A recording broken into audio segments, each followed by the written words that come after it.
You think you know the Middle Ages, castles, knights, bonfires, taverns, simple living, but you don't. The truth is far darker. Imagine waking up in a world where even the air is dangerous, where water can kill you, and hunger follows you like a shadow. A world where disease hides in every crowded street, where childbirth is a gamble with death, and where nightfall turns the land into a territory ruled by fear. In this world, you don't get privacy. You don't get safety. You don't get choice. Every step you take, every breath you draw, every mistake you make has consequences you're not built to survive. Your modern immune system collapses. Your body fails. Your spirit cracks. Because medieval life isn't a fantasy, it's a battlefield. And you were never trained for this war. By sundown, you'd learn a truth medieval people lived with every single day. You wouldn't last. Not even for 24 hours.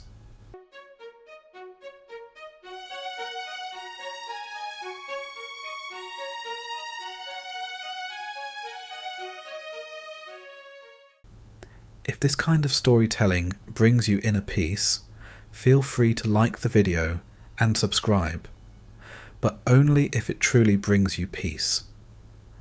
And let me know in the comments where in the world are you listening from, and what time it is for you right now. It's always strangely comforting to know who else is out there closing their eyes to the same story.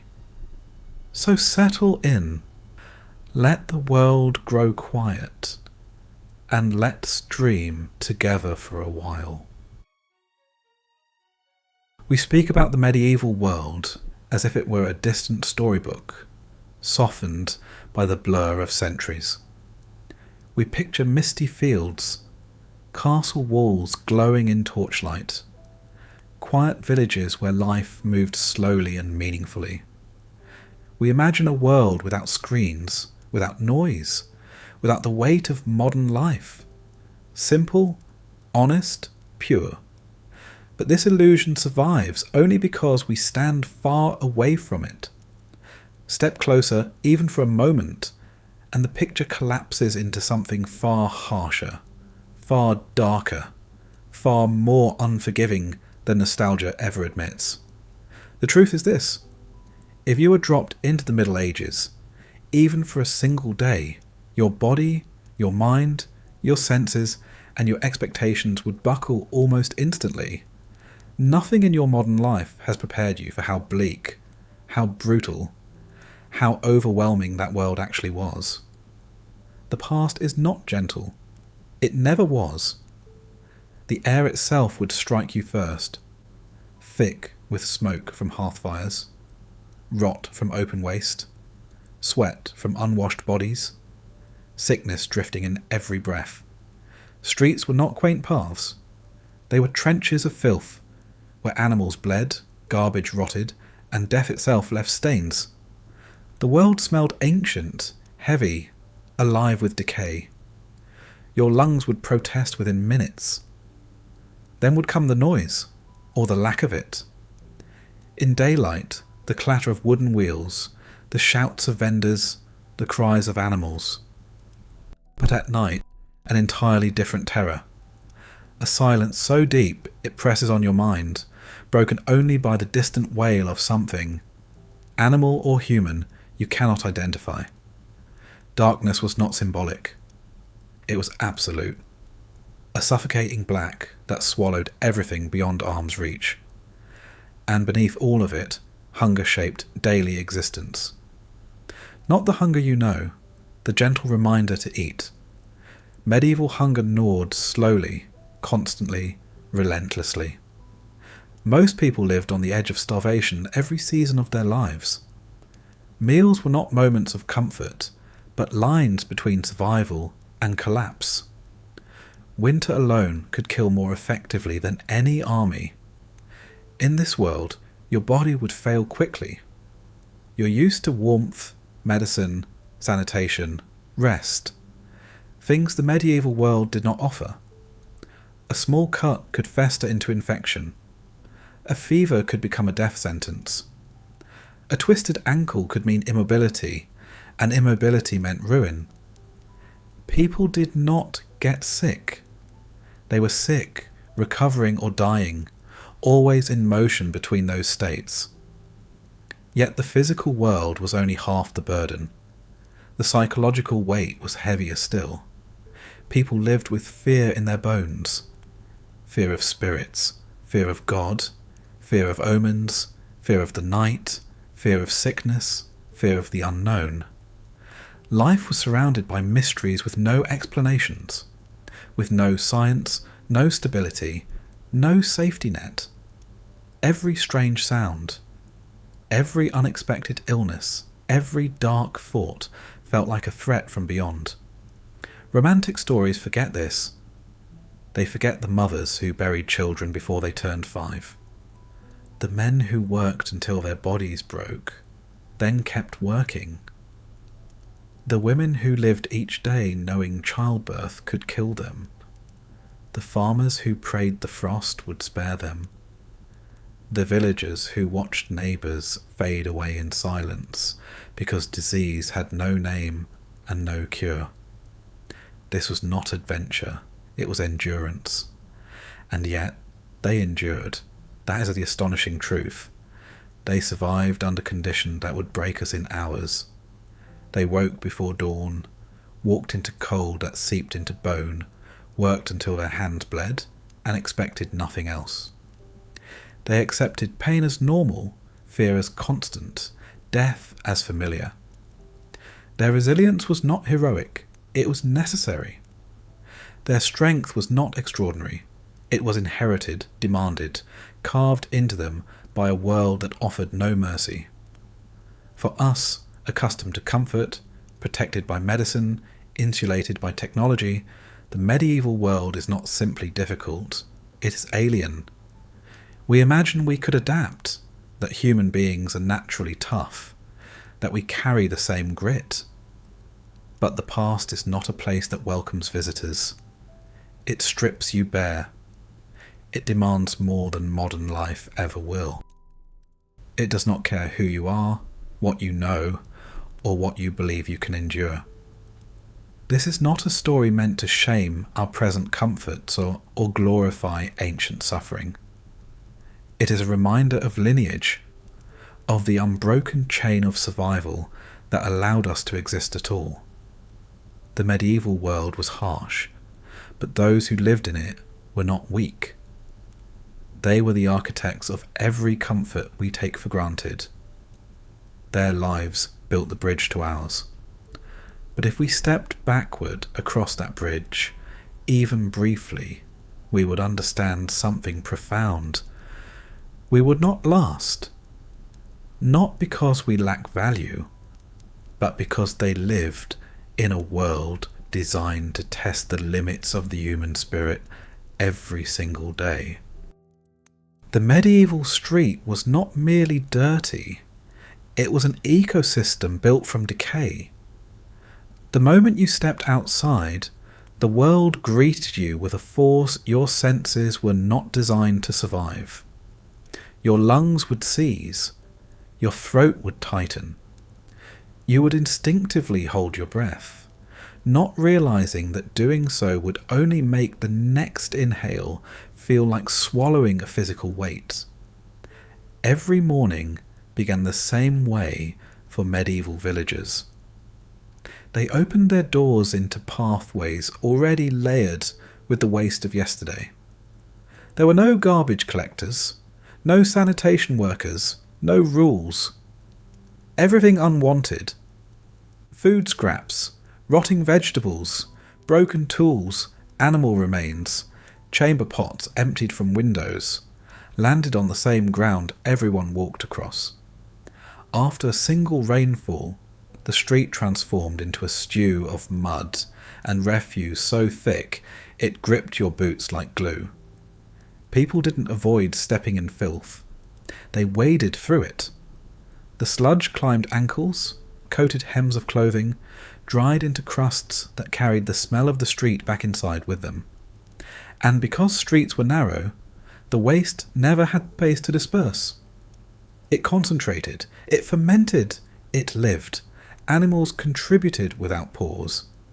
Pigs snuffled and rooted through garbage piles, overturning them and spreading the rot farther. Chickens darted between hooves, pecking at whatever moved. Horses clopped through the streets, leaving steaming piles that blended instantly into the existing mess. Dogs gnawed on bones left from the previous night's meal. Rats, bold, clever, almost fearless, scurried around every structure, slipping through cellars and food stores with the confidence of creatures that knew the world belonged to them. And then, above the sludge, hovered the air. Every house burned something. Wood if you were lucky, peat or dung if you weren't. The smoke didn't rise into open sky. It pooled low across the streets, trapped between wooden walls leaning inward. Children breathed it from infancy. Their lungs aged faster than their bodies. Coughing wasn't a symptom of illness. Coughing was the soundtrack of life. And when the wind shifted, it simply carried the smoke from one neighbourhood to another, smearing the entire village in a veil of haze that never lifted. The marketplace made everything worse. Imagine walking into a row of open stalls where fish caught at dawn now sit in the sun for hours, where slabs of meat drip onto stained tables, where blood gathers in grooves worn into wood. The smell rises in waves: sweet rot, metallic tang, sour ale, animal sweat. Flies swarm so thickly that stall keepers wave their hands constantly, not to fend off customers, but to keep insects from burying themselves in the goods. Bread grows mould in humid seasons. Cheese hardens into inedible bricks. Nothing is sterile. Nothing is clean. Your modern stomach, conditioned by refrigeration, hygiene, and packaging, would revolt long before noon. Your head would throb. Your eyes would burn. The street didn't just smell bad, it invaded you. It settled in your clothes, clung to your hair, soaked into your skin. After an hour, you would reek like everyone else. After a day, you would stop noticing it.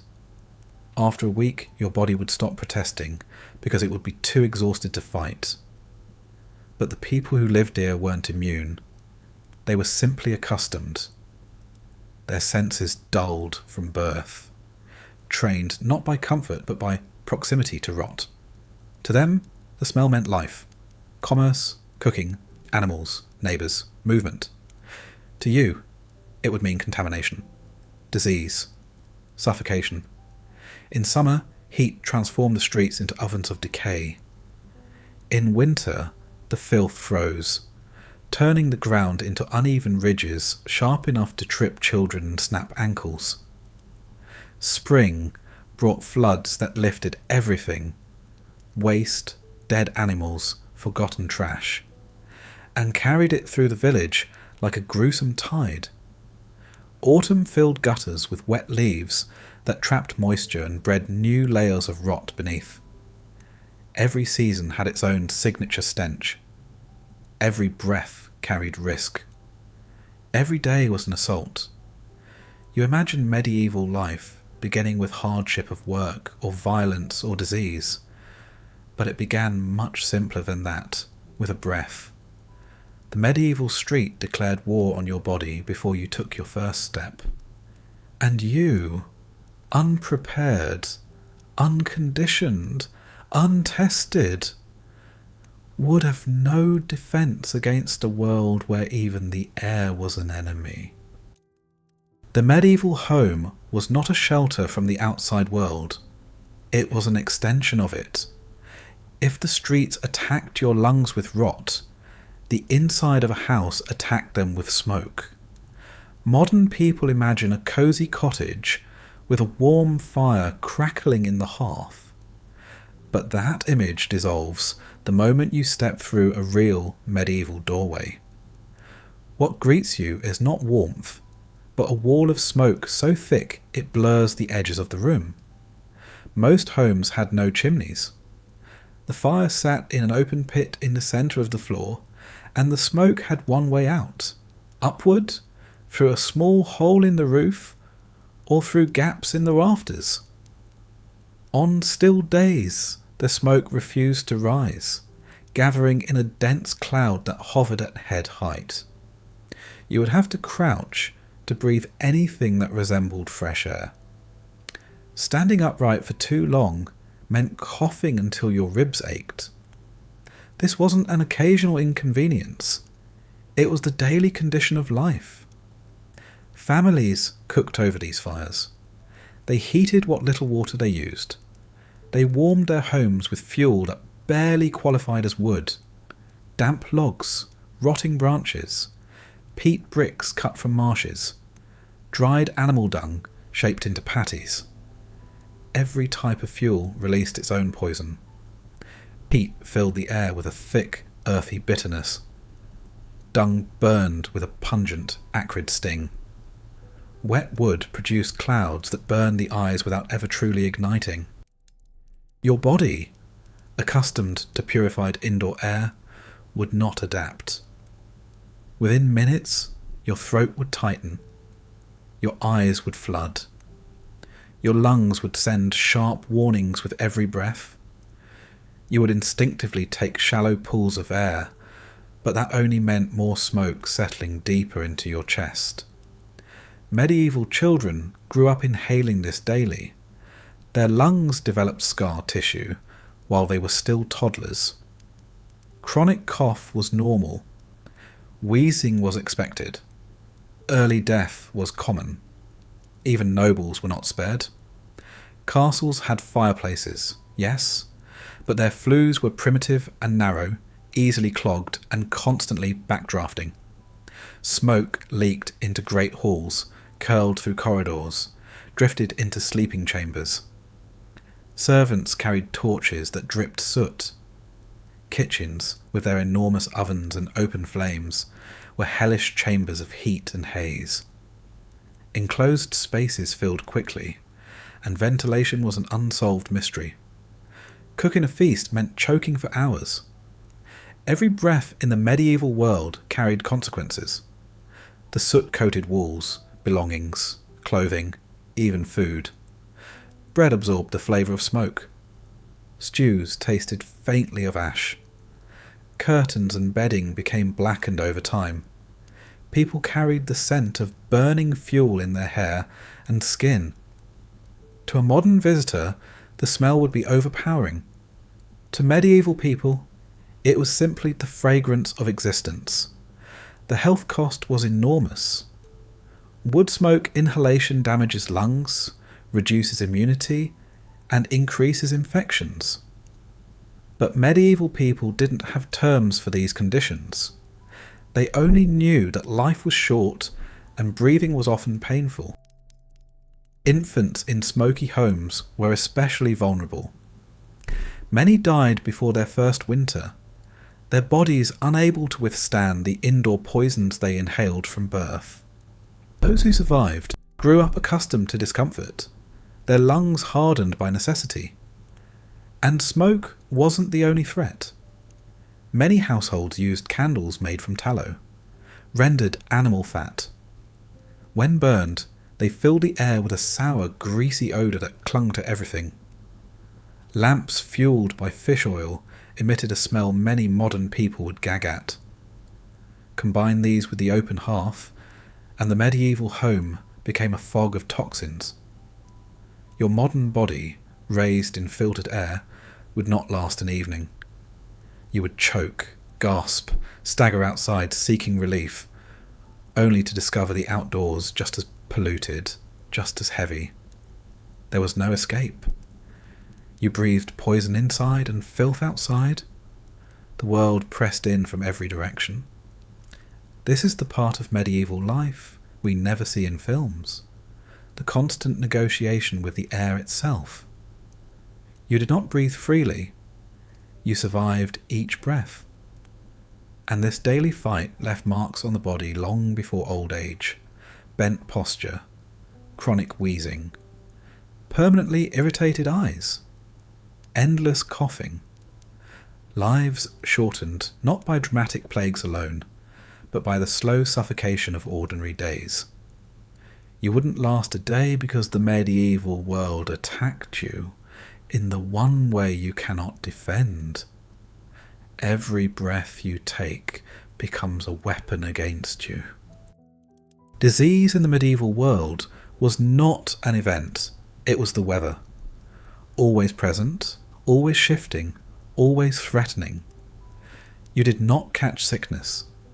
You lived alongside it, breathed it, stepped over it, slept beside it, and prayed it passed you by. Illness was so constant that people barely reacted to it. A cough, a fever, a rash, a child's trembling breath. These were not emergencies. They were everyday realities. Imagine walking through a crowded street where half the people around you bear some visible sign of illness. A man with a festering wound wrapped in a dirty cloth. A woman with swollen glands dragging herself to market. A child too thin for their age, hacking into their sleeve with each step. No one moves away. No one covers their face. They simply continue, because this is life, and life does not pause for sickness. In medieval towns, disease floated freely in the air, carried by droplets, dust, and insects. People lived packed together in tight spaces. Multiple families sharing rooms, animals sleeping under the same roof, windows rarely opened, floors coated with filth that trapped germs. The idea of contagion existed in superstition, but not in science. People believed illness came from miasma, bad air, yet they had no understanding of bacteria or viruses. They couldn't fight what they couldn't see. Your modern immune system, sheltered by vaccines, hygiene, and medicine, would face an onslaught it has never trained for. Every handshake, every shared cup, every inhalation would be a gamble. Colds mutated into pneumonia. Cuts became infections. Diarrheal diseases, so mild today, could drain a strong adult into death within a week. And these were the ordinary illnesses. Then came the seasonal ones. In summer, food spoiled quickly, water soured, flies bred in staggering numbers, carrying sickness from waste piles to meals. In autumn, damp air filled homes with mould that settled into lungs. Winter brought fevers and chills that swept households. Spring awakened swarms of insects and stirred up the rot winter had preserved. Every season had its signature illness. Every month introduced new dangers.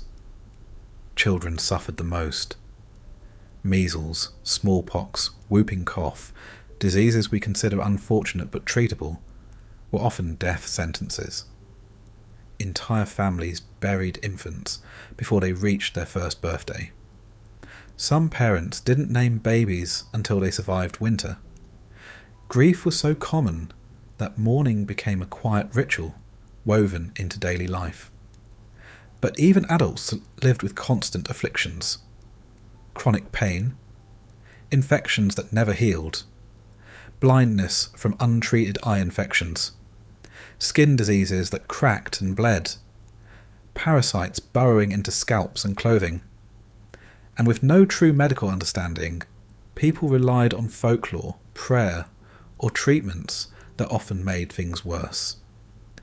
A fever might inspire a priest's blessing, a strange potion from a travelling healer, or a bloodletting that left the patient weaker than before. Survival was luck as much as endurance. Public spaces worsened the spread. Markets gathered hundreds into close quarters. Taverns passed shared drinking vessels from lips to lips. Churches, crowded, unventilated, echoing with coughs, became perfect incubators.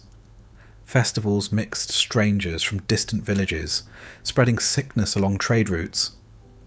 No place existed where disease didn't follow. Even the animals contributed. Cows carried tuberculosis.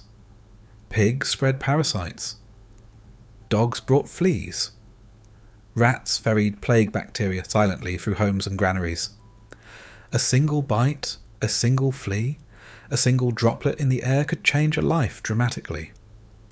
And yet medieval people didn't panic the way we would. They had no concept of a world without sickness. It was as natural to them as weather, as expected as sunrise. A person's wheezing didn't alarm anyone. A rash didn't clear a room. A fever didn't isolate a family. Illness only became notable when it killed someone, and even then, death was so common it rarely shocked. You, however, would feel terror at every corner. A sneeze behind you, a stranger's cough brushing your neck, a child tugging your sleeve with dirty hands. Your mind, trained to see sickness as something unusual, would spiral under the constant threat. Your immune system, spoiled by cleanliness and antibiotics, would falter almost immediately. Exposure to medieval pathogens would overwhelm you before your body understood how to respond. The medieval world did not wait for plagues to be deadly. Disease was always there, always rising, always hunting. And for a modern visitor, it would not take long to understand. You wouldn't need a catastrophe to die in the Middle Ages. You only needed to live in them. To live in the medieval world was to breathe danger with every inhale. We grow up thinking fresh air is a birthright, something that surrounds us, protects us, restores us. But in the Middle Ages, clean air was a concept as fantastical as magic. At no point in an ordinary day could you take a full breath without paying for it. The world was saturated with fumes, rot, mould, smoke, illness, and dust. Air was not nourishment. Air was threat. Imagine leaving your home in the morning. Smoke clings to your hair. The smell of last night's fire still in your clothing. You step outside hoping for relief, only to find the streets wrapped in a haze that drifts between buildings like a living thing. Fires burn constantly, hearths inside houses, cooks preparing meals in open stalls, blacksmiths hammering molten iron, tanners boiling hides, bakers heating ovens large enough to warm an entire block. Smoke pours from every direction, mixing into a permanent cloud that settles over the town. There are no trees to clean the air. Most forests have been cut down for fuel or farmland. Wood is scarce, expensive, and burned while still green and damp, producing clouds of choking fumes. Ash drifts through the streets like grey snow. Children breathe it in as they play. Adults absorb it as they work. Old people cough it out in the final years of shortened lives. Now, consider what filled the air indoors. Medieval homes were cramped, dark, and sealed tight against the cold. Ventilation barely existed. Fires burned all day, releasing smoke that hung beneath the rafters in thick black layers. The smell burrowed into furniture, blankets, hair, and lungs. Soot collected on every surface. The walls themselves turned black with time. Every breath you took carried particles you could almost feel scraping at your throat. Even wind didn't help. It blew through the town, carrying the smell of rot from waste heaps, the odour of animals penned together in filthy yards, the stench rising from open drains. It pushed the smoke from one home into another, turning the entire settlement into a single shared atmosphere. You did not escape someone else's pollution. You inhaled it. Disease followed the air. When someone coughed, the droplets didn't dissipate. They lingered in enclosed rooms, drifted down quiet alleys, filled the spaces between crowds. Illness travelled on air currents that no one could trace or understand. People believed sickness came from bad air, because in a way it did. Not through miasma as they imagined, but through the sheer density of pathogens circulating in environments that never had the chance to clear. Dust held its own dangers. It was not the dust of modern homes, harmless, soft, vacuumed away weekly. It was ground bone, dried manure, pulverised grain, flaking skin, fragments of old straw, spores from mould, tiny pieces of dirt kicked up from endless foot traffic. Every step on the road created small clouds that drifted upwards and into mouths and eyes. Farmers inhaled soil with every plough. Bakers breathed flour until their lungs whitened. Carpenters filled their chests with sawdust from rough-cut timber. The medieval world filled your lungs not with oxygen, but with the history of everything that had rotted, burned, died, or decayed around you. And if the outdoor air was suffocating, travelling made it worse. Roads were long stretches of choking dust in summer and choking mud in winter. Caravans kicked debris into the air. Horses left trails of manure that dried, broke apart, and blew into the faces of every traveller behind them. Inns were smoky chambers, filled with strangers coughing through the night. Even forests carried mould and dampness that seeped into lungs unaccustomed to such environments. Your modern body would rebel early. The protective lining of your throat would inflame. Your lungs would wheeze. Your eyes would burn constantly. After a single day, you would feel the heaviness in your chest. After a week, you would feel the slow wear, the fatigue of breathing through poison. And after a month, if infection didn't claim you, your lungs would begin to adapt, scarring themselves in a desperate attempt to protect you from the world. Medieval people did not have stronger lungs. They merely had no alternative.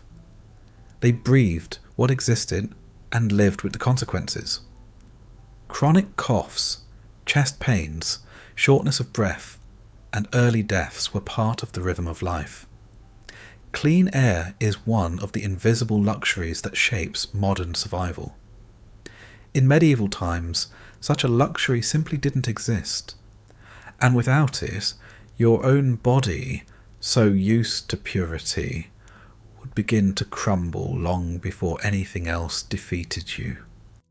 Hunger in the medieval world was not an interruption in the day.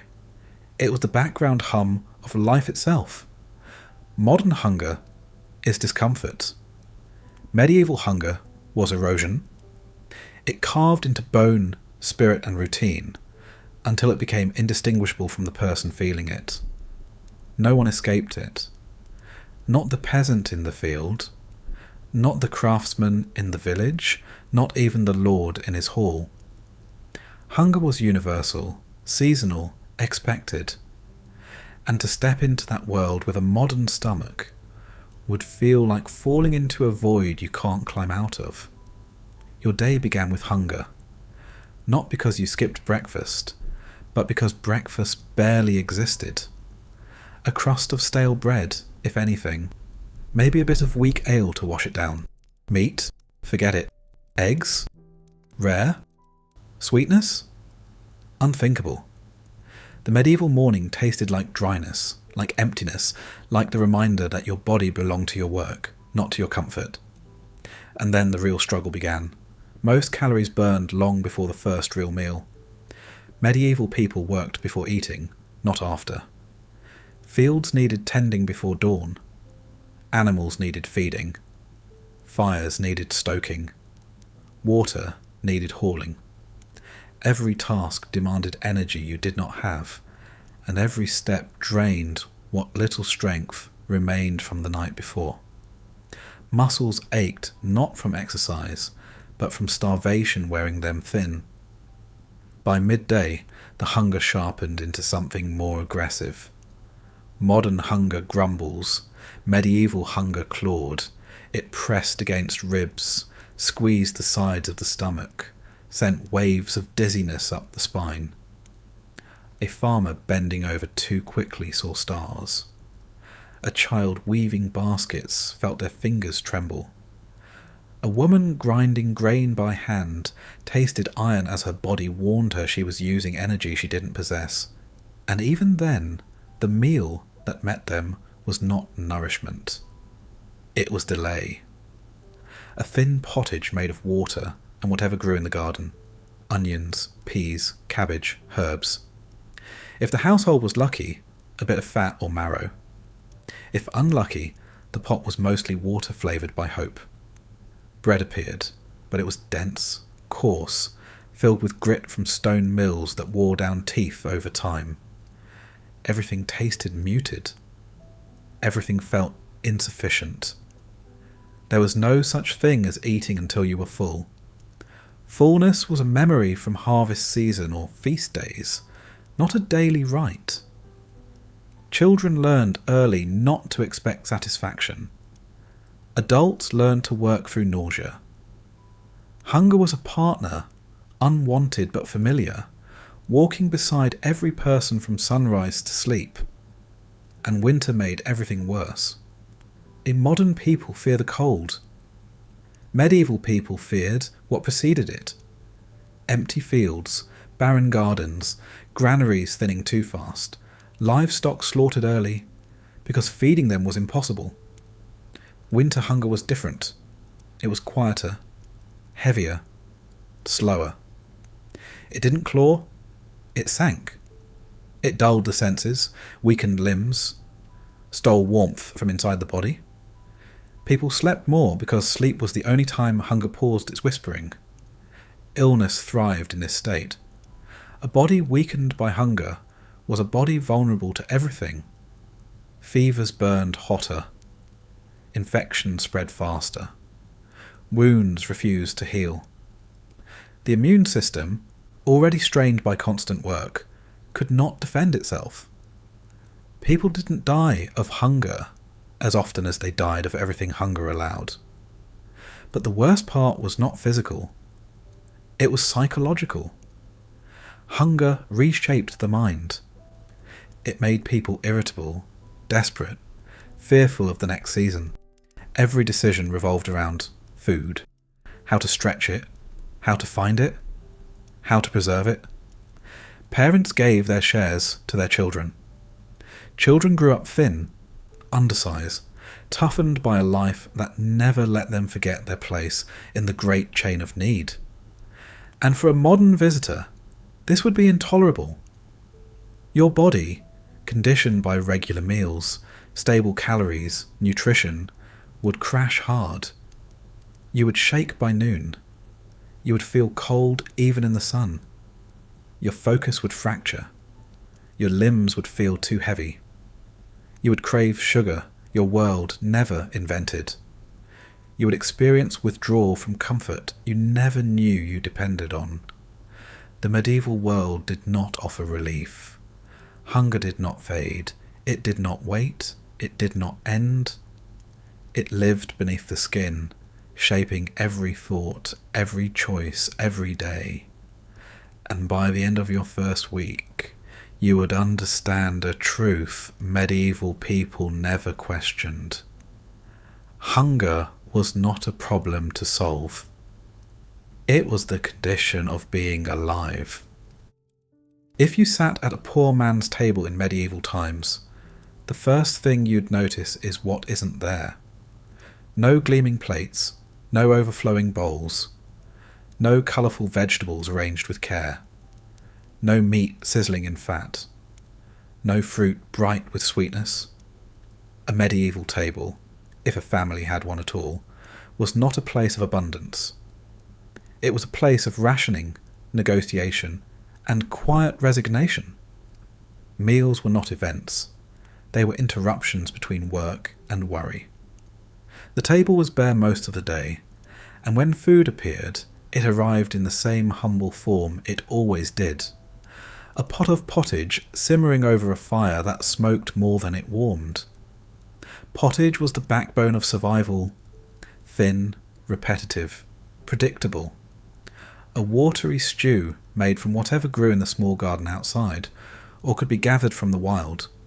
Leeks, beans, onions, turnips, herbs, cabbage if the season was kind. The taste depended entirely on chance. What survived the weather, what avoided pests, what hadn't spoiled yet. Protein was rare. A bit of pork fat saved from a slaughter months ago. A bone reused until it gave up nothing more than memory. Perhaps lentils if the harvest had been generous. More often, the pot held only vegetables softened by hours of boiling, stretching their meagre flavour into something a family could pretend was a meal. Bread sat alongside the pot, but not the bread you know. A medieval loaf was hard, dense, coarse, filled with fragments of ground stone that broke off the millstones used to grind grain. Eating it wore down teeth year after year, turning even young mouths into painful landscapes. For poor families, bread was not fresh.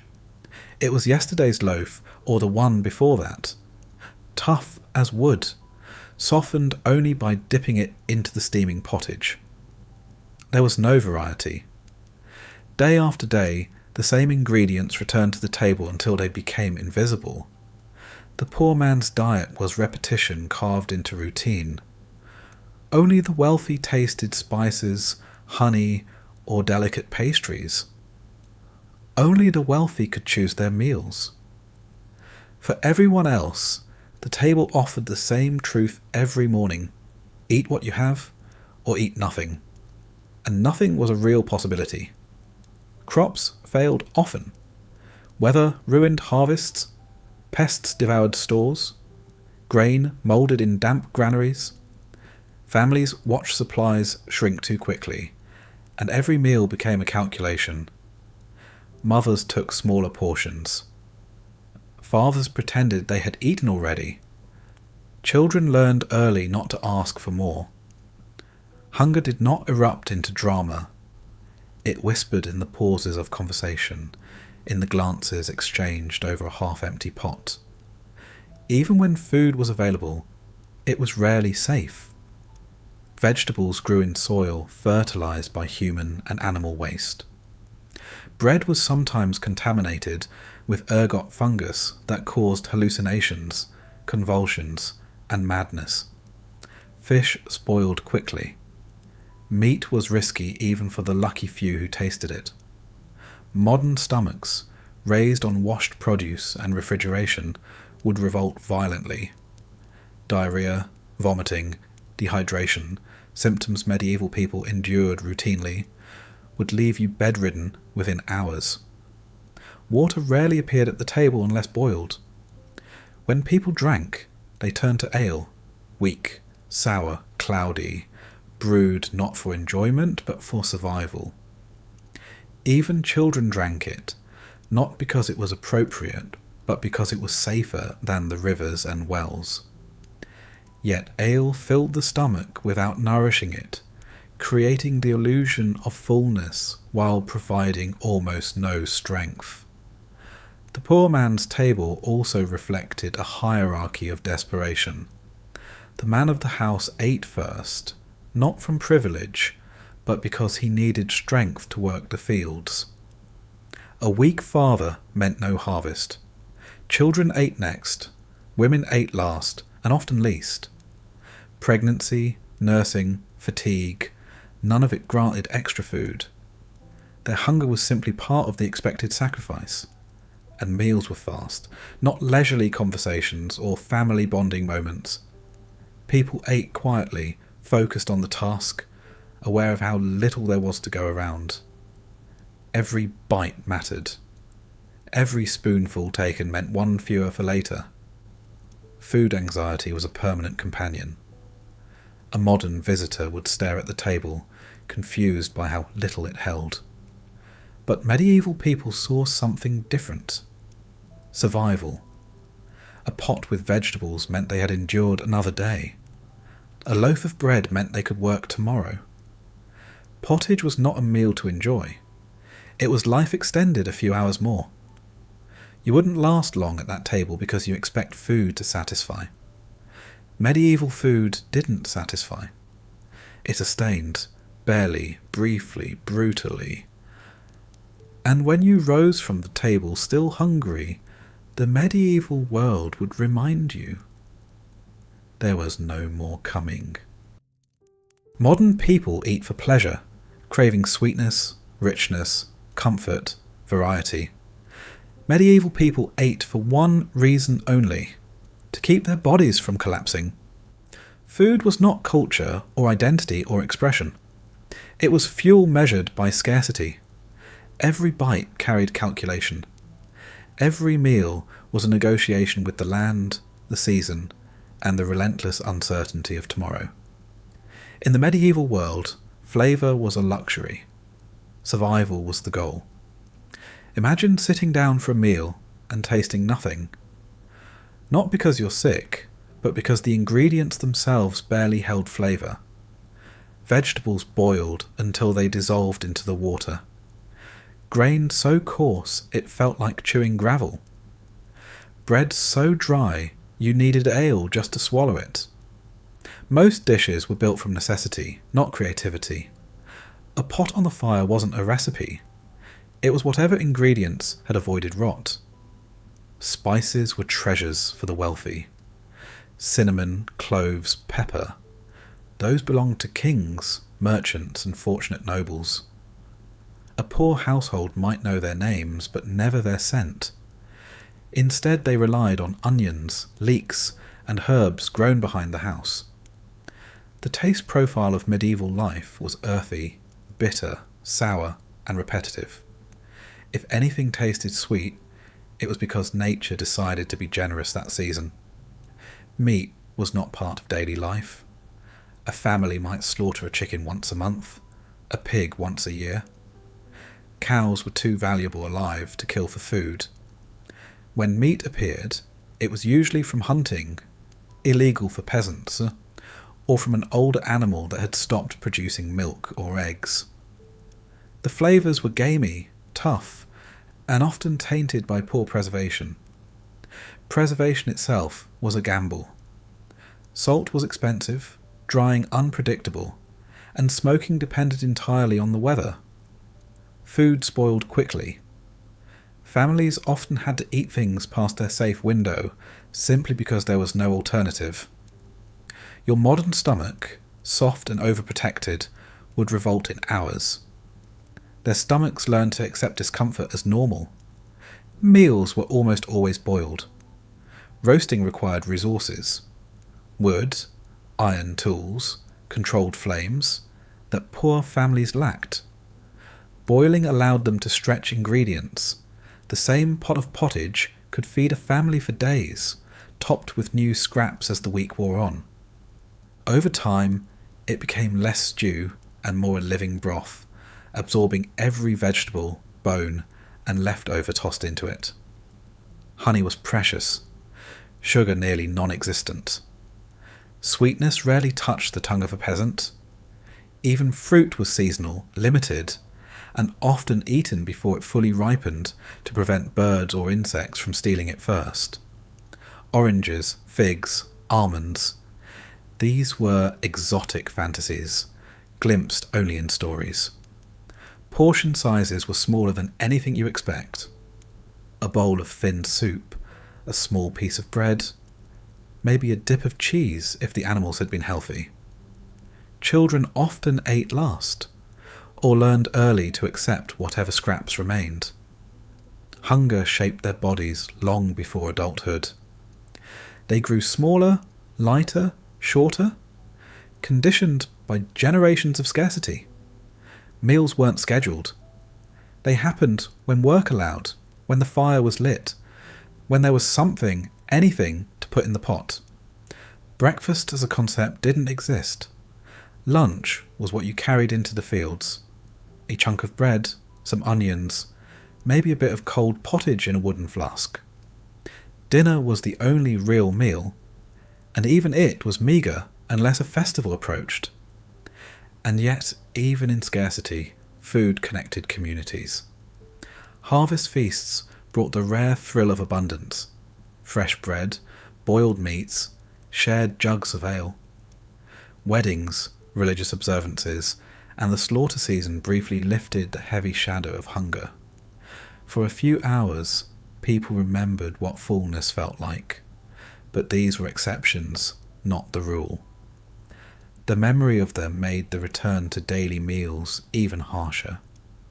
You would not last long in a world where flavour was a rumour and fullness a distant dream. Your body is trained to expect balance, protein, carbs, fats, vitamins. Medieval diets lacked most of it. Weakness would settle into your limbs. Dizziness would interrupt your thoughts. Your immune system would crumble. Your sleep would become thin and restless. But medieval people built their lives around this constant deficit. They understood hunger not as suffering, but as reality. An unspoken companion at every table, a reminder of nature's power and the fragility of life. Food did not comfort them. Food did not delight them. Food kept them alive, and only barely. That was enough. Winter in the medieval world was not a season, it was a reckoning. Modern winters are inconvenient, sometimes harsh, sometimes beautiful. Medieval winters were predators. They waited all year for the moment when the earth froze, the fields died, and every household faced the same terrifying question: did we store enough to survive? Most had not. By early December, the signs of scarcity were already visible. The pottage thinned, bread shrank. Families counted turnips the way modern people count money. Every cellar echoed with the same dread. Shelves too bare, barrels too light, salted meat dwindling too quickly. Hunger sharpened as the days shortened. The cold didn't just settle on the skin, it crept inside the bones, draining strength faster than food could restore it. The medieval home did nothing to help. Wind knifed through loose timbers. Roofs leaked.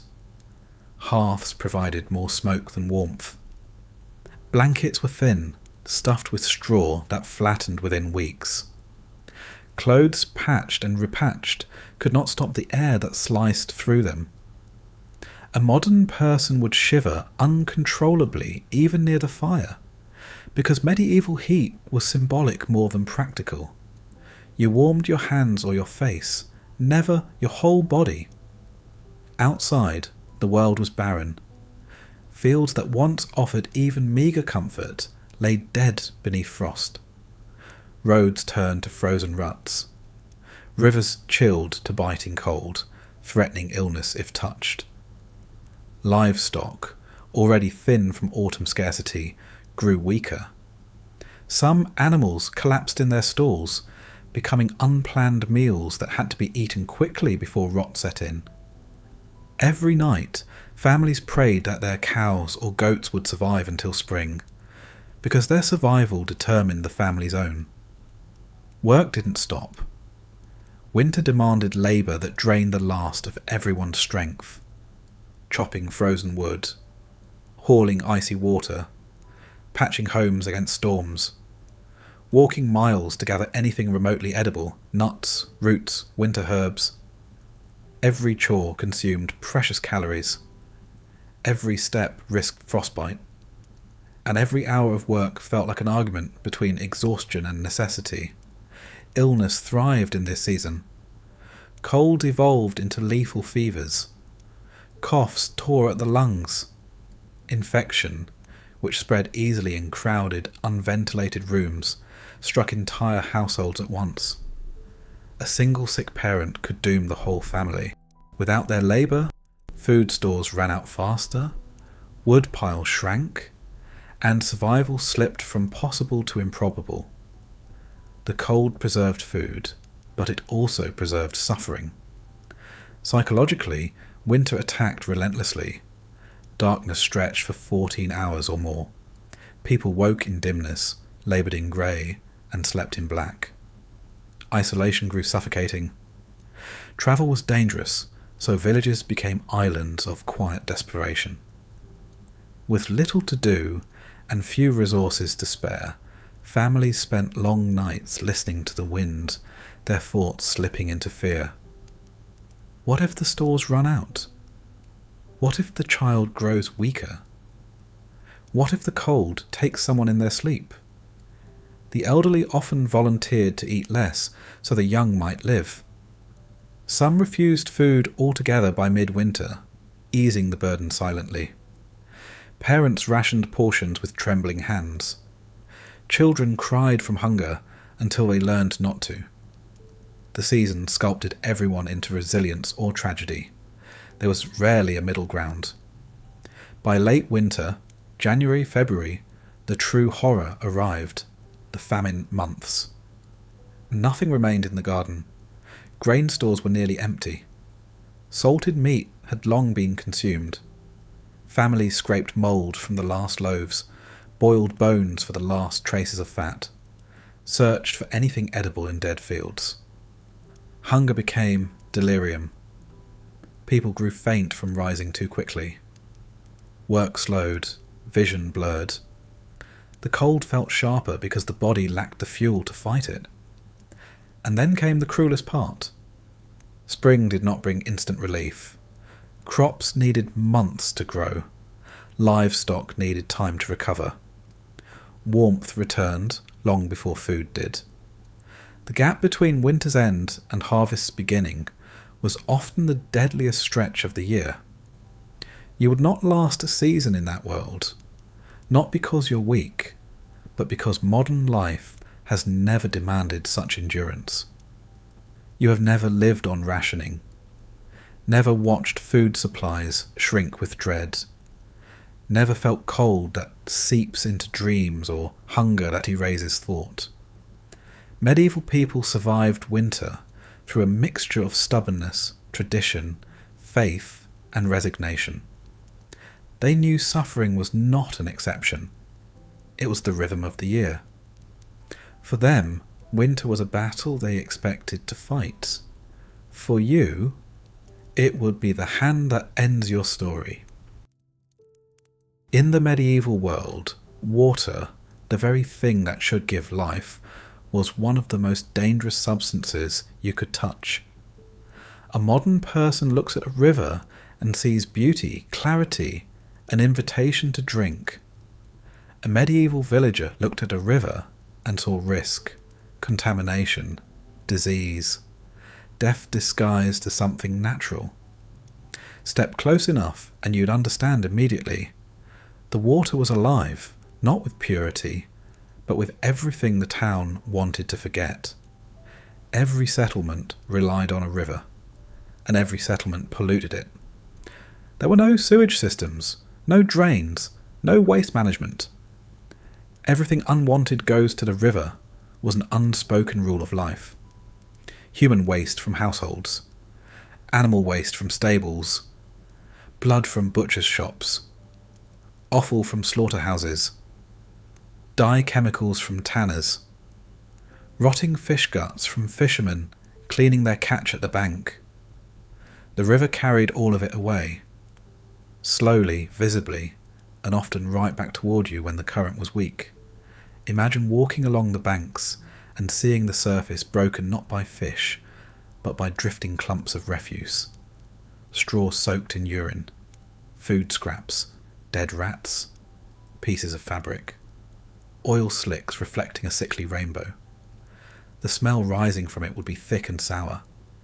Even in winter, when the cold dulled everything, the river exhaled a heaviness that warned the senses. Do not trust me. Yet people had no choice. They washed their clothes in that water. They cleaned tools in it. They watered animals with it. Children played at the edge, splashing mud while parents pretended not to worry. Women fetched buckets for cooking, hoping the boil would hide what lay beneath the surface. And in summer, when the heat intensified the smell and slowed the current, the river transformed into a stagnant ribbon of sickness. Wildlife didn't provide relief. Ducks swam through filth, coating their feathers in waste. Dogs lapped at the shallows. Pigs wandered in and out freely, cooling themselves in water that looked more like broth than a natural spring. People bathed there too. Rarely, but often enough to add another layer of contamination. Bathing was considered risky because it invited illness, but in a world with little access to soap or clean tubs, the river was sometimes the only option. Upstream was always better, but better simply meant less rotten. If your village sat downstream from a larger town, water quality deteriorated dramatically. By the time it reached you, it had carried the filth of thousands. People knew this, but they also knew the alternative: dehydration. The villagers could hold their noses, but they could not hold their thirst forever. Modern bodies are not prepared for this. You are used to filtered water, treated water, bottled water, refrigerated water. If you drank medieval river water, even once, the consequences would be immediate and violent. Vomiting, cramps, fever, dysentery that could kill within days. Medieval people didn't drink it raw either, but they used it for everything else. And touching it, washing with it, cooking with it, all of that still carried danger. Disease travelled with the river's flow. Cholera, typhoid, parasites, bacteria with names medieval people never knew, but felt as pain, fever, and death. Outbreaks emerged without warning. One day the entire town seemed fine. The next day half the children were too weak to stand. They didn't know the cause. They blamed spirits, curses, or the shifting of seasons. The true culprit drifted right outside their doors, and the river didn't just poison, it trapped. When storms came, the banks flooded, carrying filth into homes, cellars, granaries. People walked through knee-deep water that had mingled with every kind of waste imaginable. The flood didn't recede clean. It left behind a skin of rot that settled into the earth and waited for the next rainfall to stir it back to life. For medieval villagers, the river was a paradox. It was everything: water source, washing place, community landmark, dumping ground, danger zone. They couldn't avoid it, they couldn't clean it, they couldn't escape it. The river shaped them, punished them, fed them, poisoned them. And for a modern visitor, the realization would come fast and merciless. In a medieval town, you don't have to drink the river to die from it. You just have to live near it. If the river was a visible danger, the well was a hidden one. To a medieval villager, a well was hope carved into the earth, a source of water that felt safe, contained, and controlled. But to a modern visitor, a well would be a perfect trap, dark, silent, and unpredictable. A medieval well did not promise purity. It promised chance. Wells were dug by hand, lined with stones that shifted over decades, and capped with simple wooden covers that warped with weather. A bucket descended into darkness, scraped the wall, hit the water with a hollow splash, and came back up carrying more than just liquid. Every drawer brought up whatever the soil had allowed to seep into the groundwater: bacteria, dead insects, animal droppings, runoff from fields, and sometimes something worse. Medieval people placed their homes, animals, and latrines close together, never realizing how easily waste travelled underground. A well could sit only a few meters from an outhouse or manure pile. Rain carried filth downward. Leaking cesspits soaked into soil. Livestock pens drained into the earth. All of it moved invisibly toward the well. Medieval villagers didn't understand cross-contamination. They assumed what looked clear was safe. They trusted their eyes. Their bodies paid the price. Water drawn at dawn might be fine. Water drawn at dusk might carry illness. A single storm could turn a clean well into a poison pit overnight. But because people had survived far worse, they drank it anyway, believing sickness came from bad luck or divine displeasure. They filtered nothing, boiled occasionally, prayed always. And so, families lived with a constant, quiet fear. What if the well is turning? They couldn't test it. They couldn't purify it. They could only listen to their bodies for the signs they'd grown too used to.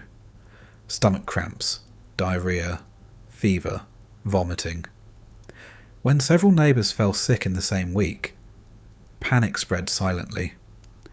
But by then it was too late. The contamination had already entered the community's veins. You must imagine the daily ritual. A woman lowers the bucket, the rope rubbing against her palms. She pulls up the load, muscles straining. Water sloshes over the rim, cold, seemingly clean. She fills a jug, pours it into a pot, and hopes it won't make her children ill. Not because she doubts her well, but because she never had the luxury of trusting it. Wells were social centres. People gathered to talk, share news and trade stories, but they also shared germs. Everyone touched the same bucket, the same rope, the same stone lip worn smooth by thousands of hands. Children dipped their fingers into the water. Dogs lapped at spills. Whatever entered the well stayed there, multiplying in the cool dark. And wells carried physical danger as well. Their stone walls collapsed without warning. A loosened rock could fall and spoil the water for months. Animals occasionally tumbled in, a drowned cat or rat poisoning the supply. Sometimes the bucket brought up water with a strange taste or smell. People drank it anyway because they had no alternative. In winter, wells froze at the surface, forcing villagers to break the ice each morning. In droughts, wells dried to nothing, revealing mud streaked with forgotten objects, rusted tools, broken pottery, sometimes bones. Wells that ran dry meant doom. People walked miles to neighbouring villages, begging for a bucketful. Some guarded their wells fiercely, knowing they might not have enough. A modern person would never survive the uncertainty. You have been raised in a world where water is predictable, where turning a tap is a guarantee, not a gamble, where safety is assumed. In the medieval world, water was a question with no answer. You drank because you had to, not because you trusted it. And when illness came, as it often did, you wouldn't know its source. The well? The river? The cup? The food? The air? The dirt beneath your fingernails? Medieval life offered no clues, only consequences. Wells were lifelines, yes, but they were also loaded dice. Every bucket drawn was a quiet wager with fate. And in a world where certainty didn't exist, one truth remained. You could die from the very water meant to keep you alive. To a modern mind, the idea of drinking ale from sunrise to bedtime sounds like an indulgence, something festive, reckless, or celebratory. But in the medieval world, ale was not a pleasure or a vice. It was survival. It was the closest thing most people had to safe hydration, the thin line between life and death, the daily shield against the invisible dangers lurking in every bucket and riverbank. People didn't choose ale. They fled to it. The problem was simple. Raw water could not be trusted. Rivers carried waste and disease. Wells turned foul without warning. Rainwater collected dirt and droppings from rooftops. Every source was a gamble. But boiling water required fuel, precious, scarce fuel that people needed for warmth and cooking. Firewood was expensive, forests were shrinking, and peat or dung burned too slowly to justify boiling large quantities of water every day. Ale solved the problem because it had to be boiled. Brewing forced water to heat for long periods, killing many of the deadly organisms that medieval people didn't know existed but constantly felt the effects of. Fermentation added another layer of safety by turning the mixture acidic, making it harder for pathogens to survive. They didn't understand the science, but they understood the outcome. People who drank ale got sick less often. Still, this was not the ale you imagine. Medieval ale was weak, cloudy, and only lightly alcoholic. Small ale was the daily drink, barely stronger than modern kombucha, sometimes less. It provided calories, hydration, and a slight numbing of hunger pains. Children drank it freely. Pregnant women drank it without hesitation. Labourers drank it to endure the weight of their work. It wasn't about intoxication. It was about energy. Small ale tasted rough. Grainy, bitter, often sour. Each batch was unpredictable. Brewed in homes rather than breweries, the quality depended on weather, water source, and the brewer's skill. Some batches spoiled within days. Others turned too alcoholic. Many tasted like the barrels they were stored in. But none of that mattered. Ale kept people alive. Brewing was a household economy. Women brewed as routinely as they baked. The smell of malt drying in ovens and mash, boiling over fires, drifted through villages as part of daily life. The process consumed hours, mashing, boiling, fermenting, straining. Families stored ale in clay jugs or wooden casks, carefully rationing it through the week. A household without ale was a household in danger. Yet even ale carried risks. Contaminated grains caused sickness. Dirty barrels bred mould. Insects drowned in the brew. But compared to the near certainty of disease from water, ale was the safer bet. You couldn't live without drinking something, and ale was the closest thing to trustworthy hydration that medieval reality could offer. Labourers drank it before dawn to gather enough strength to begin their tasks. Travellers carried flasks of it tied to belts. Workers paused midday for a draught when thirst overwhelmed them. Even monasteries brewed vast quantities, some producing thousands of gallons a year, because monks understood what the villagers understood. Water was treacherous. Ale was dependable. Of course, dependence carried consequences. Chronic dehydration still plagued the poor. Alcohol tolerance developed early. Many suffered headaches, lethargy, or mild intoxication simply because they had no alternatives. The body adapted, but not without cost. You, a modern visitor, would feel sluggish, dizzy, malnourished. Your brain, used to clean water, would rebel against the constant presence of ale. Your kidneys would protest. Your sleep would suffer. Yet you'd have no choice. Drink water and you risk dysentery. Drink nothing and you collapse. Drink ale and at least you survive another day. Medieval life was a chain of compromises, and this was one of the simplest: ale over death. No one toasted, no one celebrated, no one bragged about their drinking. Ale was not a pleasure. It was a necessity so deeply woven into the rhythm of life that medieval people rarely questioned it. And for you, stepping into that world would bring a realization both strange and unsettling. The safest drink in medieval times was one that would dehydrate, weaken, and sicken you today, and yet it was the only thing keeping them alive. To live in the medieval world was to gamble with every swallow. People today drink without thinking, turn a tap, open a bottle, sip from a glass. There is no fear, no calculation, no hesitation. In medieval times, drinking was an act of courage disguised as routine. Every sip carried a hidden weight. Will this keep me alive, or will this be the beginning of my end? Imagine being thirsty, truly thirsty. You've spent hours in the fields, hauling, digging, sweating beneath a sun that shows no mercy.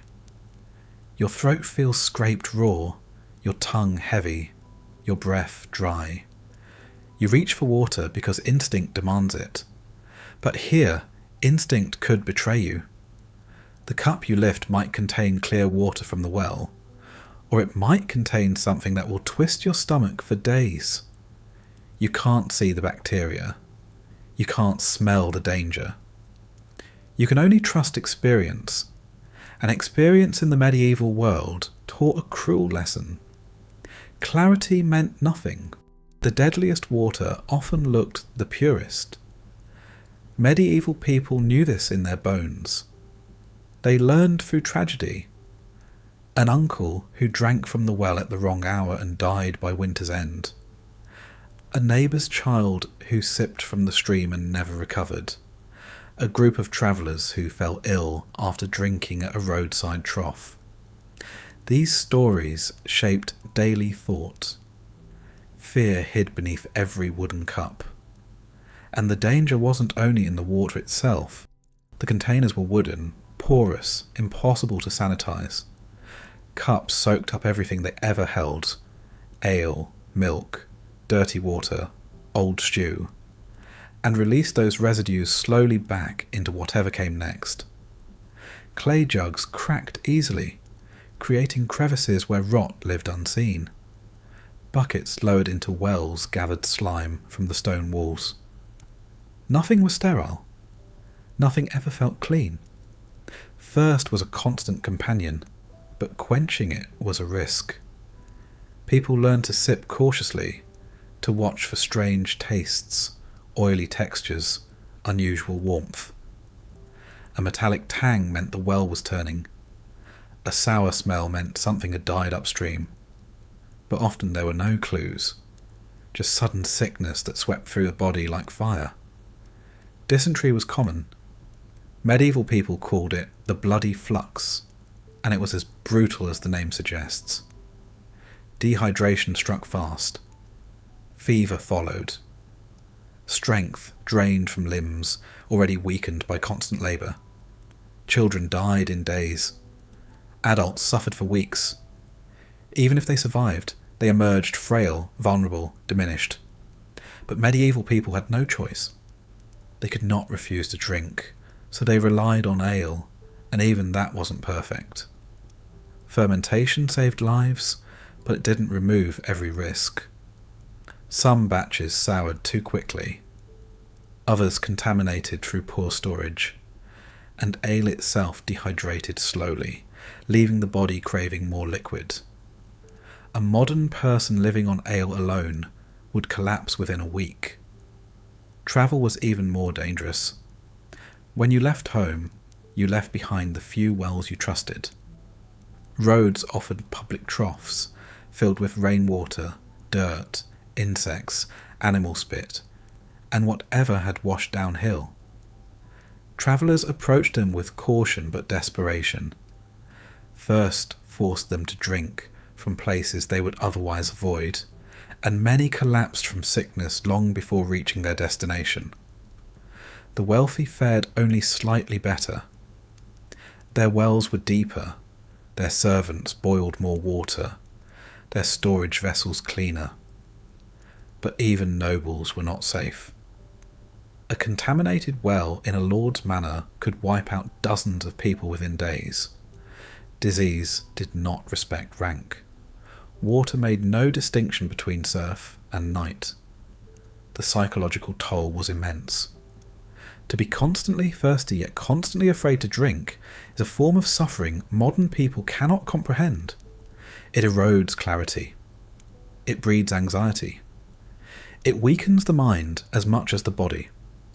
Children learned early to fear the cup. Adults learned to accept illness as inevitable. And everyone lived with the quiet understanding that survival depended on forces they could not control. You wouldn't last long in such a world. Not because you're fragile, but because your relationship with water has always been one of trust. Medieval people lived with suspicion. They lived with vigilance. They lived with resignation. Every drink was a decision. Every decision carried risk. And risk eventually found everyone. In the medieval world, thirst did not kill. What quenched it did. In the medieval world, your home was not a refuge from the cold. It was one of its greatest accomplices. Modern houses seal warmth inside, shielding you from wind and frost. Medieval homes did the opposite. They leaked heat like sieves, turning every night into a contest between your body and the creeping chill that settled across the land. Imagine stepping into a medieval house for the first time. The air inside is not warmer than the outdoors. If anything, it feels colder. The walls are thin wattle and daub, woven sticks smeared with mud, straw, manure, and whatever else could be packed into the cracks. In summer, they crumble. In winter, they harden like stone, but insulate nothing. You can feel drafts sliding across the floor, brushing your ankles like icy fingers. Stand near one wall and you'd swear wind was blowing straight through it. The roofs offer little protection. Thatch, bundles of straw layered thickly, keeps out the rain but not the cold. Snow settles on top, pressing the roof downward, melting slowly, dripping into the home through tiny holes. When frost forms, it creeps across the interior beams, glittering faintly in the firelight like a warning. Insulation is a fantasy. Cold rules every corner. There is no such thing as a warm room. Not a single space where the air settles comfortably. Even the hearth, the supposed heart of the home, is unreliable. An open fire warms the hands and face, but step back 3 paces and you're swallowed again by gloom and cold. Heat rises and escapes through the roof hole, carrying precious warmth into the sky. The family may gather close, huddled like animals, but the rest of the house remains a chamber of chilled earth. Furniture doesn't help. Wooden stools and rough tables absorb cold. Straw mattresses retain moisture. Once damp, they stay that way for weeks, chilling the body each time someone lies down. Blankets are thin and heavy, often made from coarse wool that scratches the skin but traps little heat. Bedding fills with lice, fleas and dust that irritate the skin and force restless sleep. At night, you don't curl up to rest. You curl up to conserve warmth, pulling your knees to your chest, tucking your arms under your body to protect your core. Firewood is precious. Poor families ration it carefully. The hearth burns only when necessary.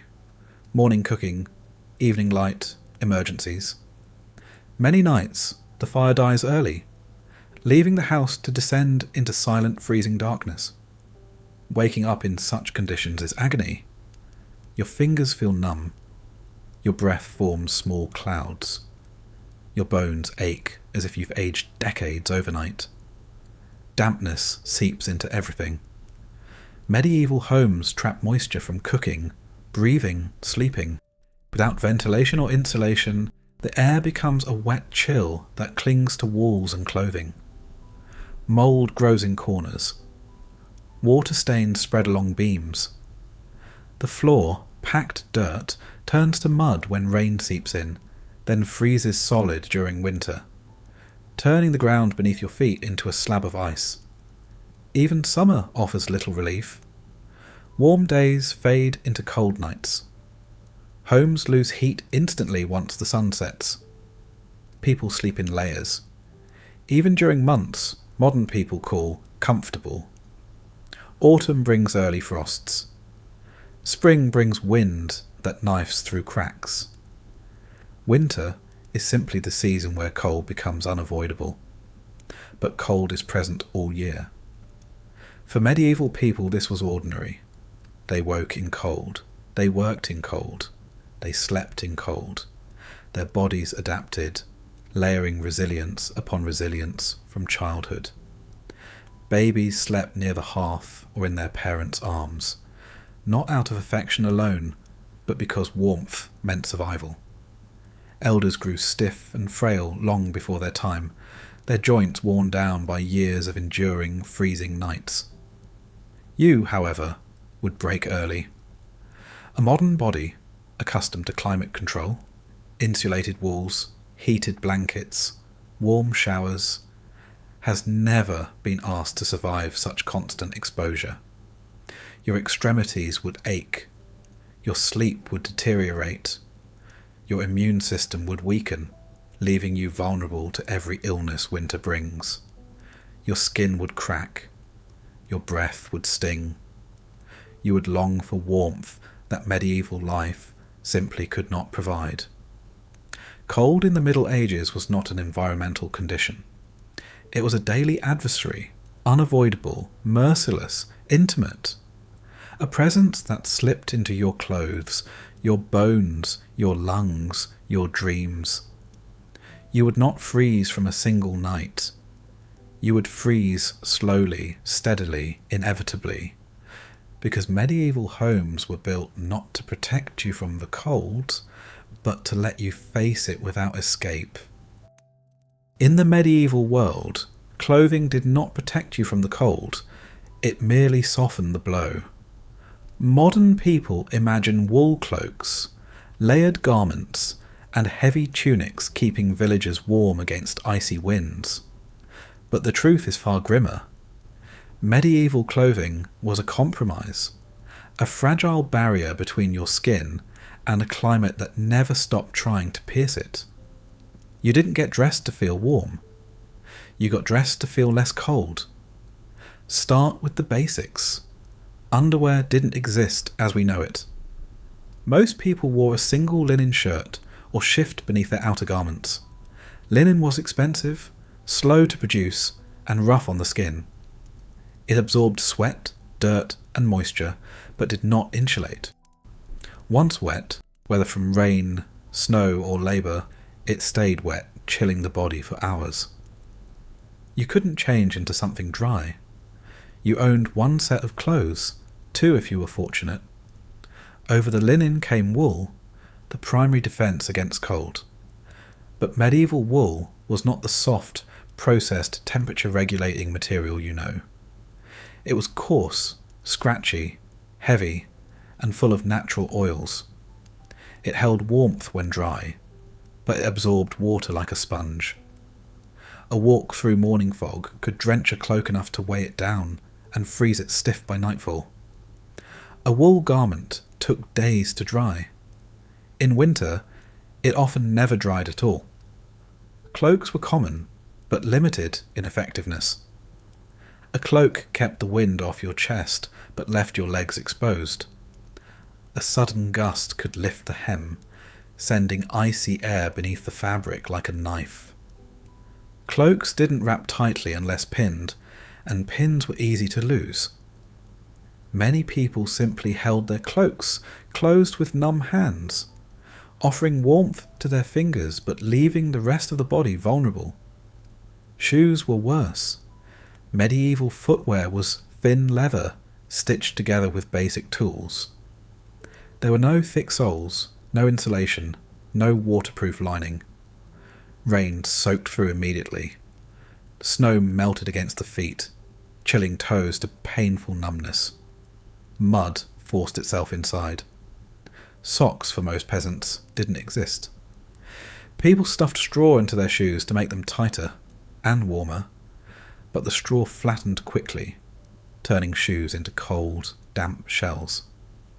Gloves were rare, mittens rarer. People used their hands for work constantly, milking cows, hauling water, tending fires, gripping tools, tasks that required dexterity and exposure. Fingers cracked, bled, stiffened. Frostbite was not dramatic enough to record in chronicles, but it was common enough to shape daily life, and layering was not an option. Clothes were expensive and handmade. A tunic represented weeks of labour. A cloak could cost a month's wages. A pair of shoes might have to last years. Every garment had to be patched until it nearly fell apart, and by then it offered more holes than protection. Poorer families passed clothes down until they were threadbare. Children shivered through winters wearing garments several sizes too large or too small. Laundry made things worse. Clothes were rarely washed in winter because water froze and drying took forever. Filth collected in the fibres, making garments stiff with grime. Fleas and lice hid in seams. Scratching was constant. A modern visitor would feel faint just putting on a medieval shirt. The sensation would be closer to wearing damp burlap than fabric. Even the wealthy were not spared entirely. Their clothing was thicker, layered, and lined with fur, but castles were massive stone refrigerators.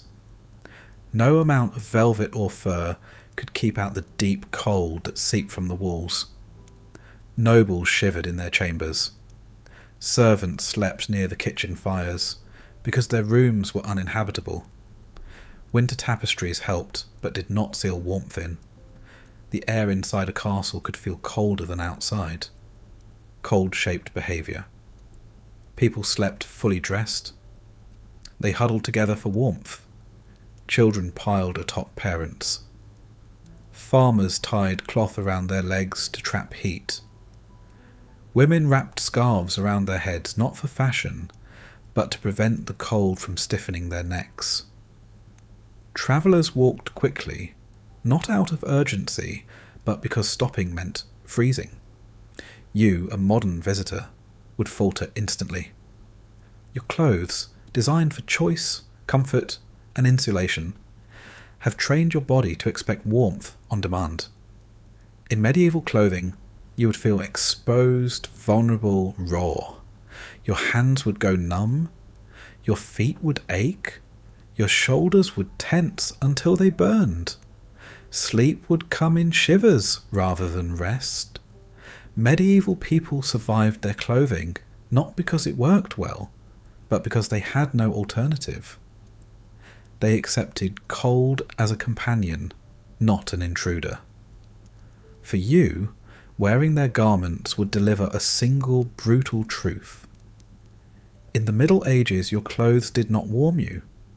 They merely slowed the cold's victory. Winter in the medieval world didn't simply arrive, it invaded. It rolled across fields, slipped through cracks in walls, and settled on every living thing with deliberate cruelty. Modern winters are a season. Medieval winters were a force, a presence. A slow-moving executioner that took the weak first, then worked its way up. For most people, the first true sign of winter wasn't snow. It was silence. Birds fled, the wind sharpened. The earth hardened beneath boots.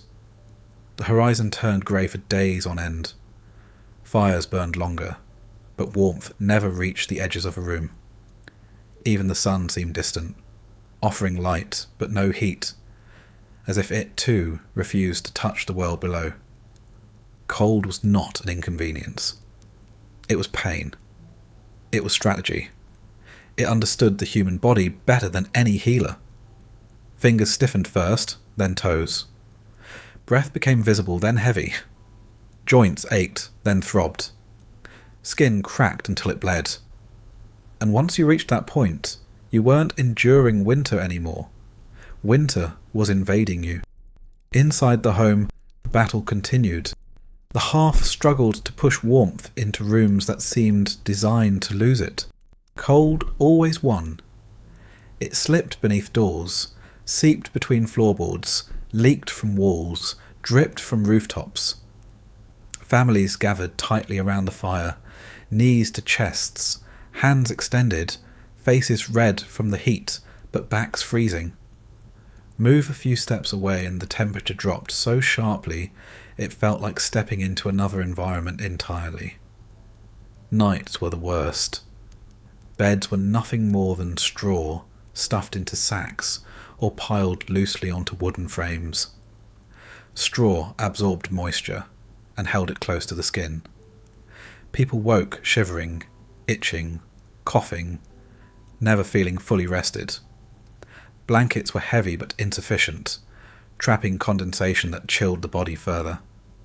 Sleeping alone was dangerous. People slept in clusters, not just for comfort, but survival.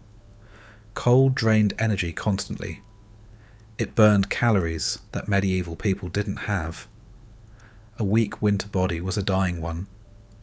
Hunger and cold worked together, wearing down the immune system, leaving villagers vulnerable to fevers, lung infections, and the dreaded winter cough that echoed through every home.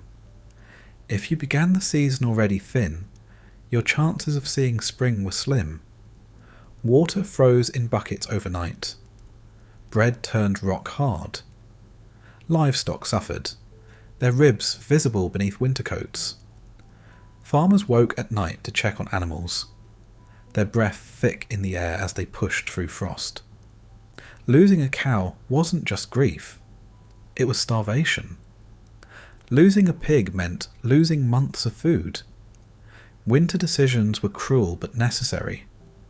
Families sometimes slaughtered weak animals early, not because they wanted to, but because letting them die naturally meant losing every edible part to rot or predators.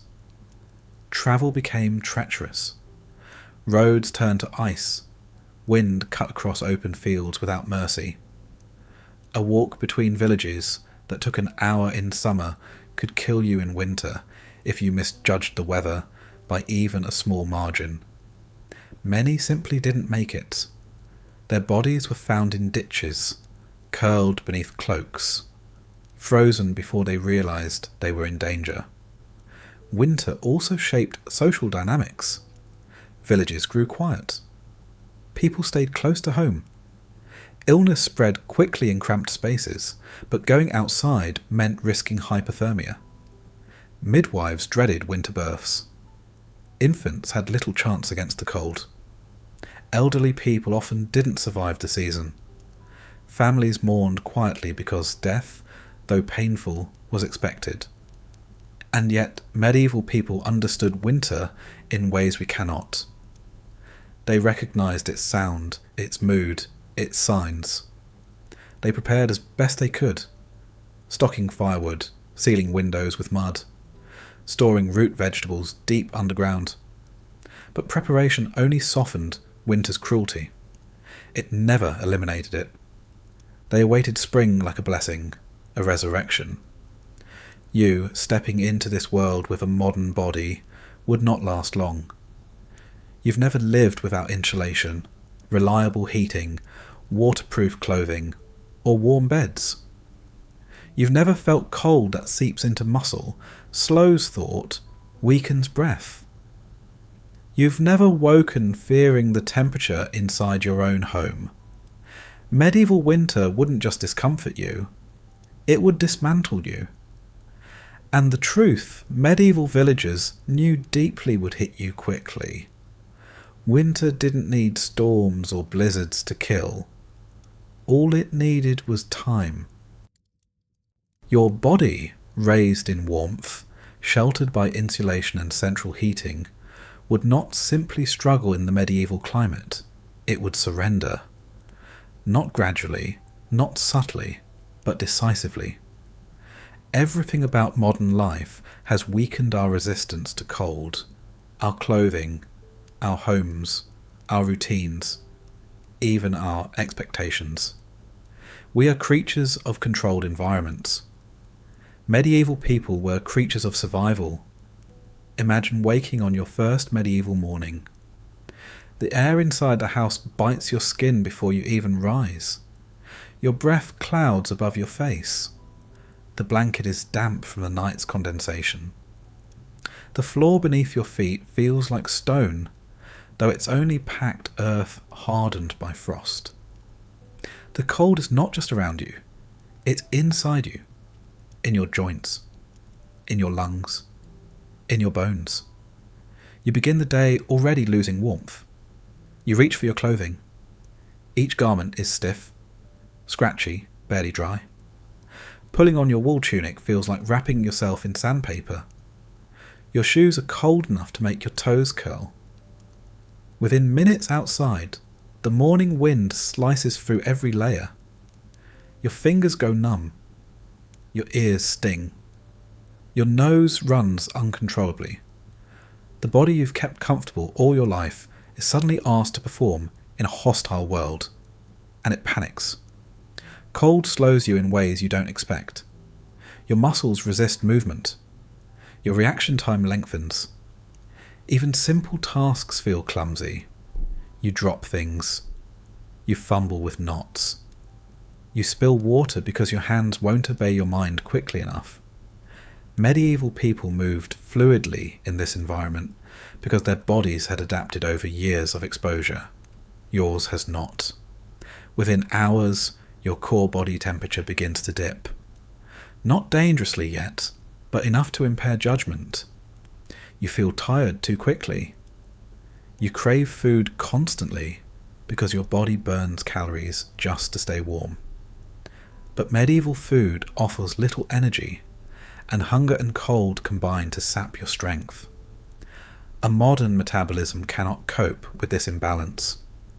You'd feel shaking fatigue by midday, the kind that turns thought into fog. Then comes the deeper cold, the one modern people rarely encounter, the cold that settles in your chest. Breathing feels sharp, like inhaling needles. The air is damp, heavy, and thick with smoke. The mixture irritates your lungs. You cough more, your throat aches.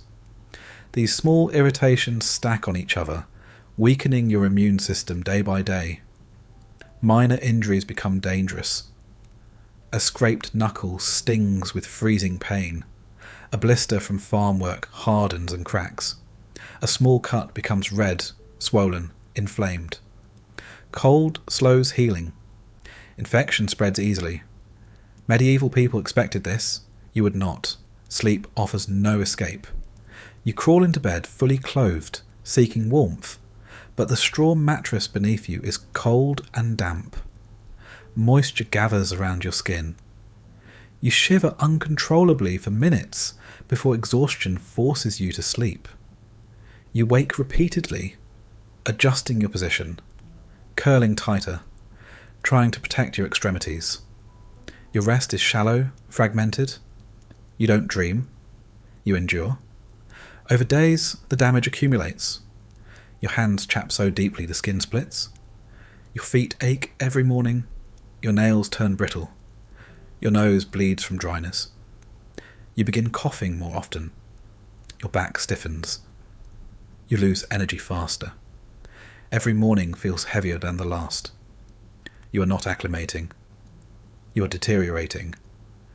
And medieval life doesn't slow down to accommodate you. You must walk miles, carry loads, fetch water, gather wood, stand in fields, tend animals. Tasks that demand strength and generate sweat. Sweat becomes ice cold in minutes, chilling your shirt, draining the little warmth you have left.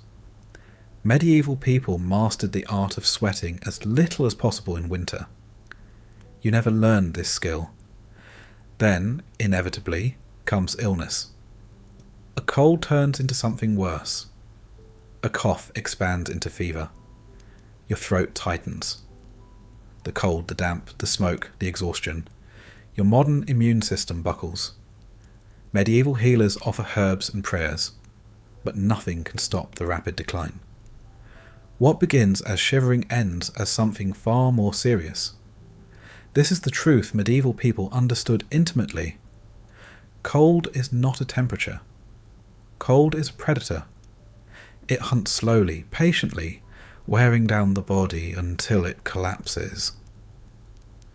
You would not freeze in a dramatic moment. You would freeze through accumulation, hour by hour, night by night. Your body would surrender long before winter did. If you fell ill in the medieval world, you didn't seek treatment, you sought survival. Medicine was not a science. It was a gamble built on outdated theories, inherited superstitions, and desperate improvisation. And at the centre of that world stood one of the most dangerous cures imaginable: bloodletting. To medieval healers, illness was not caused by bacteria or viruses. It was caused by imbalance. Too much heat, too much cold, too much moisture, too much dryness. Physicians believed the human body was governed by 4 humours: blood, phlegm, black bile, and yellow bile. If you were sick, one of these humours had tipped out of balance. And nothing restored balance faster, or more disastrously, than draining blood from your veins. Imagine lying on a wooden table in a dim room lit by a smoking candle. A healer approaches with a knife or a sharp metal lancet. There is no anaesthesia, no sterilisation, no understanding of infection. They tighten a cloth around your arm until your skin bulges, then slice into a vein with practiced confidence. Blood spills into a bowl, dark and steaming in the cold air. The healer watches, counting each drop with the faith of a priest. To them, the illness is leaving your body. To you, strength drains from your limbs like melting snow. People were bled for everything: fevers, headaches, stomach pains, childbirth complications, melancholy, infections, toothaches, nightmares. If a child was sick, they bled the child. If a woman fainted, they bled her. If a man felt weak, they bled him further. A healer might drain 1/2 litre of blood in one session, sometimes more. Patients often fainted mid-treatment, which healers interpreted as proof the cure was working. And the tools themselves were instruments of danger. Lancets rusted easily. Leeches, another favourite tool, were kept in jars of murky water, reused on multiple patients. Cups made for cupping therapy were heated over open flames and pressed onto skin to create bruised blisters that healers then sliced open. The more dramatic the wound looked afterward, the more convinced people were that something harmful had been pulled out. In truth, the only thing being pulled out was life. A modern visitor would deteriorate almost immediately after such treatment. Your immune system, already weak from cold, hunger, and exposure, would collapse under the stress of blood loss. Dizziness would overwhelm you. Your heart would race. Your vision would blur. Infection would creep into the opening, invisible at first, then unmistakable. Redness, swelling, fever, pain that radiated through the limb. Medieval healers didn't recognize infection. They saw worsening symptoms and responded with the only cure they trusted: more bloodletting. Hospitals weren't better. Medieval hospitals were not places of healing. They were places of rest, prayer, and often death. Beds crowded narrow halls. Sheets were rarely washed. Patients shared bowls, blankets, and breath. Disease spread like fire. You entered to recover from one illness and caught 3 more just by lying there. Nurses, often monks or nuns with little formal training, offered comfort but not medicine. Their remedies were poultices of herbs, wine-soaked cloths, whispered prayers, and the same flawed theories physicians taught. Even diagnosing illness was guesswork. Physicians examined urine by sight, smell and taste. They measured pulse with fingers stained from previous patients. They inspected tongues by candlelight, guessing at colours distorted by smoke. Every diagnosis was interpretation. Every treatment was improvisation. And yet medieval people trusted their healers, not because the treatments worked, but because they had nothing else. The belief in bloodletting lasted for centuries, reinforced by tradition, ritual, and the rare instance where a patient recovered by pure luck. Those miracles became proof. Those deaths became inevitability. For a modern visitor, the danger would be immediate, not from the illness itself, but from the cure. A minor fever that would resolve naturally could turn fatal after a single bloodletting. A small infection would spread aggressively once your immune defences weakened. Fainting spells, chills, trembling limbs. They would interpret these as proof the humours were shifting, not as your body failing. In that world, medicine didn't save you. It often ensured your suffering. And as you lay on a crude wooden table, pale and trembling, while a healer sharpened their lancet for a second cut, the truth would become unmistakable. In the Middle Ages, the cure was often deadlier than the disease.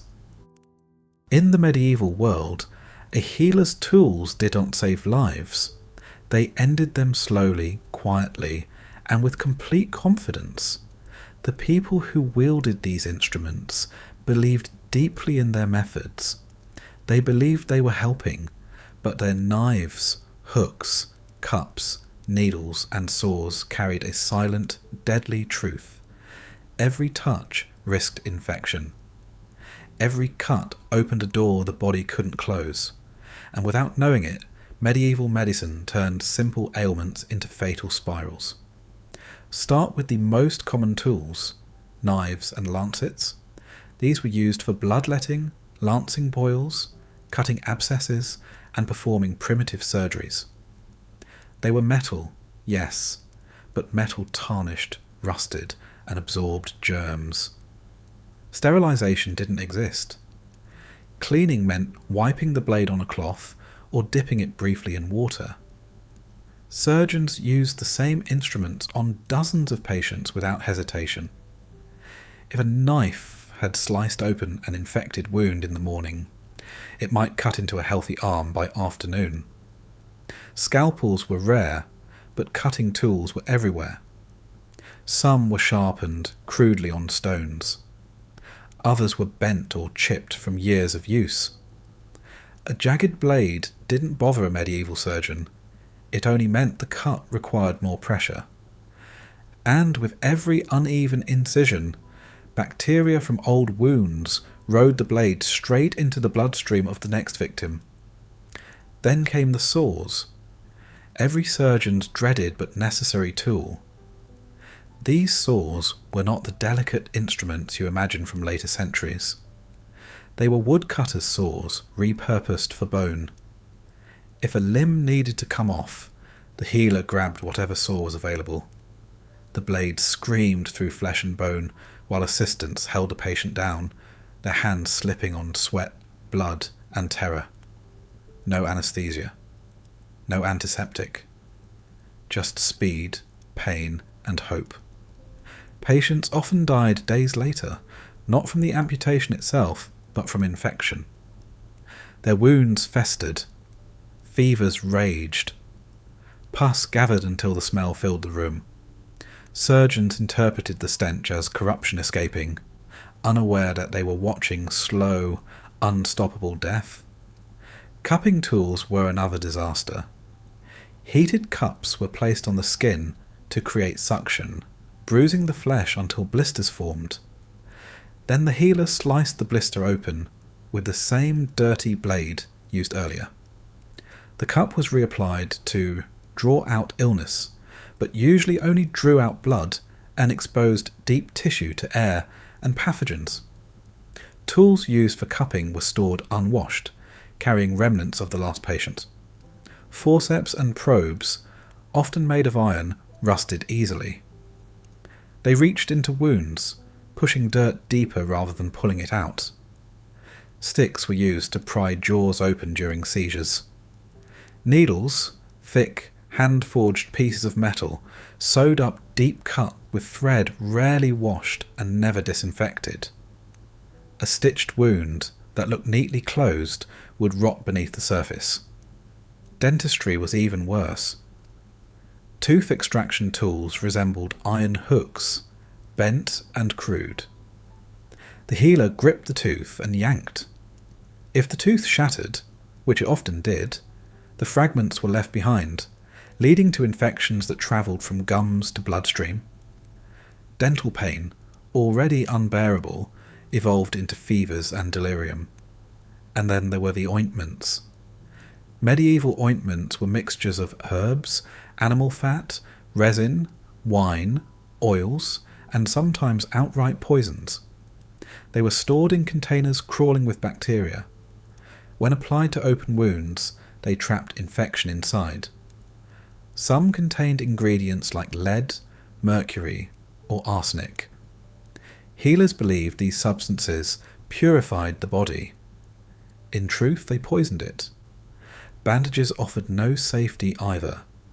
They were made of reused cloth, sometimes torn from old clothing, sometimes from the garments of the dead. People washed them rarely, and when they did, it was in contaminated water. Wrapping a wound meant sealing filth against the skin. Hospitals used the same communal tools for every patient. There were no dedicated surgical kits. Instruments lay in baskets or hung on walls, gathering dust and rot. A tool used for childbirth might later be used to lance an abscess, and then to cut open a fevered wound. Tools gained a history of death with every use. Yet medieval people didn't fear these instruments. They feared not using them. A town healer was better than no healer, even when their tools spread more suffering than relief. People trusted their experience and ignored the dangers they couldn't see. But you would see it instantly. The rust, the grime, the dried blood, the clouded edges of a blade. Your modern instincts, shaped by sterile environments, antiseptics, and hygienic fear, would scream at the sight. Your body, unprepared for raw infection, would succumb quickly if any of those tools touched you. In the medieval world, hope often came in the form of a blade, but the blade carried the past wounds of every person before you. And when metal met skin, death often followed. In the medieval world, sickness didn't come with labels, it came with fear. Today, illnesses have names, categories, causes, treatments. In the Middle Ages, disease was a shadow, shapeless, unknowable, unpredictable.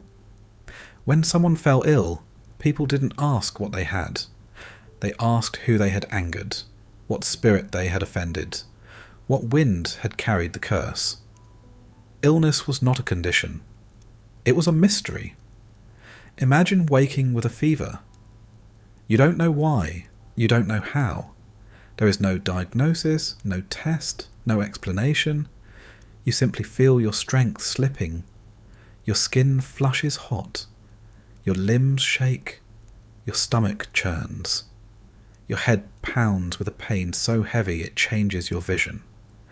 And the people around you respond not with medical guidance, but with dread. To medieval villagers, symptoms were the only language disease spoke. A rash might be a blessing or a death sentence. Vomiting could be a sign of bad humours or demonic influence. A cough might be a passing annoyance, or the first sign of an illness that would sweep through the entire village. No one knew until it was too late.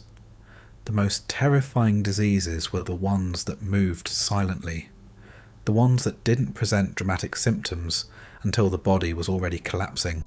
A person could feel fine in the morning, weak by noon, delirious by evening.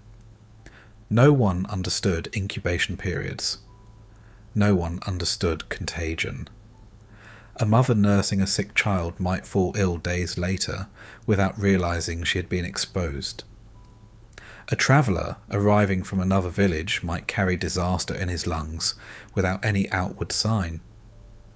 And because diseases had no names, they had no patterns.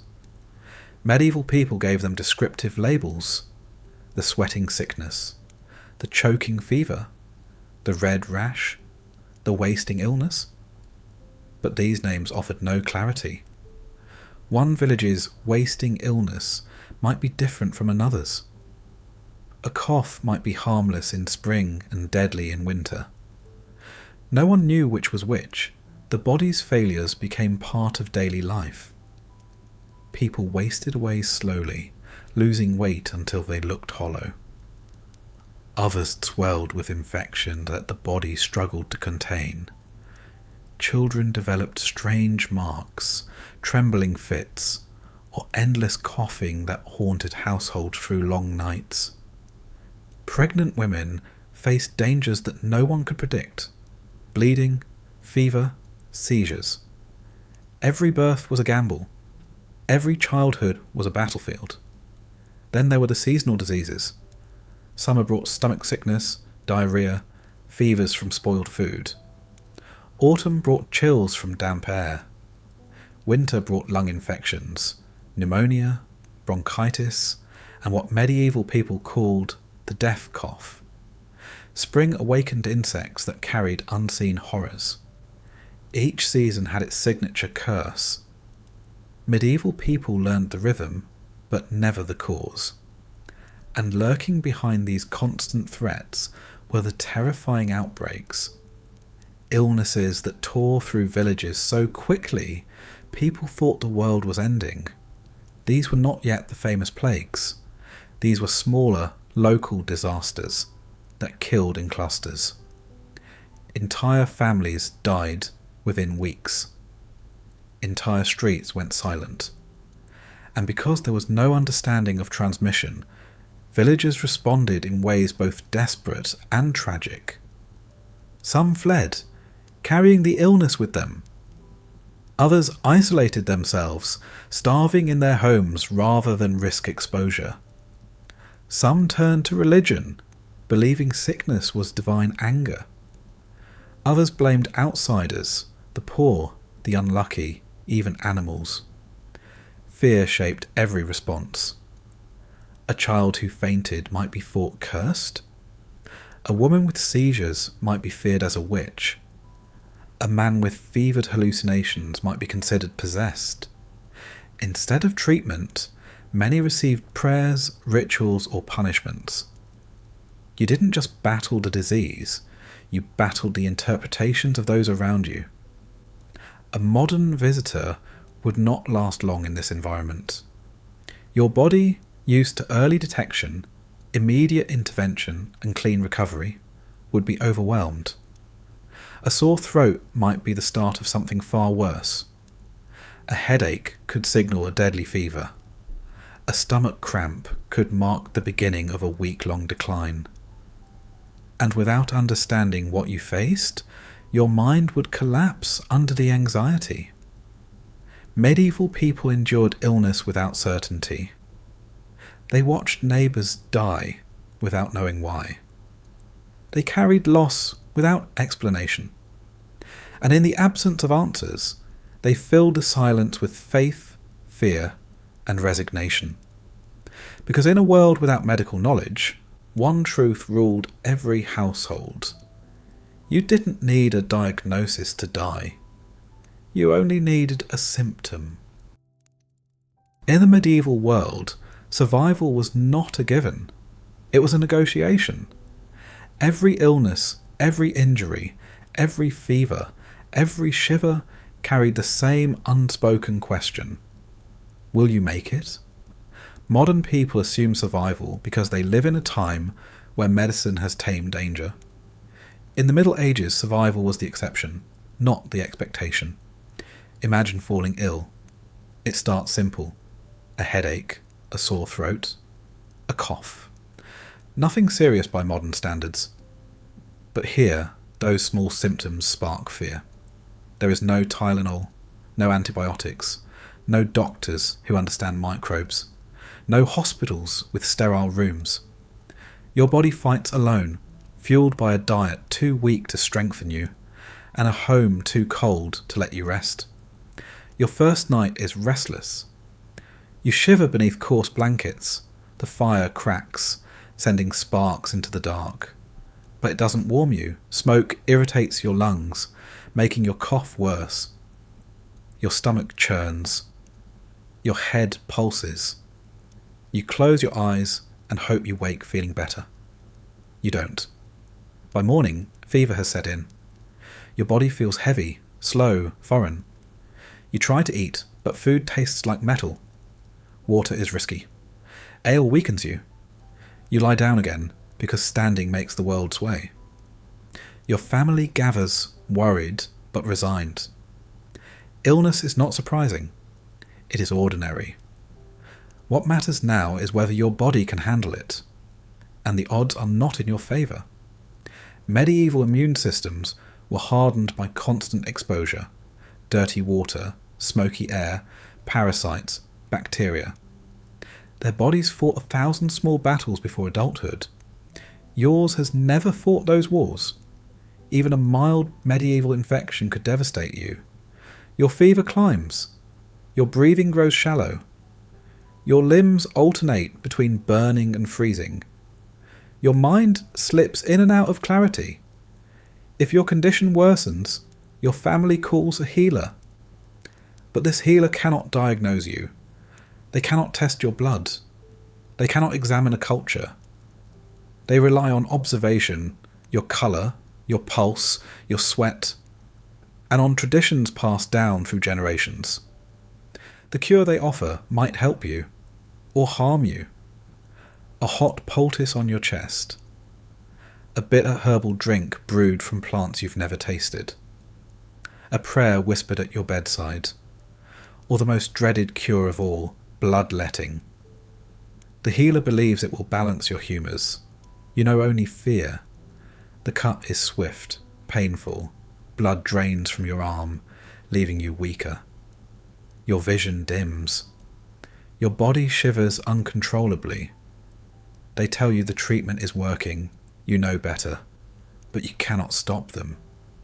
If infection enters the wound, and it often does, you are doomed. The fever spikes. Pain radiates. You grow delirious.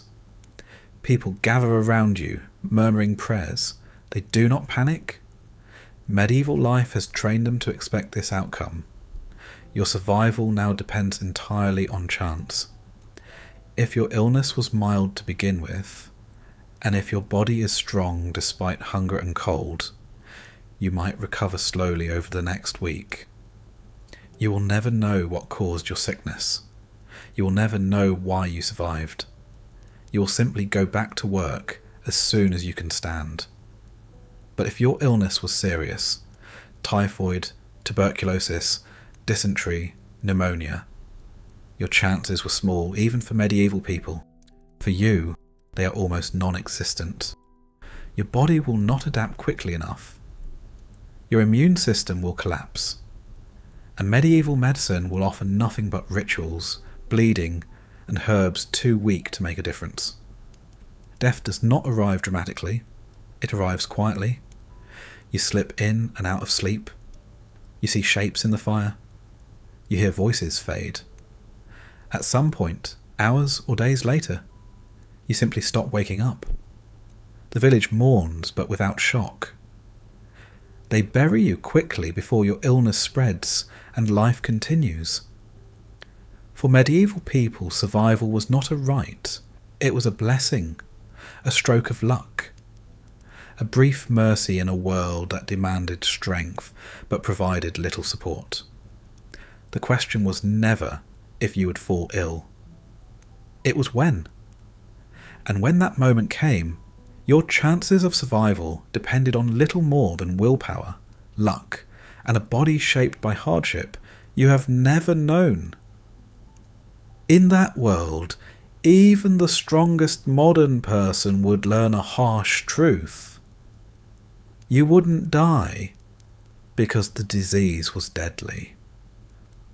You would die because the odds were never meant for you. In the medieval world, violence wasn't an interruption. It was a constant presence, an uninvited companion that lurked at the edge of every street, every marketplace, every tavern, every journey. Modern people rely on laws, police, cameras, courts, a system designed to prevent conflict before it begins. In the Middle Ages, no such safety existed. Law was not protection. Law was a rumour. Imagine stepping into a medieval street. You hear voices, shouting, bargaining, arguing. You smell smoke, sweat, animals, garbage. Beneath it all, there is something else. Tension. A readiness. People move with awareness, glancing over shoulders, gripping their belts, scanning alleys. Not because they expect disaster, but because they know it can happen at any moment. There is no police force, no one patrolling, no guaranteed response. If someone attacks you, the only people who might intervene are bystanders, and most will not risk their own lives for a stranger. Survival is personal, protection is personal, justice is personal. Every man is his own guard. Every woman walks with quiet fear. Disputes erupt easily. A shove in a crowded market becomes a fist fight. A debt unpaid becomes a beating. A drunken insult becomes a stabbing. Honour matters more than law. Respect is currency. Reputation is shield. A single humiliation can mark someone for years, and violence becomes the language used to defend pride. Weapons are everywhere. Not elegant swords, crude knives, patched together clubs, farming tools repurposed into instruments of harm. Everyone carries something. Even peasants keep blades hidden in belts or boots. A simple argument can turn deadly in seconds. Medieval fights are not brawls, they are ambushes, explosions of panic and desperation. And the places where violence hides most effectively are ordinary ones. The marketplace. Crowded, chaotic, loud. Easy for a thief's hand to slip into a pocket. Easy for a merchant to accuse you wrongly. Easy for a disagreement over price to turn into a brawl that ends with someone bleeding on the cobblestones. The tavern. Dark, smoky, filled with alcohol, boasting, resentment. One spilled drink can ignite a storm. You might bump into the wrong man. You might speak over someone. You might be mistaken for someone else. The night rarely ends without someone being dragged outside. The alley. Narrow, silent, perfect for an ambush. A shortcut becomes a trap. You hear footsteps behind you. Or worse, you don't hear anything at all. Your own home. Thieves break in quietly. Bandits drift between villages. A locked door, if you even have one, offers little protection. And punishment? Punishment is unpredictable, inconsistent, brutal. If you're attacked, authorities may ignore you. If you defend yourself and injure your attacker, you might be the one punished. If someone with status harms you, your life is simply considered less valuable. Justice bends to wealth, reputation, and influence. Revenge becomes the court system. Families feud. Neighbours hold grudges. Violence travels through communities like a whisper, returning again and again. Travelling is even worse. Roads stretch through forests and fields with no one to protect you. Bandits hide behind rocks, in thickets, beneath old bridges. They wait for travellers who walk alone, or simply unlucky groups caught far from home. They strike quickly, ruthlessly. A journey of 10 miles becomes a test of luck, timing and endurance. You, a modern visitor, would stand out immediately. Your posture, your clothing, your uncertainty, everything marks you as vulnerable. People would notice. Some would take advantage. A shove becomes a robbery. A question becomes a threat. A mistake becomes a beating you cannot defend against. And the psychological toll is immense. You never relax. Not fully. Not anywhere. Even in daylight, even in crowds, you remain alert because violence needs only a moment. A spark. A glance. A misinterpreted gesture. You live with your shoulders tight, your heartbeat quickened, your mind constantly scanning for danger. Medieval people grew up in this world. Their instincts kept them alive. You have never needed such instincts. The medieval street teaches a lesson quickly. There is no safe zone, no guaranteed protection, no certainty. Violence is not exceptional. Violence is the backdrop of life. And in that world, one truth becomes painfully clear. You wouldn't fear violence because it might happen. You would fear it because it will happen. Eventually, inevitably, and without warning. In the medieval world, the moment you left the safety of your village, thin as that safety was, you stepped into a realm where danger waited behind every tree, every bend, every shadow. Roads were not paths of travel. They were hunting grounds. And the hunters were men with nothing to lose. Bandits. Imagine walking on a dirt road that stretches between two distant towns. There are no signs, no patrols, no carriages passing by every few minutes. Just silence, wind, and the rhythmic crunch of your own footsteps. The road narrows unexpectedly. The trees arch overhead, twisting their branches like fingers. The shadows deepen, and a single truth settles into your bones. If someone attacks you here, no one will hear you scream. Bandits were not rare. They were everywhere. Former soldiers, runaway serfs, desperate farmers, criminals escaping punishment. Men pushed to the edges of society, living by theft and violence. Some worked alone, drifting like wolves. Others moved in packs, communicating through hidden signals, marking trees, leaving subtle indicators that only fellow outlaws understood. They watched travellers long before travellers noticed them. A glint in the branches, a rustle where the wind is still, a figure motionless in the brush. Sometimes you sense something is wrong. Your skin prickles, your pace quickens, but it's already too late. Bandits didn't fight fair. They didn't step into the road and announce their intentions. They ambushed. They waited for the moment your guard fell, when you bent down to adjust your shoe, when you slowed to drink, when the sun blinded you as you turned a corner. Then they struck with speed born of practice, a hand over your mouth, a blade at your throat, a club to the back of your head. You don't see faces. You see blur, motion, violence. Some bandits robbed quickly and fled. Others beat travellers senseless before taking their belongings. And the cruelest didn't just rob. They wanted entertainment, pain, power, a moment of dominance over someone weaker. Women faced even worse dangers. Bandits knew the law would never punish them for what they did in the woods. The forest hid everything. And even if you survived, even if you staggered back to the road bruised and bleeding, there was no guarantee of help. Another traveller might pass hours later. They might stop, or they might fear being ambushed themselves. People walked past suffering because they too were prey. Carts and merchants were frequent targets. Bandits knew merchants carried coin, cloth, tools, wine, valuable goods worth the risk.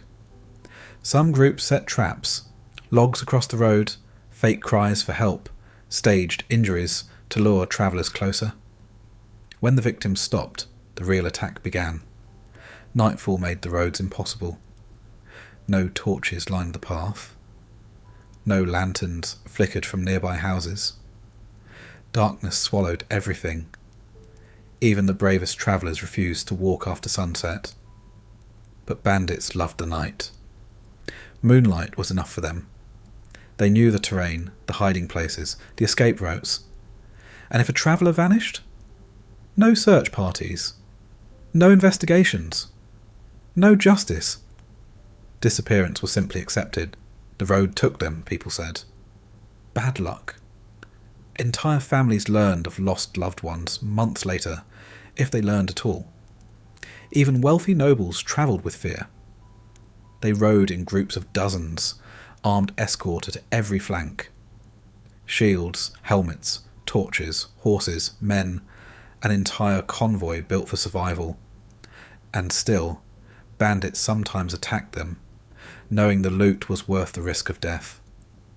For a modern person, the danger is beyond comprehension. You're used to roads as neutral places, safe, predictable, monitored. In the medieval world, stepping onto a road meant entering a place where the rules of civilization evaporated. Your phone, your GPS, your emergency number. None of that exists. There is only your body, the dirt, and miles of empty land. Your nerves would fray quickly. Every sound would make you jump. Every rustling bush would become a potential attacker. Your muscles would stay tense from fear. Your mind would calculate escape routes you don't actually have. You'd walk fast, but not fast enough. A bandit could watch you for hours before choosing the perfect moment to strike. And when you realise that the road offers no safety, only exposure, you finally understand the truth medieval people lived with every day. On the road, you're not a traveller. You're prey. In the medieval world, honour wasn't a virtue. It was a blade. A force sharper than steel, more volatile than fire, and far deadlier than most illnesses. Honour governed behaviour, dictated reputation, and fueled violence. It wasn't about morality. It wasn't about dignity. It was about survival. Because in a society without reliable law, your honour was your protection. The moment you step into a medieval community, you feel the weight of eyes. People watch how you speak, how you stand, how you greet others. Every gesture becomes a signal. Every word becomes a test. If you look weak, you invite trouble. If you look arrogant, you invite challenge. If you look confused, a modern visitor's natural state, you invite danger. Honour was currency. The poor guarded it fiercely because it was all they had. The wealthy guarded it obsessively because it justified their privilege. Men fought to defend it. Women were punished to preserve it. Entire families suffered for it. A single insult could ignite a feud lasting generations. Honour didn't require truth. It required perception. If someone hinted that you were dishonest, cowardly, untrustworthy, or disloyal, your only defence was immediate, often violent action. Backing down meant surrendering your place in the community's hierarchy. And in a world where strength determined safety, that surrender could destroy you. Arguments erupted in taverns, markets, festivals, anywhere pride collided with emotion. A man accused of underpaying for goods might strike the merchant. A spilled drink could turn into a fistfight. A misunderstood glance could become a challenge. And once violence started, it spread quickly. Friends joined in, relatives joined in, allies joined in. These weren't controlled duels. They were chaotic eruptions where knives flashed, fists struck bone, and blood darkened the dirt. For women, honour was a cage. Their reputation determined their fate. A whisper, true or not, could ruin them. If a woman was seen alone with a man, if she spoke too boldly, if she resisted a marriage arrangement, if she walked in the wrong place at the wrong time, her honour could be questioned. And in medieval society, a woman without honour had no protection. She could be married off, shunned, punished, or labelled sinful. Deaths caused by honour conflicts were common and often ignored. A man killed in a brawl was blamed for provoking it. A woman hurt by her own family was said to have invited shame. The law rarely intervened. Community customs carried more weight than any written rule. Honour also shaped class. Nobles had their own brand of honour. Formal, rigid, fueled by pride and politics. Insulting a noble's lineage or questioning their courage could spark duels fought with real weapons. These duels weren't elegant dances. They were brutal confrontations fought on muddy ground, while men shouted encouragement. A misplaced strike could kill instantly. A lingering wound could fester into infection. And yet, refusing a duel was worse. Cowardice ruined a noble's standing. Weakness undermined authority. Honour demanded risk, even when the risk was fatal. Travellers faced their own dangers. If you failed to show proper deference to local customs, you could offend someone without realising it. A misplaced gesture, a wrong form of address, a disrespectful stance. Medieval people lived by unspoken rules that outsiders did not know, and violations were met with hostility. You, a modern visitor, would break these rules constantly. Without meaning to, you would look someone in the eye for too long or too briefly. You would ask a question too boldly. You would step into the wrong space. You would fail to bow or bow at the wrong time. And each mistake would paint you as insolent or suspicious. Your survival would depend on your ability to read a system built on instinct and intimidation, one you've never experienced. Your confusion would be interpreted as disrespect, your politeness as weakness, your modern expectations as arrogance. Medieval people lived with honour as a shield because they had to. It protected their place in society. It deterred attackers. It justified retaliations. But it also kept them in constant danger. They lived on the edge of conflict every day, balancing pride and survival like two sides of the same sword. And you would learn, painfully and quickly, in the Middle Ages, honour wasn't something you defended with words. It was something you defended with blood.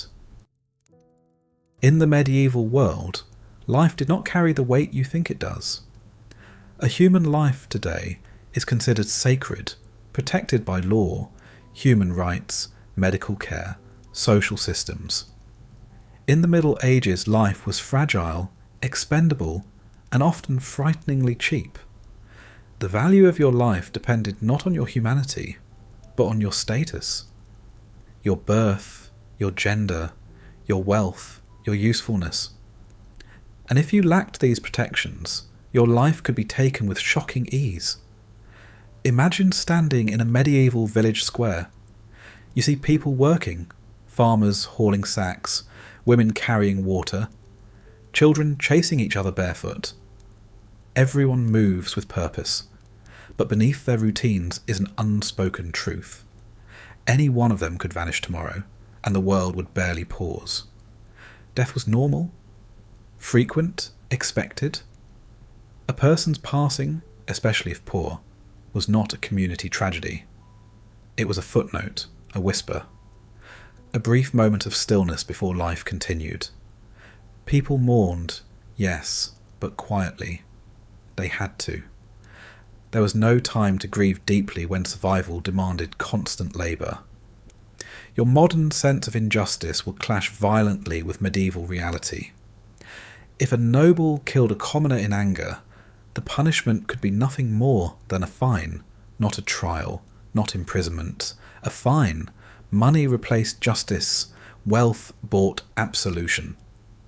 A commoner's life was valued at coins. The nobility's life was valued at status. Killing someone beneath you was seen as regrettable, not criminal. But if a commoner harmed a noble, execution, immediate, brutal, public, the message was clear. Some lives mattered, others did not. Even among the poor, life had hierarchies. A strong labourer was worth more than an elderly farmer. A healthy mother was worth more than a widow. A child old enough to work in the fields was worth more than a newborn. These values weren't spoken aloud, but they shaped every decision. How food was rationed, who received care, who was protected first. Accidents claimed lives constantly. Falling from a roof, being kicked by a horse, drowning in a river, burning in a fire. These deaths elicited sorrow but not shock. People lived so close to danger that tragedy felt like an extension of daily life, not an interruption. Violence added another layer. Brawls, disputes, robberies, feuds, many ended with injury or death.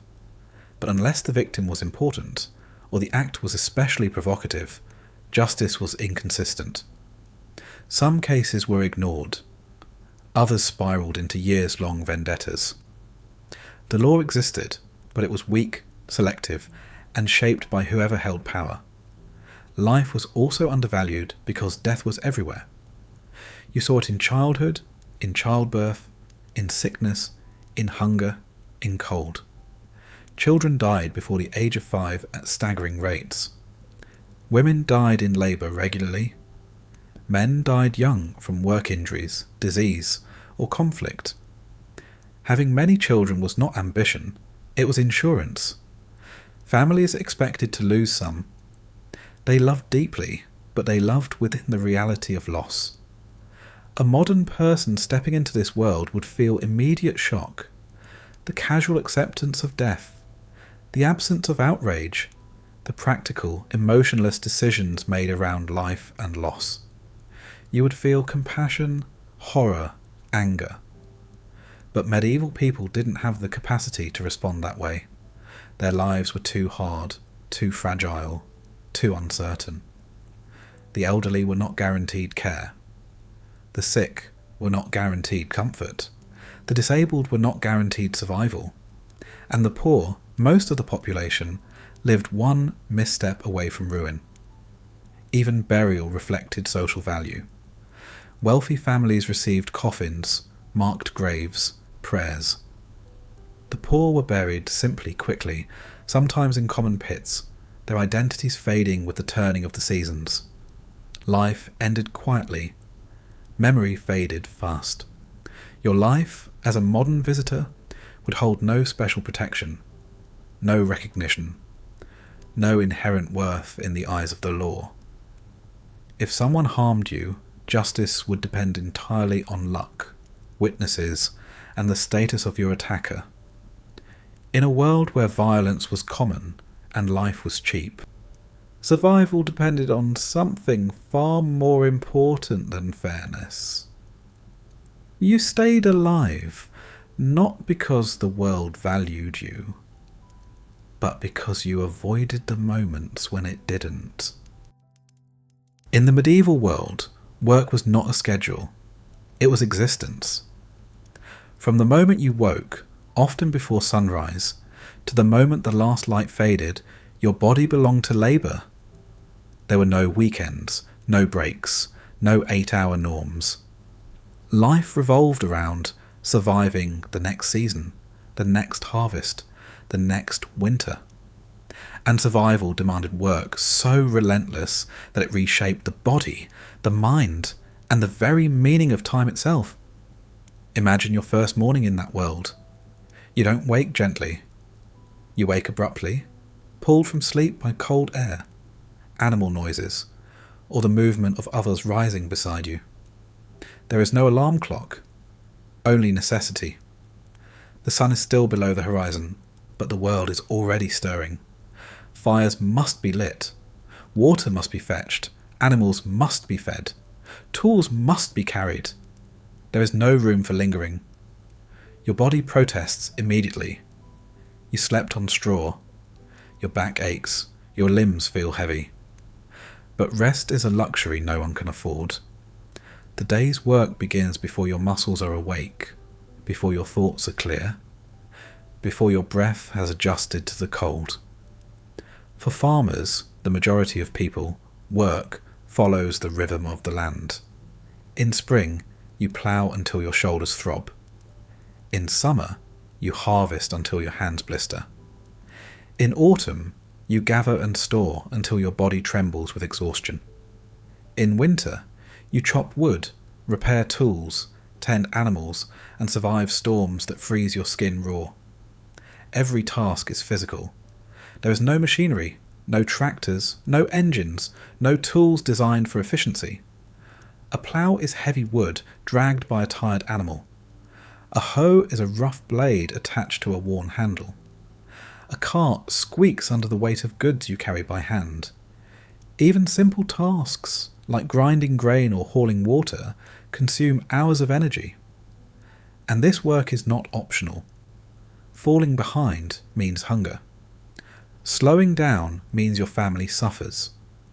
Illness doesn't excuse you. Injury doesn't pause the season.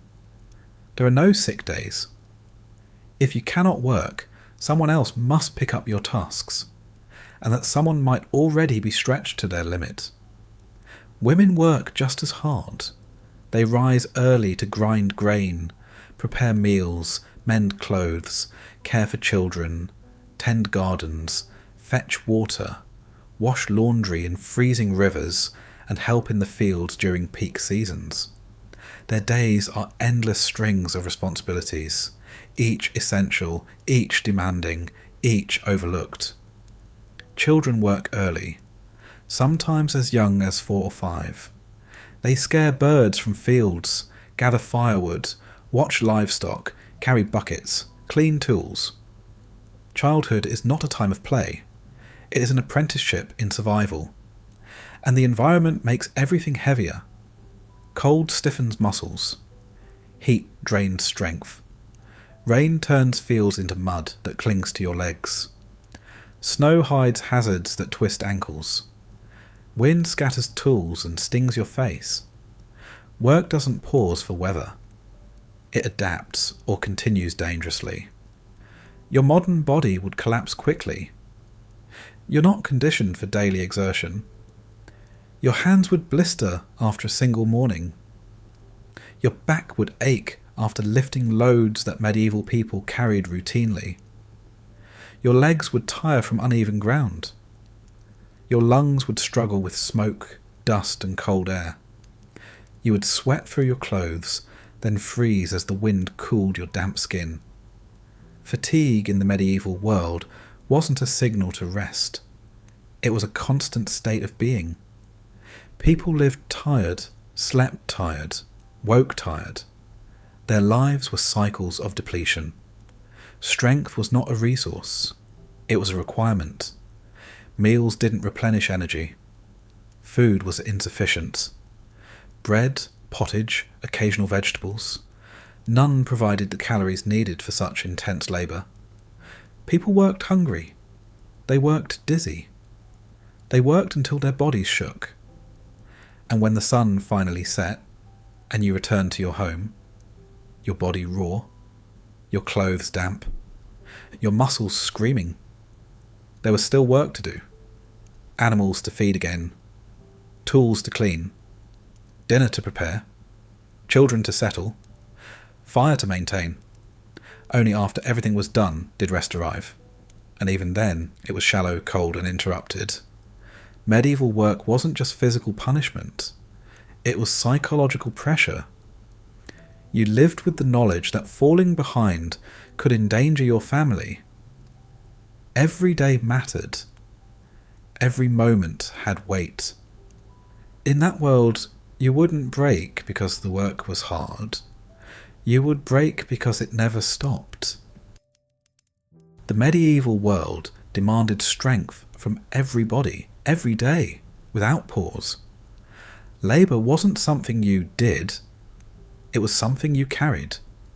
A burden that never let go, a weight that shaped the spine, hardened the hands, and crushed the modern idea of physical limits. Work wasn't measured in hours. It was measured in what your body could endure before it failed. Picture yourself lifting a sack of grain. In the modern world, this would be an unusual task, something done occasionally with help or equipment. In medieval life, this is routine. You heave the sack onto your shoulder, the coarse fabric digging into your skin.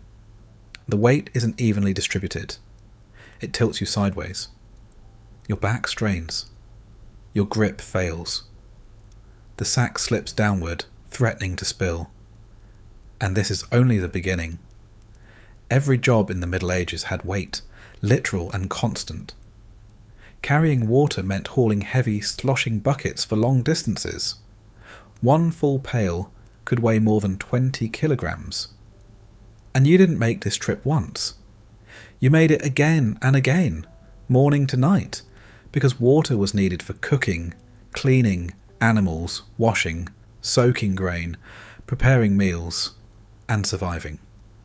A family might need dozens of bucketfuls in a day. Chopping wood was another relentless burden. You swung an axe made of uneven metal, attached to a rough wooden shaft. Each strike jarred your arms. The wood didn't split cleanly. Knots, moisture, and winter frost turned simple tasks into exhausting struggles. A medieval fireplace devoured wood quickly. Keeping a home warm required hours of chopping daily. Farming was heavier still. Bending to plant seeds for hours strained your back until it throbbed. Harvesting grain required swinging a sickle hundreds of times. Every motion pulled at your shoulders, wrists and spine. Then you bundled the sheaves, lifting, tying, stacking, until sweat soaked your clothes and ran into your eyes.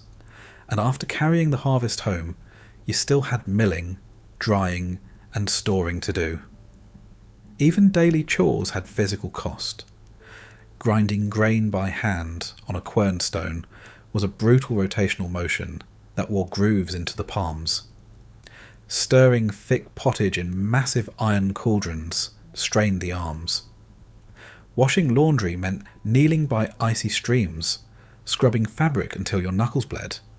And those were the ordinary tasks. But the heaviest labour of all was hauling. Medieval life revolved around moving things: wood, water, grain, crops, stones, tools, children, food, fuel. The human body was the machinery of the age. If something needed to go somewhere, people carried it. Animals helped, but only the wealthy had enough livestock to lighten the load. Most peasants relied on their own strength. They dragged ploughs when oxen were unavailable. They carried timber for repairs. They hauled stones to build walls. They lifted hay bales, shoveled manure, dragged fishing nets, anchored boats. And these tasks were done with malnourished bodies. Your muscles weaken without protein. Your stamina collapses without calories. But medieval people worked on diets that barely sustained them. Thin soups, stale bread, dried peas, occasional bits of fat. They didn't build muscle. They preserved motion. Their strength came from necessity, not nutrition. Your modern body would crumble fast. Your hands would blister on day 1. Your back would seize by day 2. Your legs would ache so deeply you'd struggle to stand on day 3. And medieval life would not slow down for you. There was no concept of lifting safely, no ergonomic designs, no optimized techniques. You lifted however you could, because if you didn't, someone else had to do it, and everyone was already exhausted. Then there were the injuries. A twisted ankle meant days of pain with no rest. A strained back meant permanent damage. A cut or scrape could become infected. Medieval people lived with chronic pain, stiff joints, swollen knees, and aching spines. They didn't complain. Complaining didn't reduce the workload. The psychological weight was just as crushing. You woke knowing what awaited you. Endless repetition. Endless strain. No shortcuts, no tools to make things easier. Work wasn't just hard, it was heavy in every sense. Heavy on the body, heavy on the heart, heavy on the mind. You wouldn't last because your world has taught you that labour has limits. Theirs taught them the opposite. If you don't endure the weight, you don't survive. In the medieval world, labour didn't strengthen you. It carved you into someone else, or broke you trying. In the medieval world, injury was not a pause in life. It wasn't a reason to stop working, to recover, to heal. Injury was an inconvenience, dangerous, painful, and often permanent, but life didn't slow down to accommodate it. The field still needed tending. Animals still needed care. Fires still needed fuel. Rest was a luxury no one could afford. Imagine twisting your ankle in a field rut. The pain shoots up your leg, sharp and immediate. In the modern world, you'd sit, ice it, elevate it, take medication. Here, you do none of that. You're miles from home. You're needed at work. You have no painkillers, no compression, no support. The joint swells, stiffens and throbs. But you keep walking, because stopping means falling behind. And falling behind can mean starvation. If you cut your hand while chopping vegetables, the wound bleeds freely. You rinse it in cold water, water that likely carries bacteria. You wrap it in cloth that isn't sterile. The wound throbs with every heartbeat. Still, you continue preparing food. If you're a woman, you still wash laundry, carry water, knead dough, mend clothing. The hand never rests. It cannot. If you are a farmer and injure your back, the consequences are even worse. The ploughing season won't wait. The harvest season won't wait. Your family depends on your labour. A single day missed means falling behind on work that determines whether you survive winter. So you push through the pain, lifting with muscles that scream, bending while your spine trembles. Medieval life punished hesitation. If you couldn't work, someone else had to pick up the burden, usually a child, a spouse, or an elderly parent already stretched to exhaustion. Injury didn't reduce the workload, it redistributed it. This reality forced people to keep going long after their bodies signalled that they should stop. Healers offered little help. A sprain might be wrapped in wool soaked in vinegar. A broken finger might be pulled roughly into place. A deep cut might be stitched with unsterilised needles and thread. There were no casts, no splints, no rehabilitation. Bones healed crooked. Muscles healed weak. Nerves healed improperly, if they healed at all. Modern bodies are accustomed to recovery. Medieval bodies had no such privilege. A broken arm? You would still need to feed yourself, gather wood, and work in the field with your other arm. A broken rib? You'd still be expected to breathe painfully through laborious chores, each breath stabbing deeper into your chest. A serious burn from the hearth?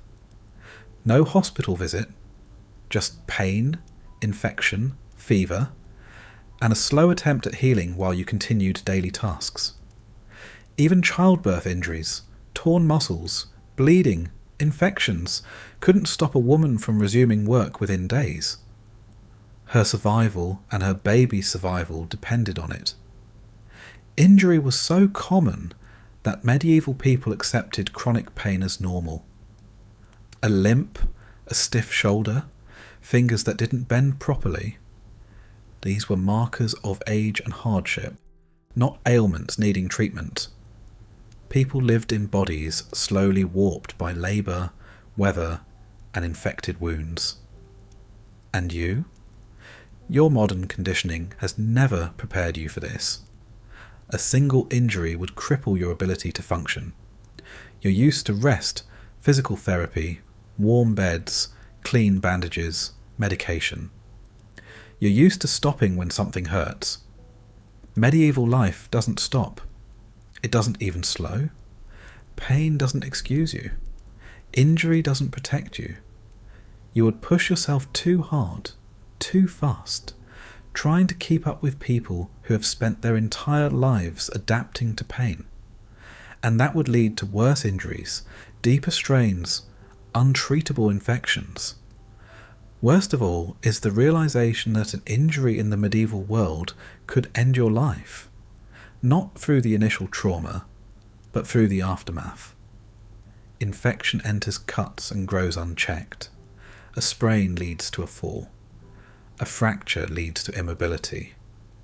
Immobility leads to hunger. Hunger leads to death.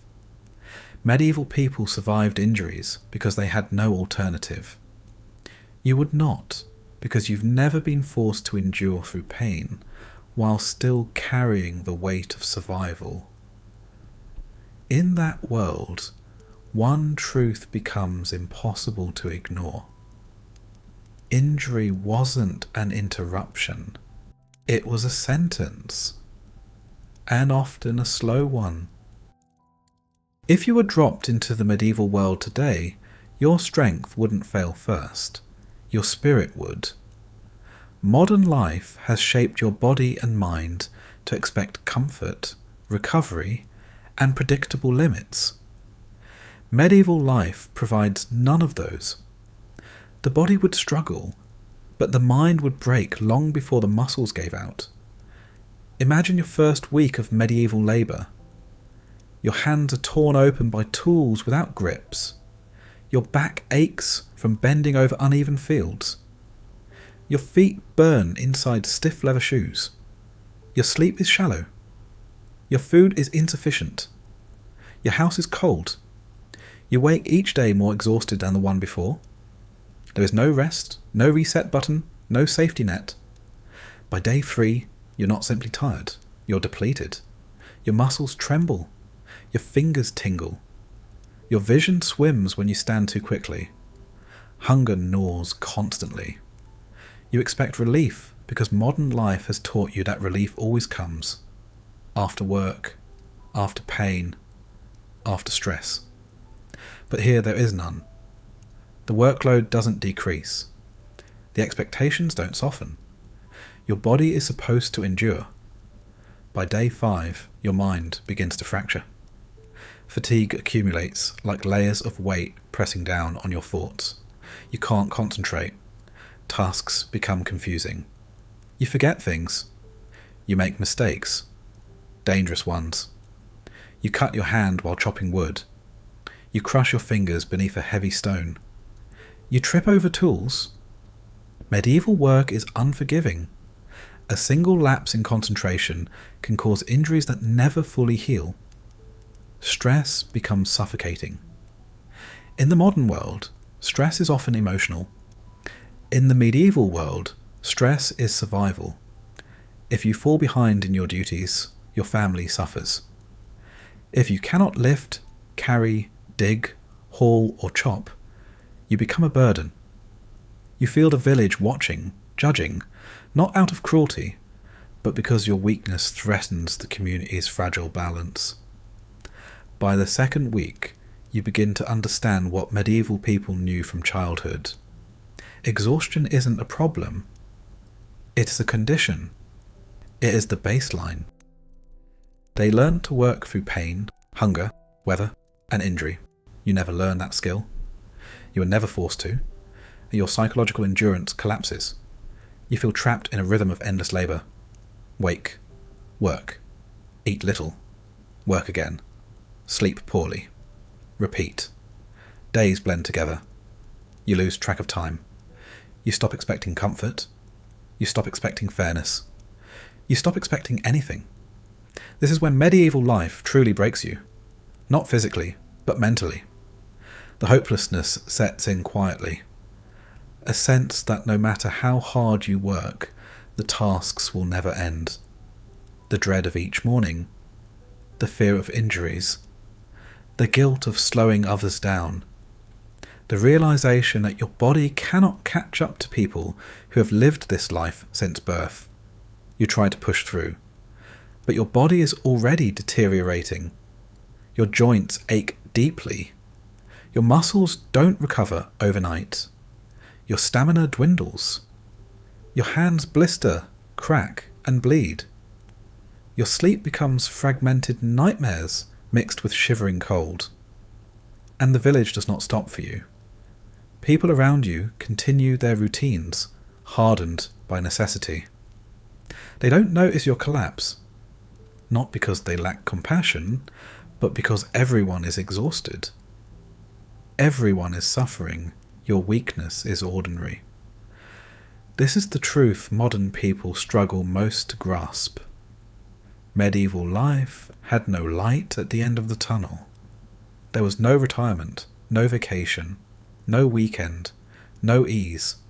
Work shaped every stage of life. You worked as a child. You worked as an adult. You worked until your body failed.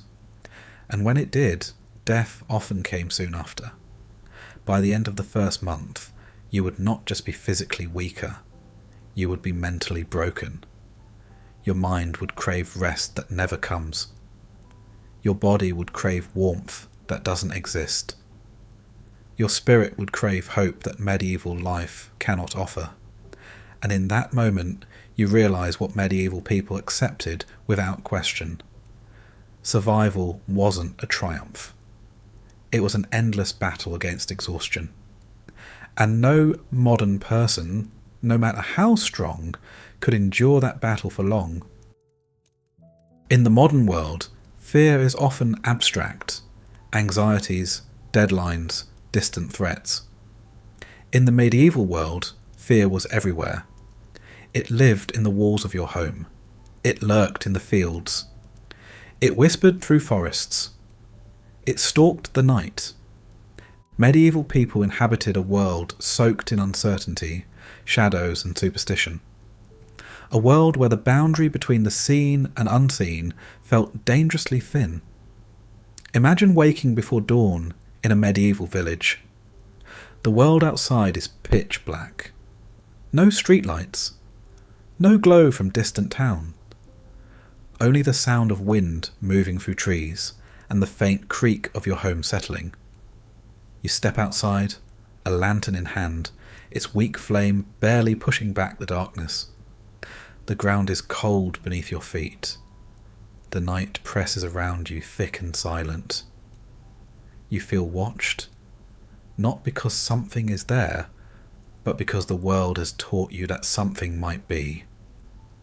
Medieval people lived surrounded by mystery. Everything they couldn't explain felt magical, spiritual, or dangerous. A sudden illness, a curse, a crop failure, divine punishment, a strange noise in the woods, a spirit, a shadow moving by the river, a demon, or something worse. The world was full of forces they believed lived alongside them, unseen, unpredictable, often malevolent. And these beliefs weren't harmless.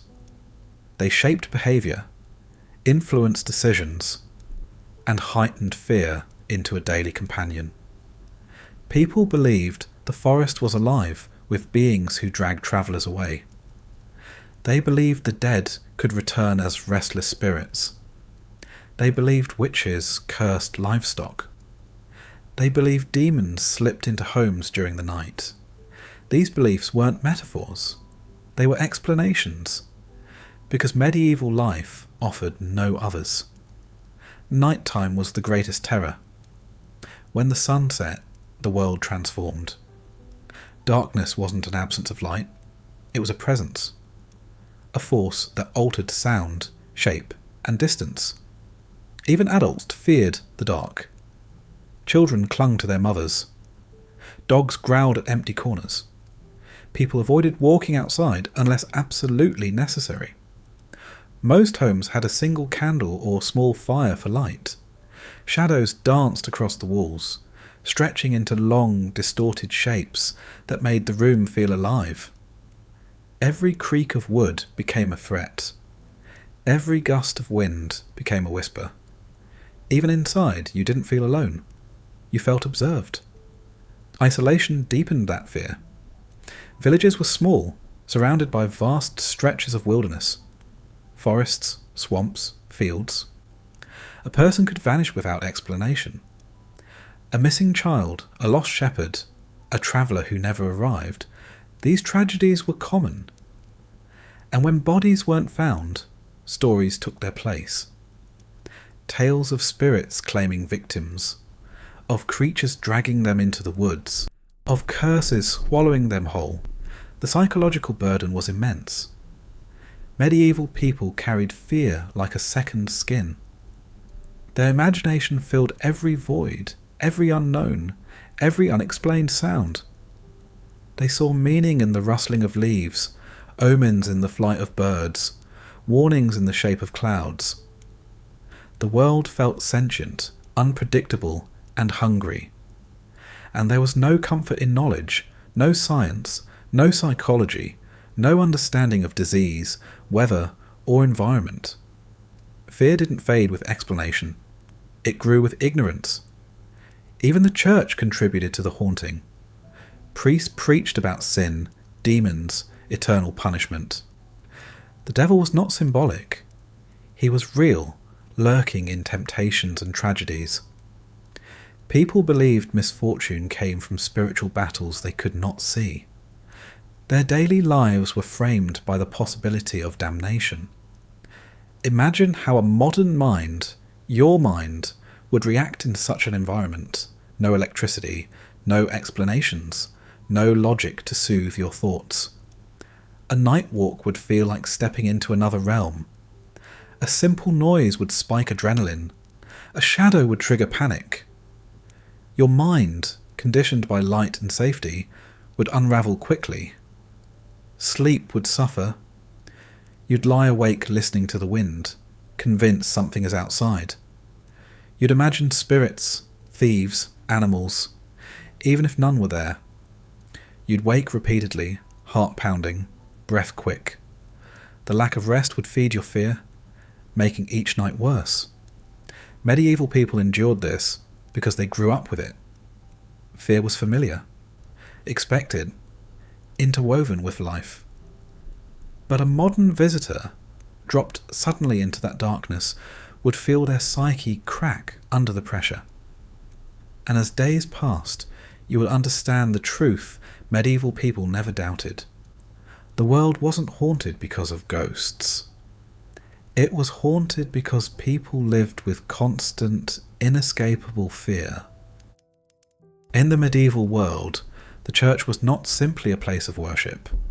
It was the lens through which people understood reality itself. Every emotion, every misfortune, every sickness, every success filtered through the church's teaching. It shaped conscience. It shaped fear. It shaped the very boundaries of what a person believed they could or could not do. And the result was a psychological pressure so heavy that modern minds would buckle under it. Imagine waking each morning to a world where everything you do is judged not just by people, but by God, saints, angels, demons, and the ever-present threat of eternal punishment. The church didn't just tell medieval people how to behave, it told them what to fear. To medieval villagers, sin was everywhere, not in dramatic acts, but in tiny, ordinary mistakes. A harsh word, a missing prayer, a moment of envy, a thought you couldn't control. Any slip could condemn your soul. Confession wasn't optional, it was survival. You weren't just afraid of hunger or illness. You were afraid of God's displeasure. Priests held immense power. They were the interpreters of the unseen, the mediators between earth and heaven. Their words shaped law, morality, and community order. If a priest said your misfortune came from sin, you believed him. If he said your child's sickness was punishment, you accepted it. The church's authority reached deeper than government, deeper than family. It reached into your thoughts.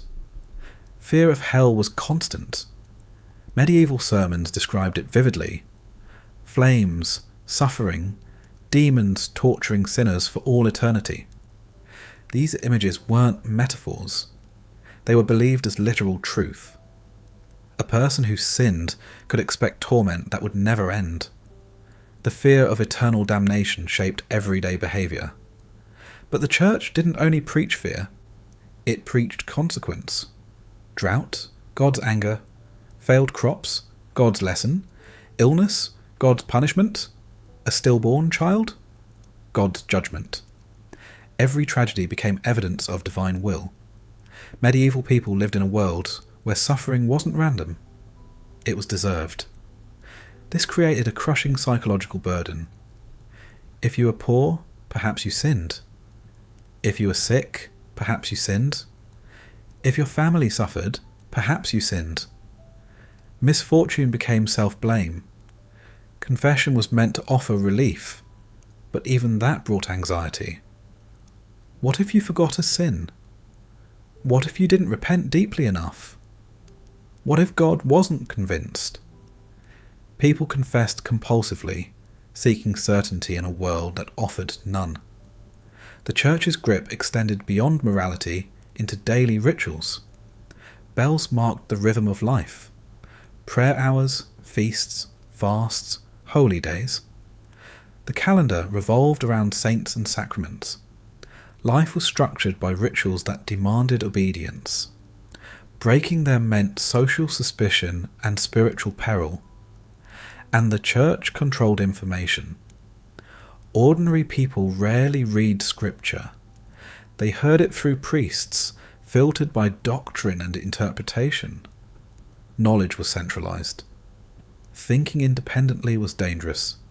Doubt was sinful. Curiosity was discouraged unless it reinforced faith. This created a psychological paradox. The church was comforting and terrifying at once. It offered hope of salvation, but only through obedience. It offered explanations for tragedy, but those explanations often placed guilt on the sufferer. It offered community, but also the threat of excommunication, the ultimate social death. Then there was the fear of witchcraft and demonic influence. The church taught that the devil actively sought souls. People believed demons hid in the woods, in abandoned houses, in unexplained illnesses. Any deviation from expected behaviour raised suspicion. A woman who knew herbs too well. A man who lived alone. A child who talked strangely. People feared their own neighbours as potential agents of evil. Imagine how a modern person, free-thinking, individualistic, shaped by science, would react in such a system. You would feel trapped, judged, suffocated. Your thoughts would feel dangerous. Your doubts would feel like crimes. You would censor yourself constantly, terrified that saying the wrong thing might brand you a heretic or a sinner. And worst of all, your suffering wouldn't lead to support. It would lead to scrutiny. Are you sick? Then what sin brought this upon you? Are you grieving? What lesson is God teaching you? Are you afraid? Then pray harder. The church didn't intend to break people. It intended to guide them. But in a world without alternative explanations, its guidance became total, absolute, unquestioned. To medieval people, this was normal. To you, it would be unbearable. Because the church didn't just rule the land, it ruled the mind. In the medieval world, the most unbearable suffering wasn't physical, it was the absence of explanations. People lived in a reality where everything hurt, everything threatened, everything demanded sacrifice, yet nothing made sense. Unlike the modern world, there were no scientific models, no psychological frameworks, no data, no medicine, no certainty. Misfortune simply happened, and medieval people were left to interpret tragedy with nothing but fear, rumour, and superstition. Imagine waking to find your crops yellowing overnight. You don't understand soil conditions or fungal blight. You only know that last week they were fine, and today they are dying. Why? You have no idea. You can only guess. And the guesses are terrifying. Was it sin? A curse? A neighbour's envy? God's displeasure? This constant confusion gnawed at the medieval psyche. Life felt unpredictable, arbitrary. A single wrong turn could doom you. A single careless action could invite disaster. People walked through their days carrying the weight of invisible threats they couldn't name or understand. Death especially arrived without clarity. Why did one child survive a fever, while another died within hours? Why did a healthy man collapse suddenly in the field? Why did illnesses strike entire families at once? There were no answers, only the torment of wondering what you had done wrong. Even natural phenomena triggered dread. An eclipse meant danger. A comet foretold war. A sudden storm was a message. A still night felt ominous. Medieval people lived in a world where the sky could threaten them, the earth could punish them, and the wind itself could carry curses. Every unexplained event became an omen, and every omen demanded interpretation. You, a modern person, would spiral quickly under such uncertainty. Your mind craves explanation. You're used to cause and effect, to solving problems, to understanding the mechanisms behind events. But in this world, cause and effect dissolve. You can only observe suffering, not explain it, not prevent it. This uncertainty made life emotionally exhausting. Imagine losing a loved one and never knowing why. Imagine watching an injury worsen with no understanding of infection. Imagine feeling ill and having no framework for assessing danger. Every moment of discomfort might be the beginning of your end. And then there was the social pressure. People whispered about the unfortunate. People avoided those plagued by recurring misfortune. People judged suffering as moral failure. If lightning struck your barn, neighbours wondered what sin you'd committed. If you fell ill, they might avoid you, fearing contagion or divine punishment. If your child was born sickly, they might claim your bloodline was cursed. The medieval world didn't just fail to provide answers, it punished you for not having them. Without explanations, people created their own. A dream became a prophecy. A coincidence became a warning. A stranger became a threat. A misstep became a sin. Fear filled every vacuum of knowledge. And the church, though offering spiritual comfort, often intensified the dread. If tragedies had meaning, then suffering wasn't random. It was deserved. That belief drove people deeper into guilt, anxiety, and self-blame. You would feel this psychological weight immediately. Something goes wrong, and your mind searches for answers that don't exist. You try to explain the fever. You try to explain the sudden storm. You try to explain why your neighbour glares at you. But the world offers no clarity. You learn to live in uncertainty. You learn to fear what you cannot understand. You learn to accept suffering without explanation. This mindset breaks the modern person because your entire worldview is built on understanding. When that foundation is stripped away, you are left adrift, vulnerable to superstition, paranoia, and despair. Medieval people didn't have strong minds because they were fearless. They had strong minds because life forced them to adapt to the inexplicable. And you would discover a truth they lived with every day. The hardest part of medieval life wasn't danger. It was never knowing why danger came. The greatest danger in the medieval world wasn't hunger, or cold, or violence. It was the slow unravelling of the mind. Modern people carry an invisible shield built from stability, explanation, support systems, and mental health awareness. In the Middle Ages, none of that existed. The human mind endured a constant assault. Fear, exhaustion, grief, superstition, uncertainty, and it endured it without relief. Imagine living in a place where suffering is constant, but understanding is absent, where hardship is normal, but comfort is rare, where fear is daily, but reassurance is non-existent. Your mind, shaped by predictability and protected by modern systems, will begin to crack under pressures medieval people accepted as ordinary. Start with the simplest truth. Medieval life offered no escape. There was no entertainment, no privacy, no silence, no retreat. You lived in one room with your family. You worked among others all day. You slept inches from them at night. Your thoughts were never your own. And into that crowded life entered unrelenting stress. You feared hunger. You feared illness. You feared cold. You feared bandits. You feared sin. You feared God. You feared demons. You feared dying young. You feared losing children. You feared being punished for things you could not control.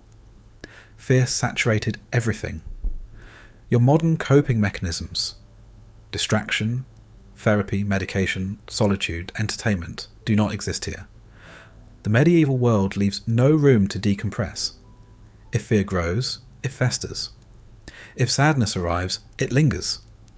If trauma strikes, it scars permanently. Trauma, especially, was everywhere. Children saw death before they could understand it. Mothers buried infants with silent resignation. Men watched wounds worsen into fatal infections. Villages witnessed fires, drownings, fevers, accidents, and never-ending losses. Grief had no outlet. You couldn't stop working to mourn. You couldn't take time away. You couldn't lean on a system that offered support. You swallowed your sadness because if you didn't, starvation would catch you before comfort did. Loneliness took a different shape.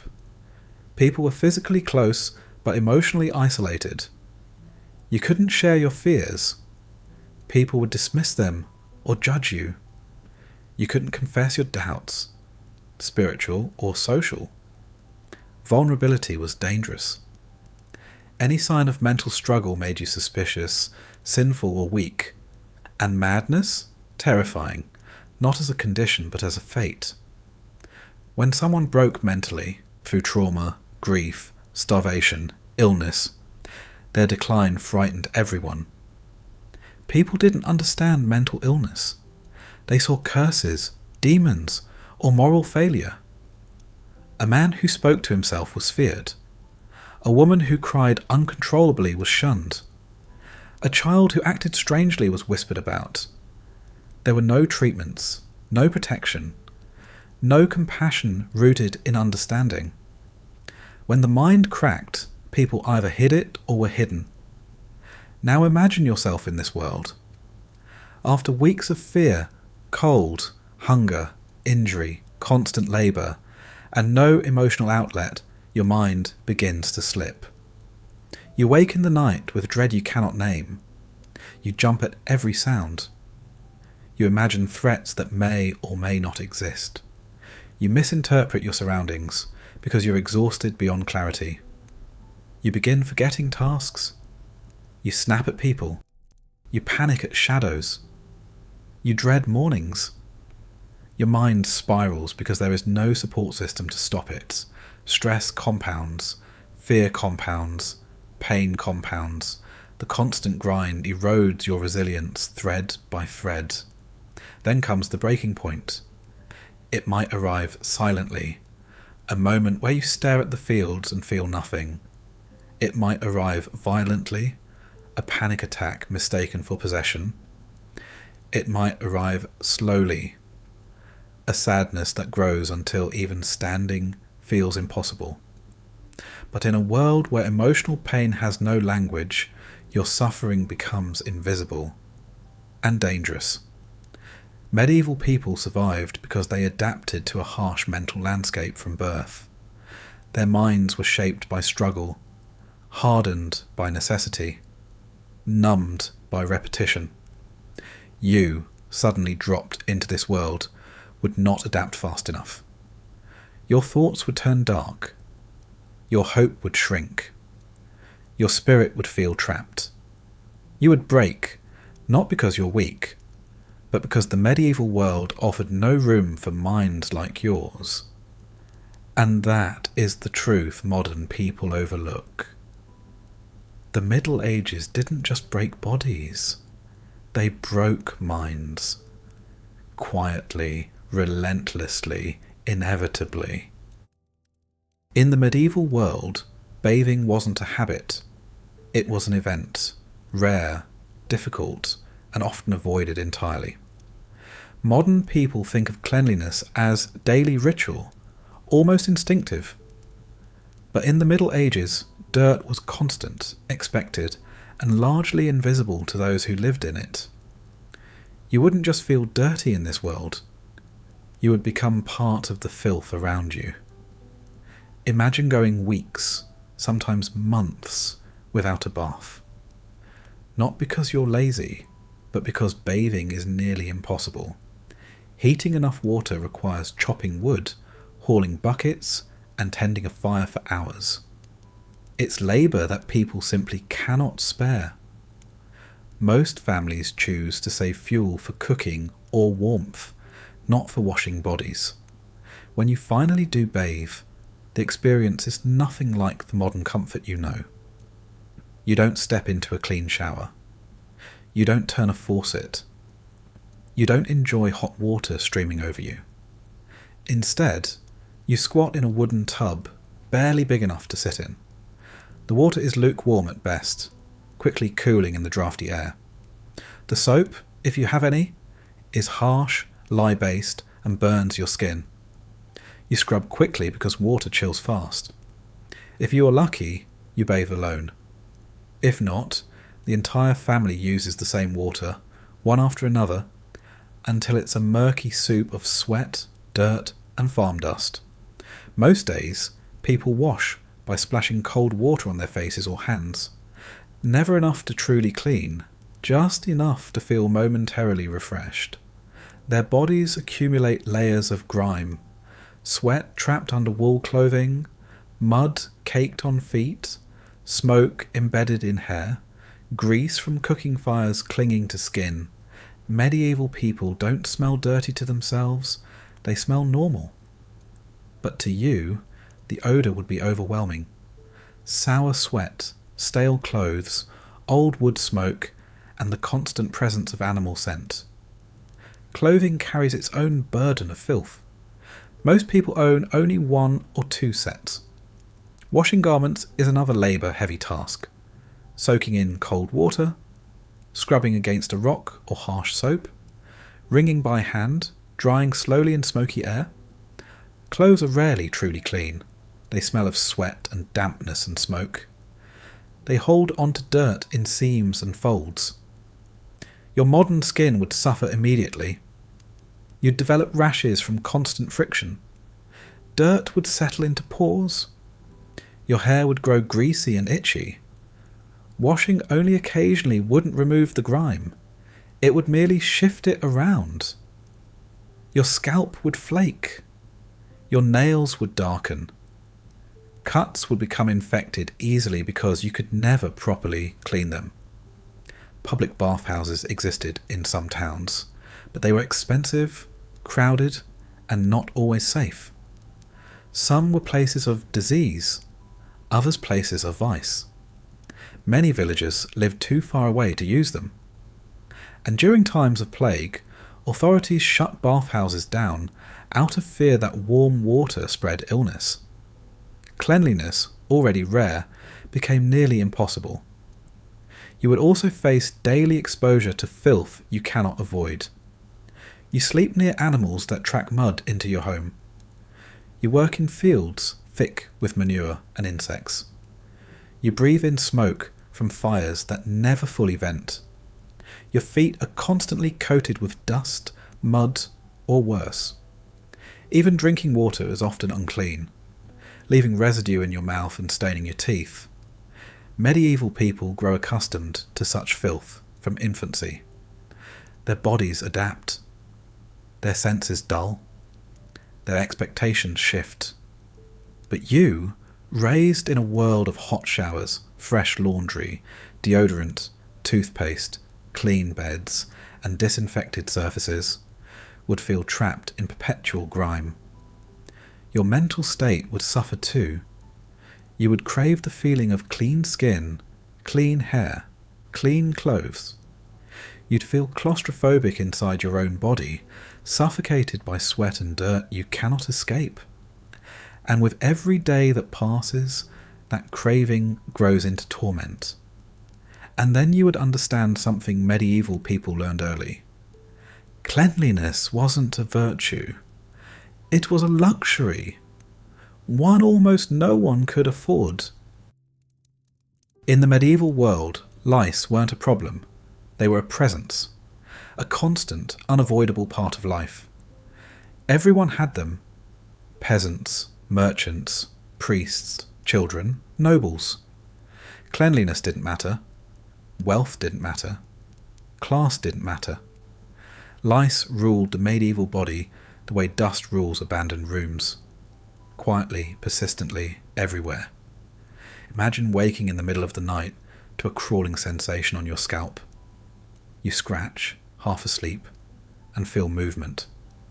Tiny legs, tiny bodies. The itch sharpens into a burning need to claw at your skin. You sit up and shake your hair, but nothing falls away. The lice cling. They always cling. Your bedding is straw stuffed into coarse sacks. Lice live inside it. They hide in seams, crevices and folds. They lay eggs that hatch into new waves of torment. When you sleep, they migrate to your hairline, your neck, your shoulders, feeding silently in the dark. You never truly rest. You try to scratch discreetly during the day, but everyone scratches. In a medieval crowd, you'd hear the constant rustling of fingernails against skin. People scratch their heads during meals, during work, during prayer. Even priests pause mid-sermon to dig their fingers into their hair. And lice aren't the only invaders. Fleas leap from animals to humans, from humans to bedding, from bedding to clothing. Fleas thrive in dirt floors, straw piles, and smoky corners. They bite ankles, legs, waists, leaving swollen red welts that throb for days. Flea bites grow infected easily because no one has clean water or antiseptics. A simple itch can turn into an oozing sore. Mites burrow into skin. Ticks cling behind knees. Bedbugs hide in wooden frames. Your entire body becomes a landscape of irritation. Clothing makes it worse. Medieval garments aren't washed often. Layers of wool, linen, and fur trap heat and moisture, creating the perfect breeding ground for parasites. Lice lay eggs in the seams of your clothing, where they hatch unnoticed until you feel the unmistakable sensation of dozens of new bites. To kill lice, medieval people used drastic measures. Some shaved their heads completely, practical but socially significant, often marking disease, punishment, or extreme poverty. Others burned their clothes, smoked them over fires, or poured boiling water on garments when they could spare the fuel. But lice always returned. There was no escape from them. Children suffered the most. Their soft skin attracts parasites quickly. Their small bodies react with fever, rash, and infection. Mothers try to pick lice from their children's hair, crushing them between fingernails. But the task is endless. There are always more. And lice weren't just uncomfortable, they were dangerous. Fleas especially spread deadly diseases. Their bites opened wounds that invited infection.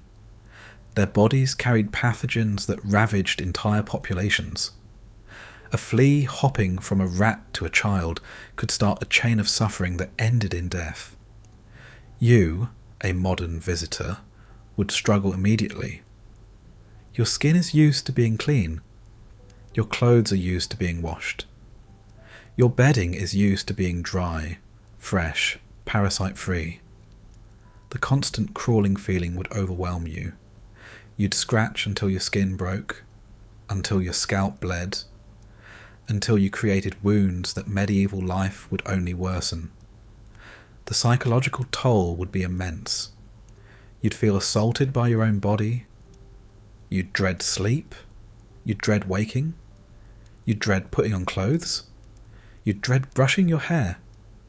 Your identity, tied to cleanliness and bodily autonomy, would crumble. Medieval people endured lice because they had no alternative. They accepted discomfort as normal.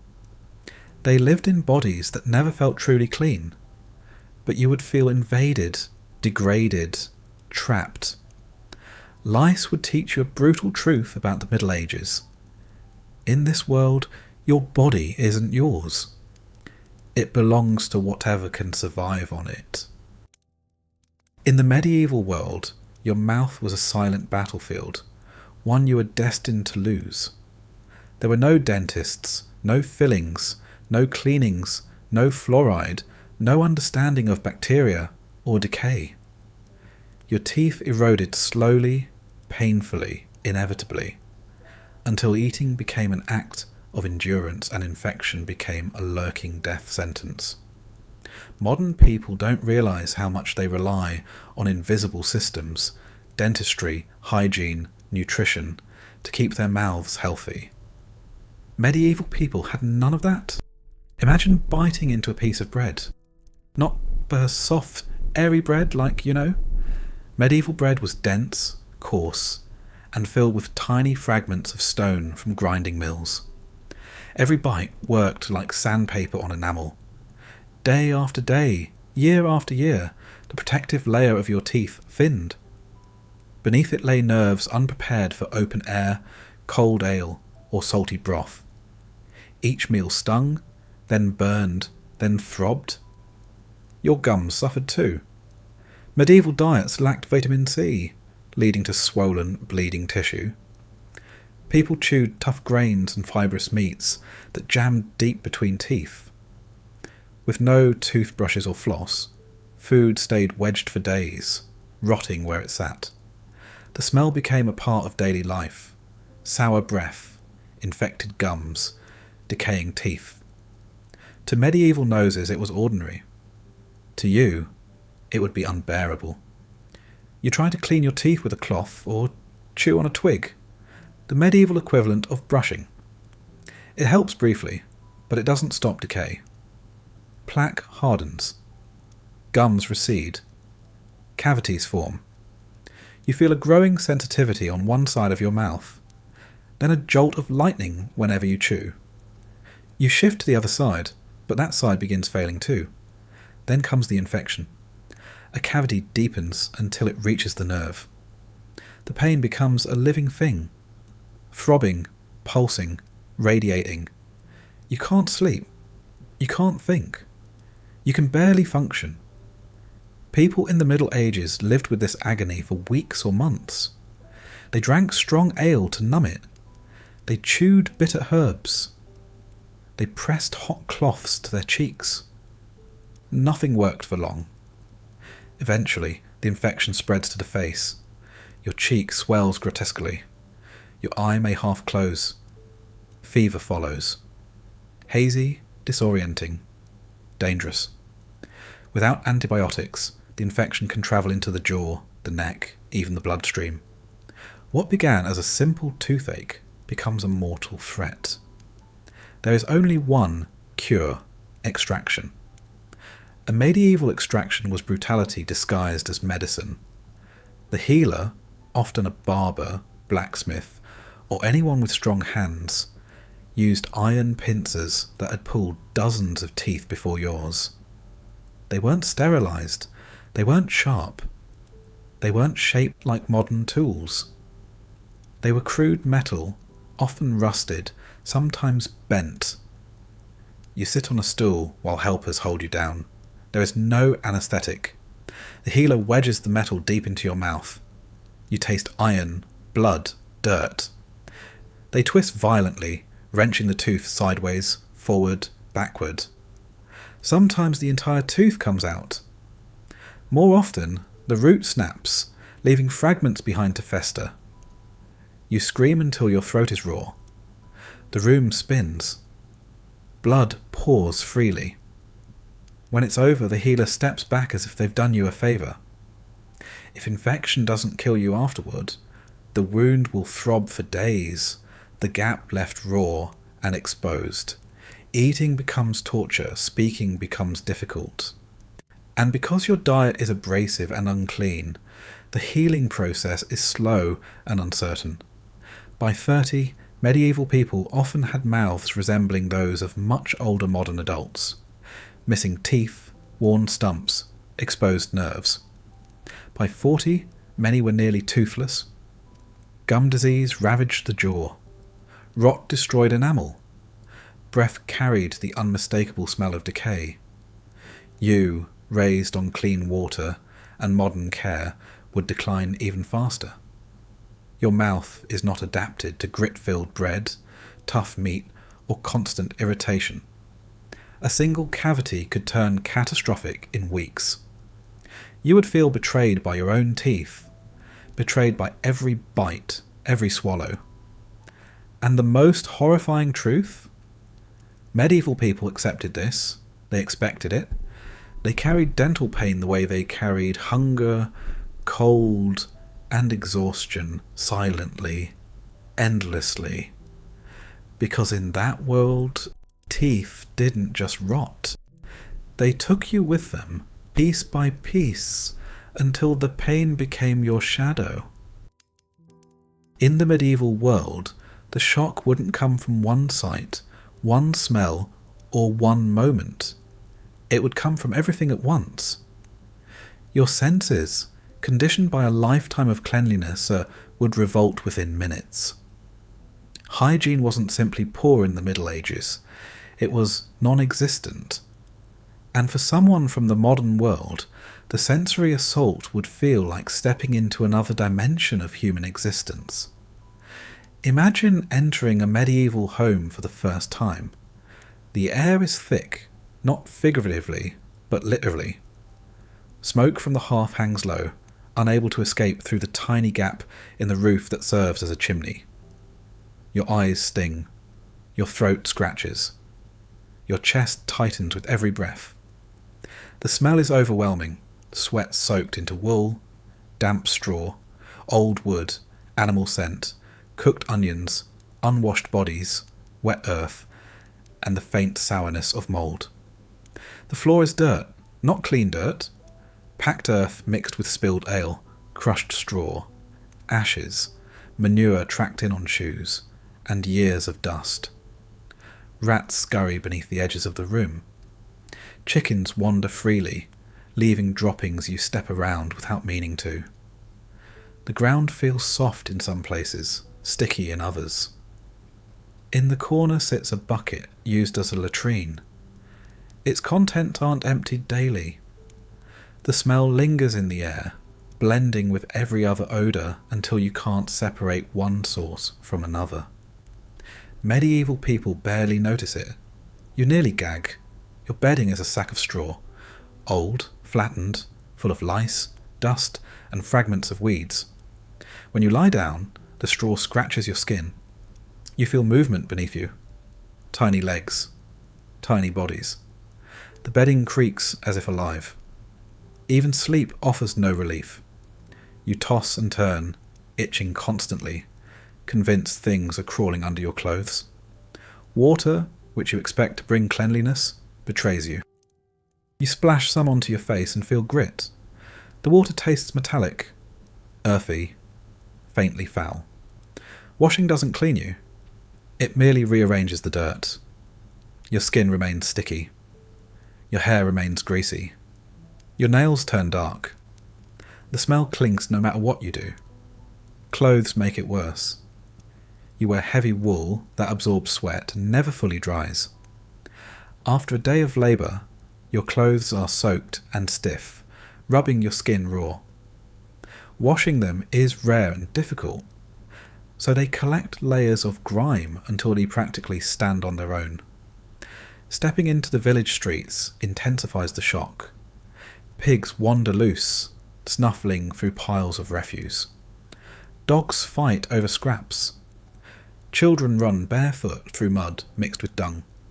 The air carries odours of rotting vegetables, animal waste, stagnant water, and smoke from 100 fires. Every breath tastes like earth and ash. Your body begins to react. Your eyes are burn. Your pores clog. You itch constantly. Your scalp tightens from grease and lice. Your stomach churns from unfamiliar smells.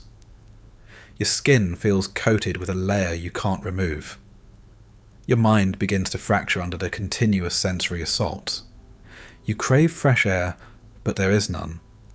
You crave clean water, but none exists. You crave a shower so desperately that your entire body aches with the need for it. You feel trapped inside a body that cannot be clean, in a world that cannot provide the most basic comfort you have always taken for granted. But medieval people don't see any of this as shocking. They grow up in it. Their senses adapt. Their expectations adjust. Dirt becomes background. Smell becomes normal. Parasites become routine. Cleanliness becomes an occasional luxury, not a daily need. The true shock is this. Your horror is their normal, and their normal becomes your prison. You would try to adapt, but your body and mind would resist fiercely.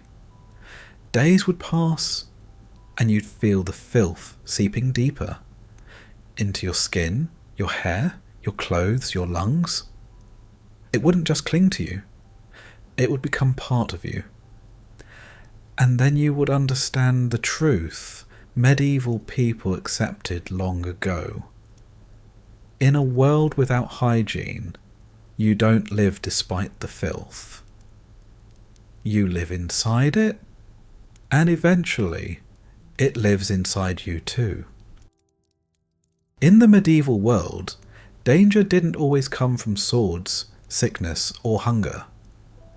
Often, the greatest threat came from something far quieter: the rules. Not written laws, those mattered far less than you think, but the unspoken social hierarchy that governed every interaction, every gesture, every word. These rules were invisible, but they were lethal, and breaking them, even by accident, could ruin you. From the moment you entered a medieval village, people would begin placing you, not based on your skills, personality, or intentions, but on your social cues, your posture, your clothing, your manner of speaking, the way you greeted someone, the way you didn't. A medieval community was a tight, fragile web of expectations, and you were expected to know your place instantly. You wouldn't. Imagine walking into a tavern. You step inside casually, as a modern person would, unaware that where you stand already communicates something. The tables closest to the hearth are for respected locals or travellers of status. Standing there without permission marks you as arrogant. Sitting before being invited is worse.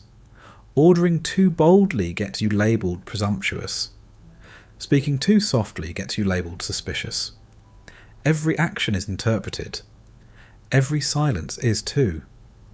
You greet someone with a friendly nod, modern politeness. But to them, eye contact can challenge status. Smiling too easily can appear mocking. Asking questions too directly suggests entitlement. Medieval people read intention in everything, because survival often depended on understanding subtle social threats. And the hierarchy was rigid. Nobles outranked freemen. Freemen outranked serfs. Serfs outranked beggars. Men outranked women. Elders outranked youth. These layers shaped every conversation.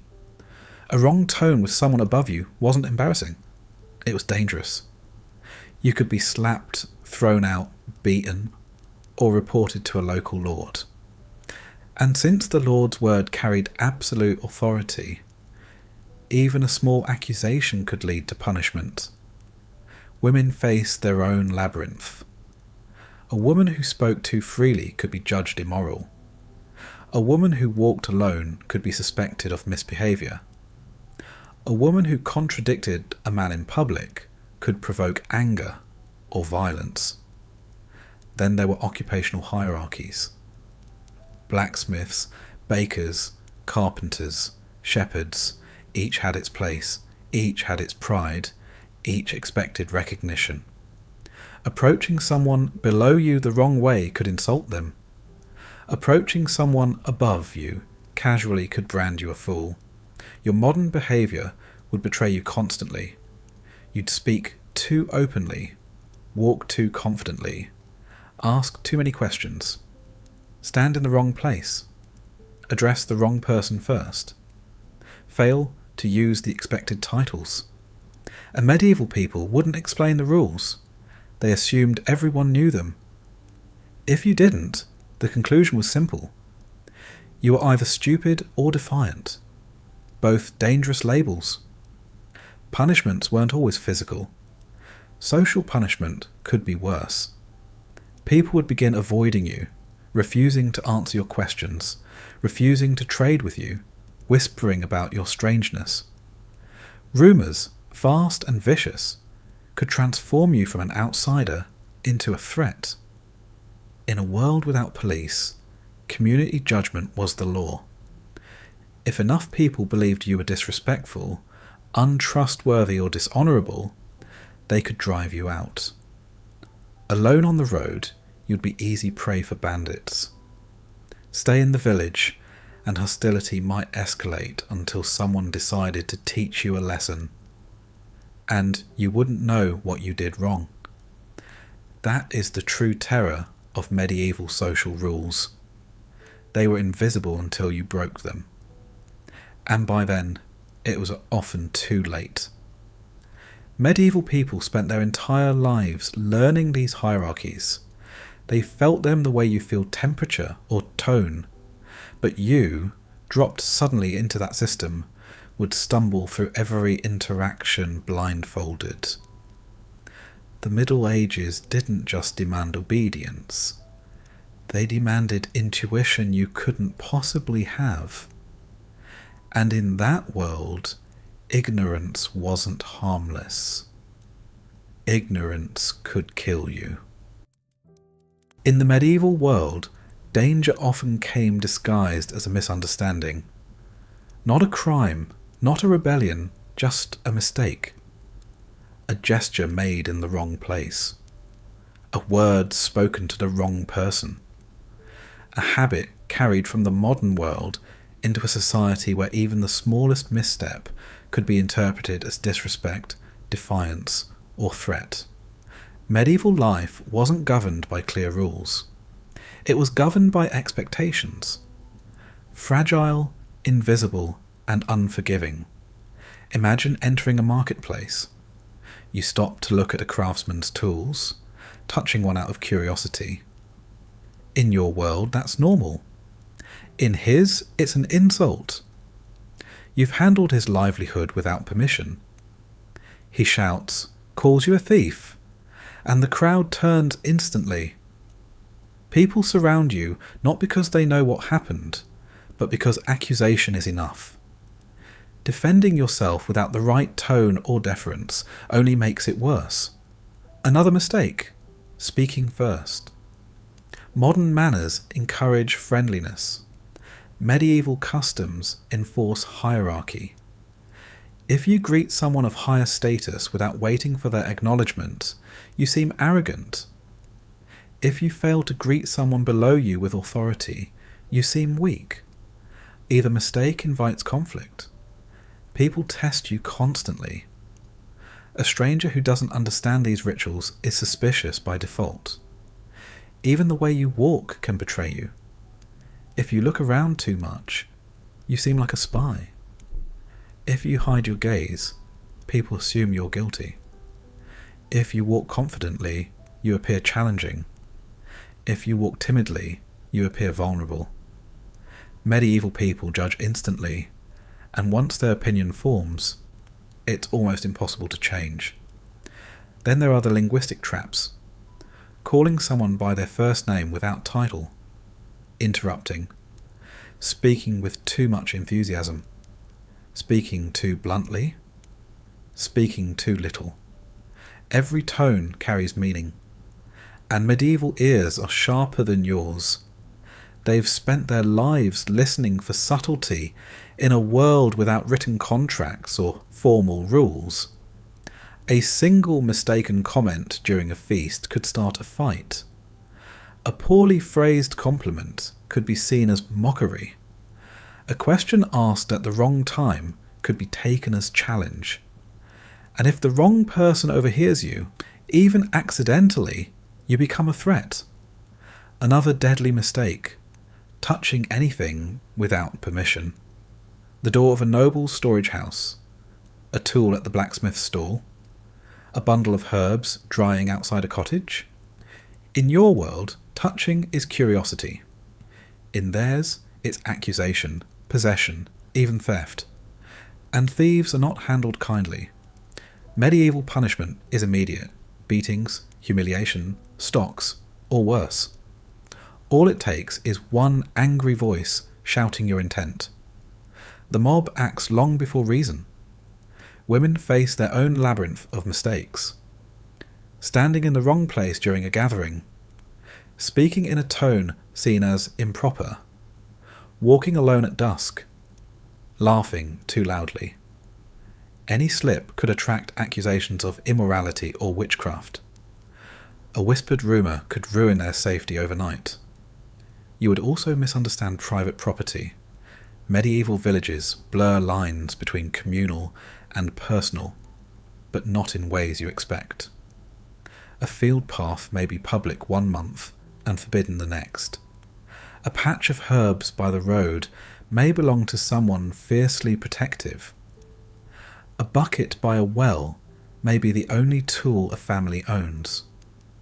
Touching it without permission is a deep offence.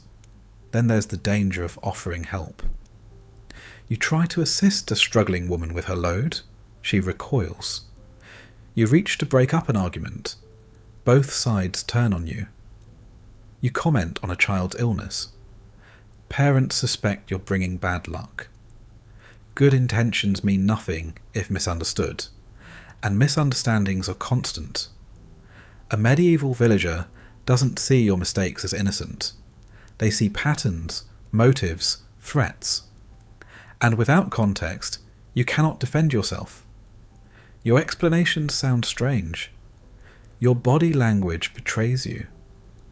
Your unfamiliarity becomes evidence against you. The cruelest truth is this: you don't need to break the law to die in the Middle Ages. You only need to break a rule no one ever told you existed. In the medieval world, justice wasn't a shield. It was a weapon, unpredictable, brutal, and shaped entirely by the people who wielded it. Modern ideas of fairness, due process, and human rights simply didn't exist. Instead, punishment served two purposes: control and fear. And cruelty wasn't an abuse of the system, it was the system. Imagine being accused of something, anything. Theft, disrespect, trespassing, insulting a higher status villager, breaking a social rule you didn't know existed. The process that follows isn't an investigation, it's a performance. Your innocence matters far less than your position, your reputation, or who is angry at you. If you're poor, the odds are already against you. If you're an outsider, they're worse. If you can't defend yourself quickly or convincingly, you're doomed. Punishments are designed to humiliate, hurt, and warn others. Stocks in the village square expose you to mockery, rotten food, and stones. Fines push families into starvation. Whippings tear skin open and leave scars that never fully fade. Fingers might be broken for theft. Ears or noses might be cut for repeated offences. Branding marks people for life. And every punishment is public, because fear is strongest when shared. The crowd gathers. Children peer from behind adults. The local authority steps forward with cold confidence. The execution of punishment isn't quiet or gentle. It's loud, messy, and intentionally terrifying. People watch not because they enjoy suffering, though some do, but because attendance is expected. Community participation reinforces order. You, a modern visitor, would find yourself trembling at the cruelty. You would want to look away. But medieval villagers don't. They've seen it since childhood. It moulds them, shapes them, teaches them their place. Worse still is the randomness of justice.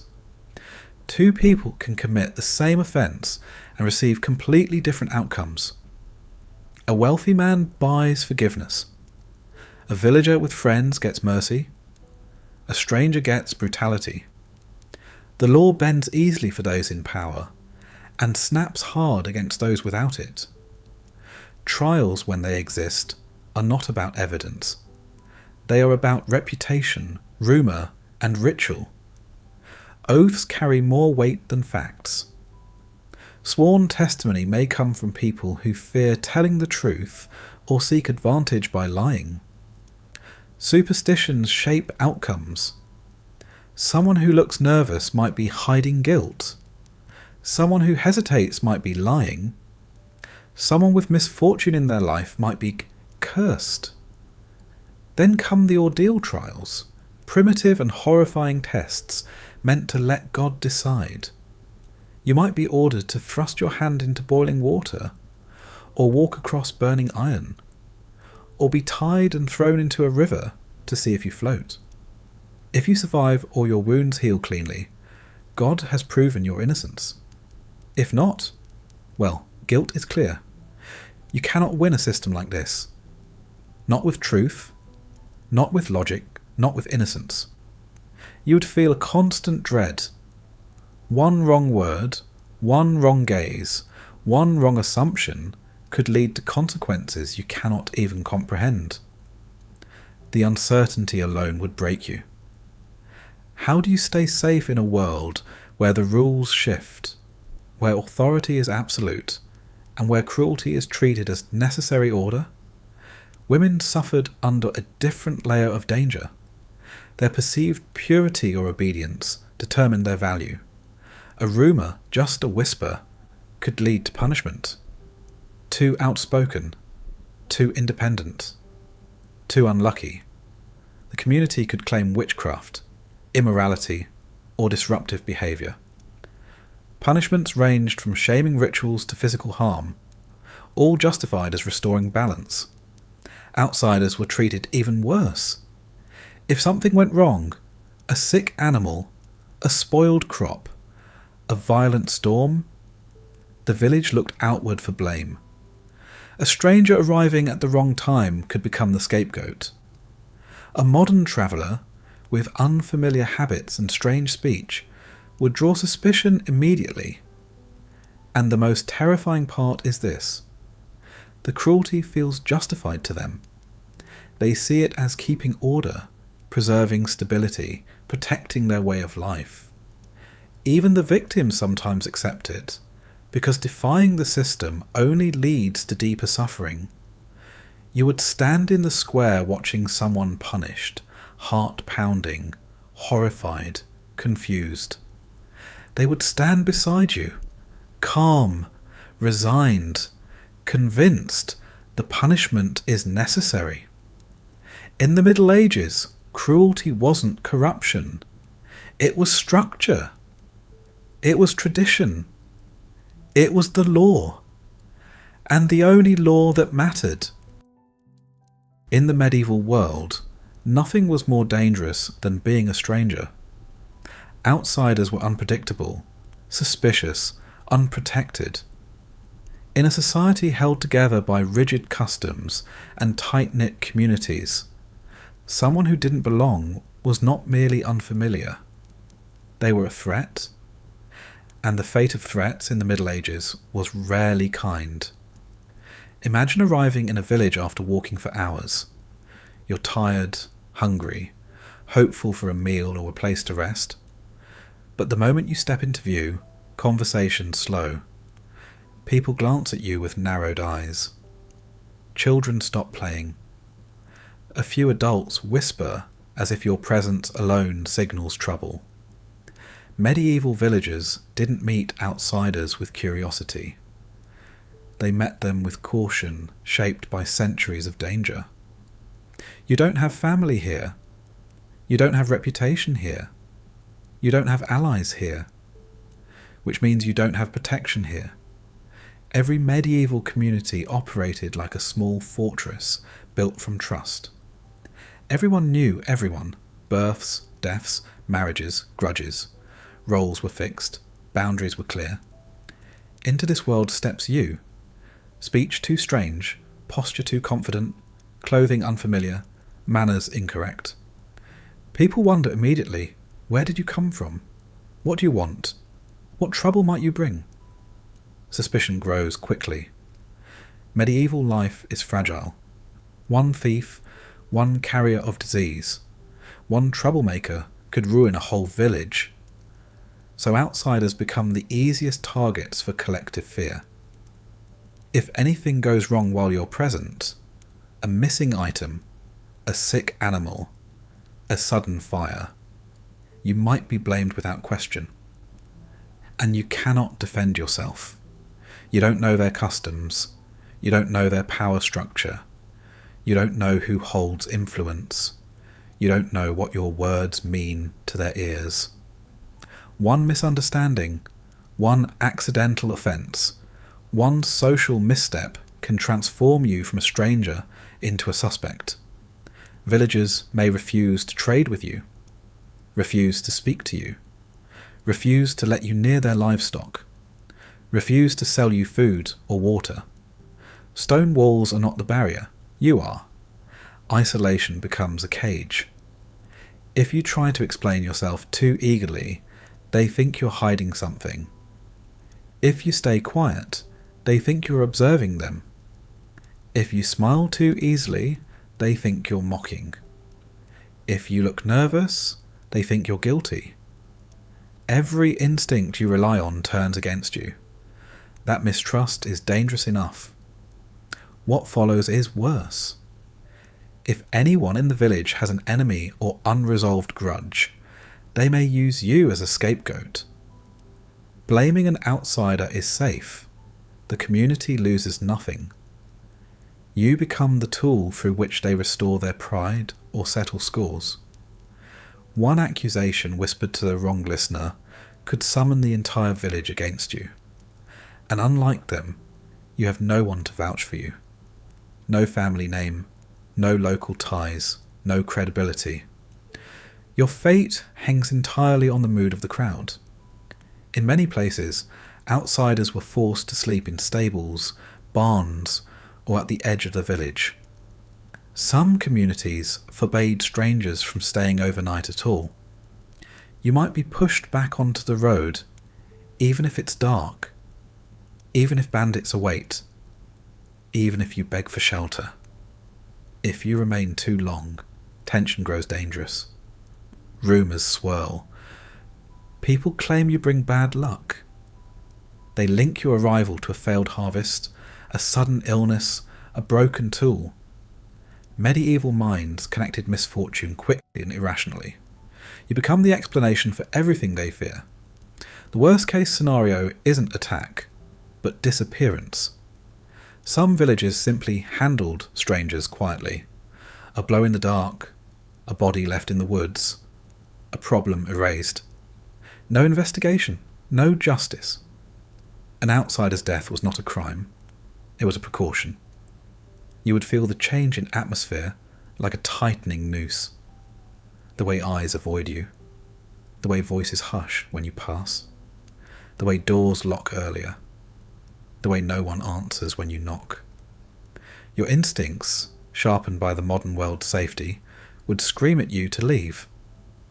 But the road itself is deadly. Staying is dangerous, leaving is dangerous. You are trapped between two forms of threat. Only medieval people navigated this easily.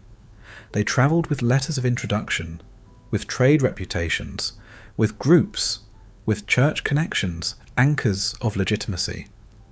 You have none. And so you discover the cruel truth. In the medieval world, belonging keeps you alive. Not belonging is a death sentence. In the medieval world, night was not an aesthetic. It was not a mood, a backdrop for candles and quiet songs.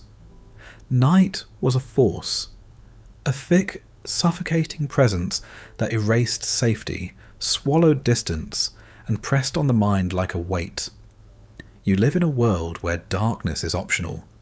You push it back with switches, screens, street lamps. In the Middle Ages, when the sun went down, it took your sense of security with it. Imagine the last light leaking out of the sky. The village shifts. Work stops not because people are done, but because they can't see. Fires are stoked, doors barred, animals herded in. The air grows colder, heavier. Without light, sound becomes sharper.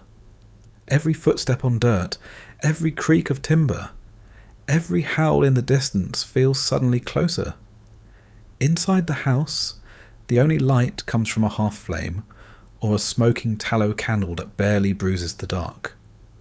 The corners of the room vanish. The ceiling disappears. Shadows gather in places your eyes can't fully see. You're surrounded by shapes instead of objects, suggestions instead of details. Even the faces of the people beside you flicker in and out of clarity, their features distorted by wavering light. Outside, the village dissolves into pure black. There are no streetlights, no reflective signs, no city glow on the horizon. Step beyond the door, and you vanish into a depth your modern eyes cannot handle. Within a few paces, your house disappears behind you. Within a few more, you've swallowed by the night completely. The path you walked 100 times in daylight now feels alien, treacherous, endless. You hear things before you see them because you can't see them at all. A dog barking frantically at something unseen, wings beating overhead, branches scraping each other in the wind. Hooves, maybe, horse, deer, or something else? Your mind scrambles to fill in the blanks. Medieval people had explanations for these sounds, most of them terrifying. Spirits roaming, witches flying, demons scratching at the borders of the human world. The dark wasn't empty. It was crowded with things you hoped would keep their distance. You, a modern visitor, walk out into that blackness and feel panic almost immediately. Your sense of orientation vanishes. Your outstretched hands grasp at nothing. Your body tenses, heart racing, breath shallow. You wait for your eyes to adjust. but they never truly do. The night is too complete. Even indoors, fear doesn't fade. The flimsy wooden door feels like tissue between you and whatever prowls outside. Thin walls do little to muffle howls, shrieks, or the sudden crack of a branch. Children press closer to their parents. Adults pretend calm they don't fully feel. Everyone listens. You don't sleep soundly. Not really. You drift in and out, waking to strange sounds, flickers of dying firelight, the sense that something watches from just beyond visibility. Medieval people lived with that unease every single night of their lives, because when the sun disappeared, the world didn't simply get dimmer, it became unknowable. And in a world already ruled by danger, that darkness was terrifying. In the medieval world, night didn't just hide your fears, it housed them. The darkness beyond the village wasn't neutral space. It belonged to things you could not fully see, could not fully understand, and could never fully control. You live in an age where going out at night might mean neon signs, cars, and late open shops. For medieval people, stepping outside after dark meant entering a realm where humans were not in charge. Imagine standing at the threshold of your home when night has fully settled. Beyond the weak glow of your hearth, the world turns into a wall of black. Somewhere out there are fields, forests, paths, streams, but to your eyes it's just one continuous void. You know what lives there in daylight: wolves, wild boar, thieves, desperate wanderers. At night, all of them have the advantage. Wolves prowl closer under cover of darkness, their eyes reflecting moonlight like coals. They test fences, stalk livestock, circle the village. You hear their howls, long, mournful, terrifying, rippling across fields like warnings. Dogs answer, barking frantically, sensing threats that remain invisible to you. Bandits and outlaws move at night too. Men with nothing to lose and everything to gain by attacking travellers, raiding isolated cottages, or slipping into barns to steal animals. The dark makes them ghosts. Here, then gone, their faces never clearly seen. If someone screams outside the walls, no one rushes to help. They hesitate, afraid they'll be next. The forest beyond the last house is almost mythic after sunset. Trees tower like giants, their trunks merging into a black wall, paths vanish beneath shifting shadows. Roots, rocks, and pits lie in wait for unwary feet. Torchlight illuminates only a small circle, creating a cruel illusion. You see a little, and beyond that little is endless unknown. And for medieval minds, the unknown had tenants. They believed in creatures that slipped between the trees. Spirits of the dead, restless souls, demons hunting the living, witches gathering in secret places. Streams might harbour malevolent beings. Crossroads could draw dark forces.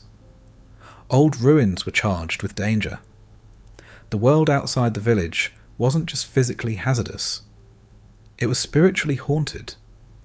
You, with your modern skepticism, might dismiss such beliefs until you walk alone into that night. Without electricity, without noise, without any sign of civilization, the dark feels alive.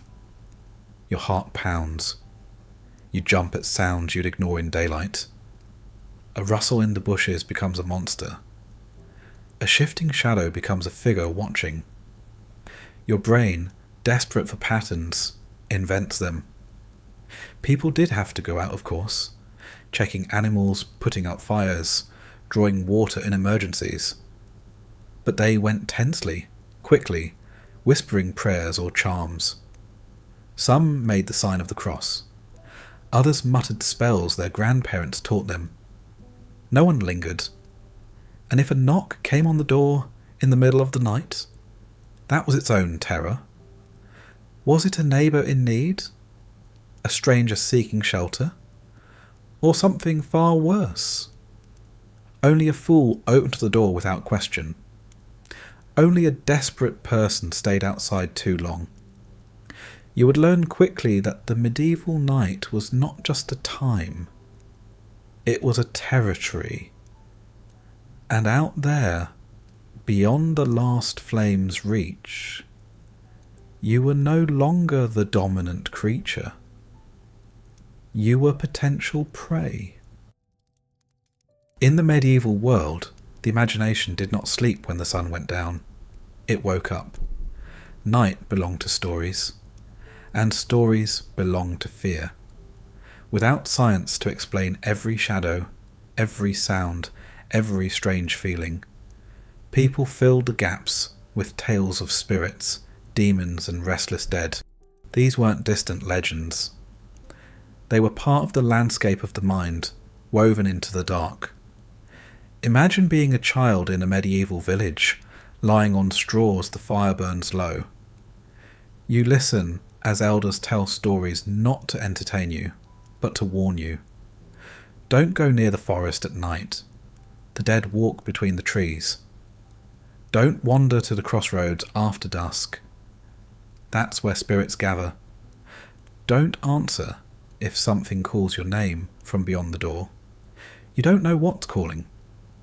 They speak of ghostly processions moving along old roads, of women in white seen near rivers where people drowned, of phantom hounds racing across the night sky. They talk of demons who slip into homes through cracks and keyholes, whispering sins into sleeping ears, of witches who ride on storm winds, leaving curses in their wake, of creatures who sit on chests as people sleep, stealing breath and leaving them gasping in terror. These stories aren't fantasy. They are survival tools, ways to keep children close, ways to explain tragedy, ways to make sense of terror, but they also burrow deep into the subconscious. In a world where death is constant and unexplained, the line between the living and the dead feels thin. People swear they've seen relatives in doorways after burial. They hear voices in empty rooms. They feel hands on their shoulders in the dark. Maybe some experiences were real. Most were grief, fear, and exhaustion playing tricks on their minds. But when so much of life is mysterious, every strange sensation becomes proof of something beyond. Now place yourself in that bed, tired, cold, stomach half full, head aching from smoke. Outside, the wind moans, the house creaks. Someone coughs in their sleep. You remember the story of the spirit that comes for those who don't say their prayers properly. You remember the tale of the demon who waits for doors left unlatched. You squeeze your eyes shut because looking into the dark feels like an invitation. Medieval nights were filled with whispered protections, charms hung over cradles, crosses carved into wood, words repeated quietly, against bad dreams, against wandering souls, against things that pressed on the chest while people slept. Sleep paralysis, today explained neurologically, became evidence of dark forces then. You, with your modern vocabulary for anxiety and trauma, would recognise much of this as psychology. But that knowledge wouldn't save you when you're actually there. Your body reacts faster than reason. Your pulse races. Your skin crawls. Fear bypasses logic and goes straight to instinct. And night after night, fear accumulates. You sleep badly, always half listening. You wake suddenly, heart pounding, sure something called your name. You stare at the ceiling, seeing patterns in the smoke stains. The stories you once dismissed become hard to shake. You may not start believing them fully, but you stop feeling safe enough to deny them. In the Middle Ages, night was not just dark outside, it was dark inside the mind. And for people living in that constant shadow, spirits weren't superstition, they were explanation. In the medieval world, the imagination did not sleep when the sun went down. It woke up. Night belonged to stories, and stories belonged to fear. Without science to explain every shadow, every sound, every strange feeling, people filled the gaps with tales of spirits, demons and restless dead. These weren't distant legends. They were part of the landscape of the mind, woven into the dark. Imagine being a child in a medieval village, lying on straw as the fire burns low. You listen as elders tell stories not to entertain you, but to warn you. Don't go near the forest at night. The dead walk between the trees. Don't wander to the crossroads after dusk. That's where spirits gather. Don't answer if something calls your name from beyond the door. You don't know what's calling. They speak of ghostly processions moving along old roads, of women in white seen near rivers where people drowned, of phantom hounds racing across the night sky. They talk of demons who slip into homes through cracks and keyholes, whispering sins into sleeping ears, of witches who ride on storm winds, leaving curses in their wake, of creatures who sit on chests as people sleep, stealing breath and leaving them gasping in terror. These stories aren't fantasy. They are survival tools, ways to keep children close, ways to explain tragedy, ways to make sense of terror, but they also burrow deep into the subconscious. In a world where death is constant and unexplained, the line between the living and the dead feels thin. People swear they've seen relatives in doorways after burial. They hear voices in empty rooms. They feel hands on their shoulders in the dark. Maybe some experiences were real. Most were grief, fear, and exhaustion playing tricks on their minds. But when so much of life is mysterious, every strange sensation becomes proof of something beyond. Now place yourself in that bed, tired, cold, stomach half full, head aching from smoke. Outside, the wind moans, the house creaks. Someone coughs in their sleep. You remember the story of the spirit that comes for those who don't say their prayers properly. You remember the tale of the demon who waits for doors left unlatched.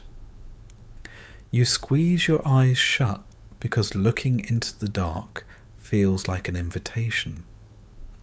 Medieval nights were filled with whispered protections, charms hung over cradles, crosses carved into wood, words repeated quietly, against bad dreams, against wandering souls, against things that pressed on the chest while people slept.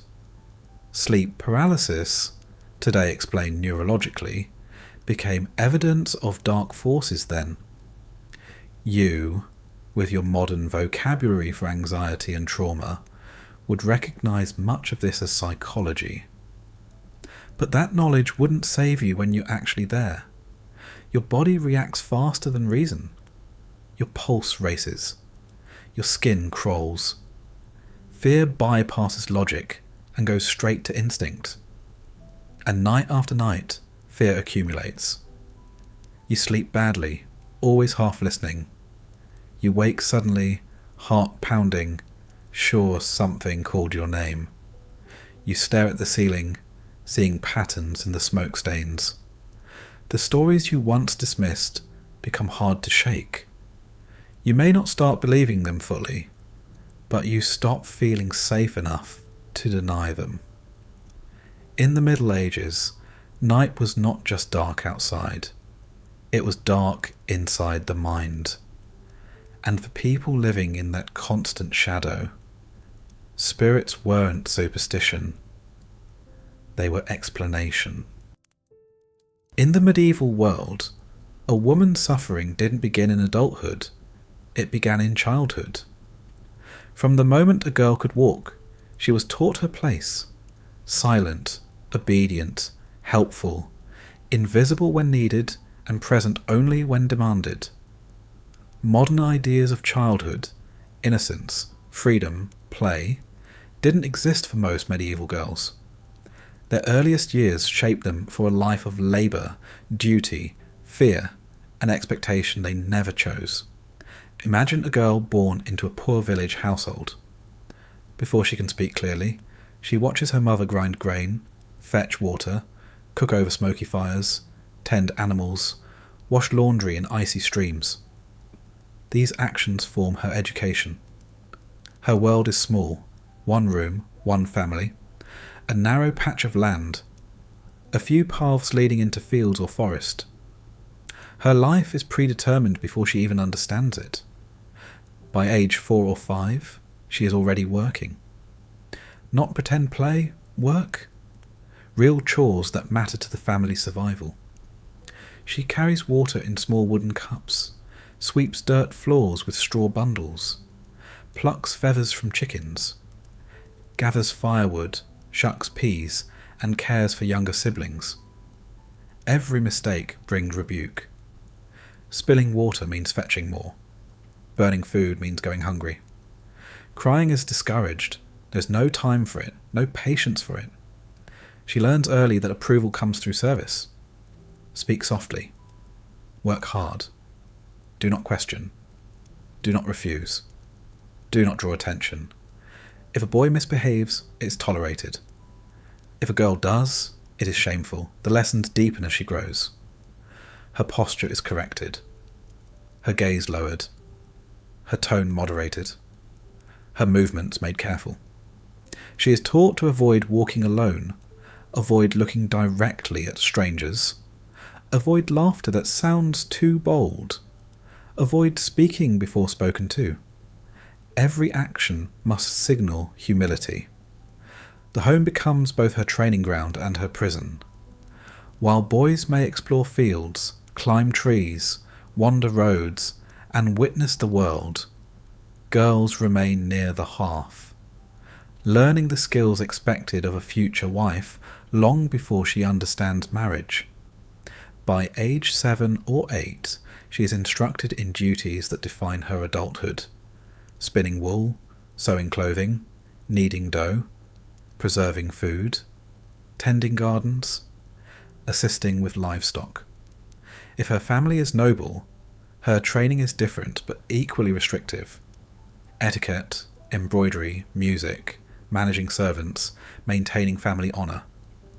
In either case, her value is measured not by who she is, but by what she can provide. She also learns fear. Fear of men's anger.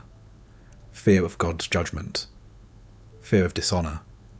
Fear of being blamed. In a world that blames women for temptation, sin and misfortune, even a girl internalises guilt she doesn't understand. She's told that her thoughts can lead her astray. Her beauty can provoke danger. Her behaviour can tarnish her family. Responsibility weighs on her before she can spell the word. And then there's the constant awareness of marriage. Not love, marriage, a transaction, an alliance. A future that belongs more to her parents than to her. Girls as young as 12 or 13 may be promised to older men. They grow up knowing their lives will be handed off like possessions. Their voices rarely influence the choice. Their consent is assumed, not asked. You, as a modern visitor, would sense the psychological weight immediately. Imagine watching a little girl grind grain until her arms shake, too afraid to stop. Imagine seeing a child reprimanded not for wrongdoing, but for being too visible. Imagine realizing she has no dreams beyond the tasks placed before her. No space to discover who she might have been. Medieval girls weren't raised to become themselves. They were raised to serve others. And as you witness this shaping, this quiet moulding of obedience, you would understand something medieval people accepted as normal. A woman's suffering didn't begin with adulthood. It was planted in her childhood, nurtured daily, and harvested for the rest of her life. In the medieval world, childbirth was not a moment of celebration. It was a ritual of terror, an encounter with death that every woman expected to face again and again. Modern people imagine childbirth as miraculous, supported and survivable. But for medieval women, it was the most dangerous event of their lives. A doorway they stepped through knowing many never returned. A girl grew up knowing this fate awaited her. From her earliest memories, she saw women carried to their graves shortly after giving birth. She heard stories of mothers who bled to death in minutes. She watched neighbours lose infants before they could even cry. She learned to read her mother's face during pregnancy, the forced smile, the silent prayers, the fear behind every gesture. She understood early that childbirth wasn't a milestone. It was a risk you endured because you had no choice. When a woman discovered she was pregnant, fear wrapped around her like a second skin. Joy existed, but it was fragile, overshadowed by the knowledge that her body was now walking toward danger. There were no doctors to reassure her, no scans, no midwives trained in anatomy. Pregnancy wasn't monitored, it wasn't tracked, it simply happened, and the outcome was left to fate. She still worked the fields, hauled water, fed livestock, lifted heavy baskets, and cared for children. If her body strained too hard and she miscarried, the blame fell on her. People whispered that she lacked piety, that she worked wrong, prayed wrong, lived wrong. Medieval life turned tragedy into guilt, and guilt into burden. Labour began without warning. No hospital bed. No sterile tools. No warm lighting or medical staff. Just a single room filled with smoke, shadow and fear. Older women came to help. They brought herbs, cloths and experience earned through watching too many births go wrong. Their hands were steady, but they were not trained. They knew techniques by memory, superstition, and stories passed down through generations. The woman in labour crouched, knelt, or clung to a beam while waves of pain tore through her.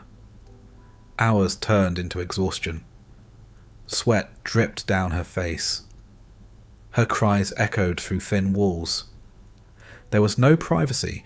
Birth was a public agony, heard by neighbours, children, husbands pacing outside. Complications were common and merciless. A baby positioned wrong could end 2 lives. A prolonged labour could deplete the mother's strength until she collapsed. A torn womb meant unstoppable bleeding. A cord wrapped around the infant's neck was a silent death sentence. There were no tools for intervention, no surgeries, no blood transfusion, no way to save a trapped child. A woman might push for hours, knowing with horrifying clarity that each moment brought her closer to death. And even when the child was delivered, danger did not end. The placenta might fail to detach. Midwives tugged it out by hand, sometimes tearing internal tissue and starting fatal hemorrhage. Blood could pour freely, while the women around her prayed desperately, helpless as life drained away. If she survived the birth, infection awaited her. Medieval childbirth took place in filthy rooms, on straw beds crawling with lice, using cloths washed in cold or dirty water. Postpartum infection, what modern medicine prevents easily, killed countless women. Fever set in, followed by chills, delirium, and agony so severe that even the strongest cried out.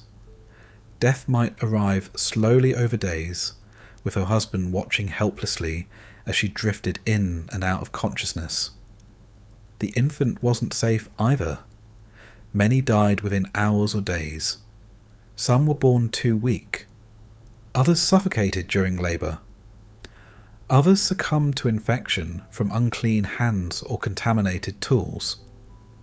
Medieval parents often avoided naming children until they survived the first months. Hope was too painful to attach too early.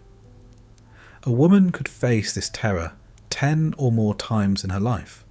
With each birth, her risk increased. A weakened body, scar tissue, malnutrition, exhaustion. Yet society demanded children, demanded heirs, demanded labourers. Motherhood wasn't a choice. It was duty, and survival of the household depended on it. You cannot imagine the psychological weight, the quiet dread during pregnancy, the panic of labour, the uncertainty afterward. Every medieval woman carried trauma with no language to describe it and no healing for it. To us, childbirth is a miracle. To them, it was a battlefield. And women were the soldiers forced to fight again and again, with no armour and no guarantee they would return home. In the medieval world, a woman's work was endless, constant, exhausting, and almost entirely invisible. It didn't earn pay, prestige, or protection.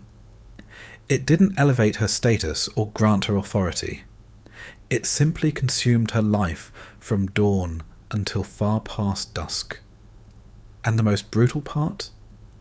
Everyone depended on her labour, yet almost no one acknowledged its weight. Imagine a typical morning. Before the sun even rises, a woman is awake. The air inside the small home is cold, damp, and heavy with the smell of smoke and animals. Her body aches from yesterday's work, but rest is a luxury she cannot afford. She stirs the embers, adds wood, blows until flames catch. The household depends on her to begin the day. She prepares food, rough bread, broth, or whatever scraps survive the season. Grinding grain by hand takes time and muscle. Kneading dough hurts swollen joints. Cutting vegetables strains wrists worn from years of repetitive motion. She works in silence, sometimes humming softly, often too tired to speak. Once the meal is set, she tends to animals, feeding pigs, milking goats or cows, collecting eggs, cleaning pens. Manure clings to her shoes. Mud splashes her skirt. Her hands are chapped, cracked, raw from cold water and rough handling. Then she fetches water, again. Water is life, and fetching it is women's work. Buckets are heavy, the well far, the path uneven. She makes this walk multiple times a day, often while pregnant, ill, or injured. No one thanks her. It is expected. Her responsibilities don't pause for weather, fatigue, or pain. She washes clothes in freezing streams, scrubbing garments against stones until her fingers go numb. She hauls firewood, carries infants strapped to her back, watches toddlers so they don't fall into the hearth. She cleans the one-room house until it is merely less dirty, because true cleanliness is impossible. And then comes the spinning, weaving, sewing, tedious, time-consuming tasks essential to survival. Clothes don't exist unless women make them. Thread doesn't appear unless women spin it. A torn garment must be mended immediately, because replacements are expensive and rare. She works by poor candlelight, squinting through smoke, eyes burning. Her work is physical, but it is also emotional. She mediates quarrels between children. She cares for the sick without medicine. She comforts crying infants through the night while her husband sleeps, preparing to labour again before dawn. Her exhaustion builds until it becomes a constant companion, woven into her very bones. Yet none of this earns her power. A woman could hold a household together, raise children, save food stores, manage livestock, and still be considered secondary. Her labour is seen as obligation, not contribution. She is praised only when silent, thanked rarely, and blamed often if the meal is late, if a child is injured, if clothing falls into disrepair, if the household struggles. Even noble women, living in larger houses with servants, endure their own form of invisible labour. They oversee estates, manage staff, arrange food stores, maintain order, and uphold the family's reputation. Their failures are judged harshly. Their successes are taken for granted. For peasant women, the burden is heavier. They perform field work alongside men, planting, harvesting, threshing, only to return home to begin a second shift of domestic labour. Their backs ache from bending over crops. Their hands blister from tools. Their feet swell inside worn shoes. And still, they are expected to serve meals, clean, and care for children long after men rest. You, a modern visitor, would break within days. The constant lifting, bending, kneeling, and carrying would overwhelm your muscles. Your skin would crack, your nails tear. Your energy drained so quickly your body would scream for rest. But rest is impossible. The household collapses if she stops, and the social expectation is merciless. A woman who complains is weak. A woman who slows down is lazy. A woman who cannot keep up brings shame. There is no room for burnout. No space for personal dreams. No identity outside of labour. And yet, despite doing the work that kept entire families alive, medieval women received almost no recognition. Their labour was the heartbeat of the home, and still they went unseen. Because in the Middle Ages, effort didn't equal status, and a woman's worth was measured not by how hard she worked, but by how silently she endured. In the medieval world, a woman's life was shaped by danger. Quiet, constant, and impossible to escape. It followed her through childhood, shadowed her during marriage, intensified in motherhood, and lingered even in old age. Vulnerability wasn't a moment. It was the condition of her existence. Imagine walking through a medieval village as a woman. You don't own the road. You don't own your body. You don't own your future. Everything you do is watched, judged, and limited by a society that sees you as property first, person second. It begins with mobility. Women rarely walked alone, not by custom, but by fear. Travelling even a short distance exposed them to danger. Roads swarmed with men who knew the world granted them authority, and women silence. Forest paths hid bandits and desperate strangers. Even within the village, a woman risked harassment or assault simply by appearing in the wrong place at the wrong time. There is no police force to call, no laws designed to protect her. If a crime occurs, the burden falls on her to prove innocence rather than accuse guilt. Her testimony carries less weight, her word easily dismissed. If she fights back, she may be blamed for provoking the situation. If she remains silent, the trauma festers with no outlet. Inside the home, vulnerability takes another form. Husbands hold legal authority. Fathers control daughters. Masters command servants. Marriage doesn't guarantee safety. In many cases, it complicates danger. A woman has few rights if her husband is violent. Abuse is considered a domestic matter, not a crime.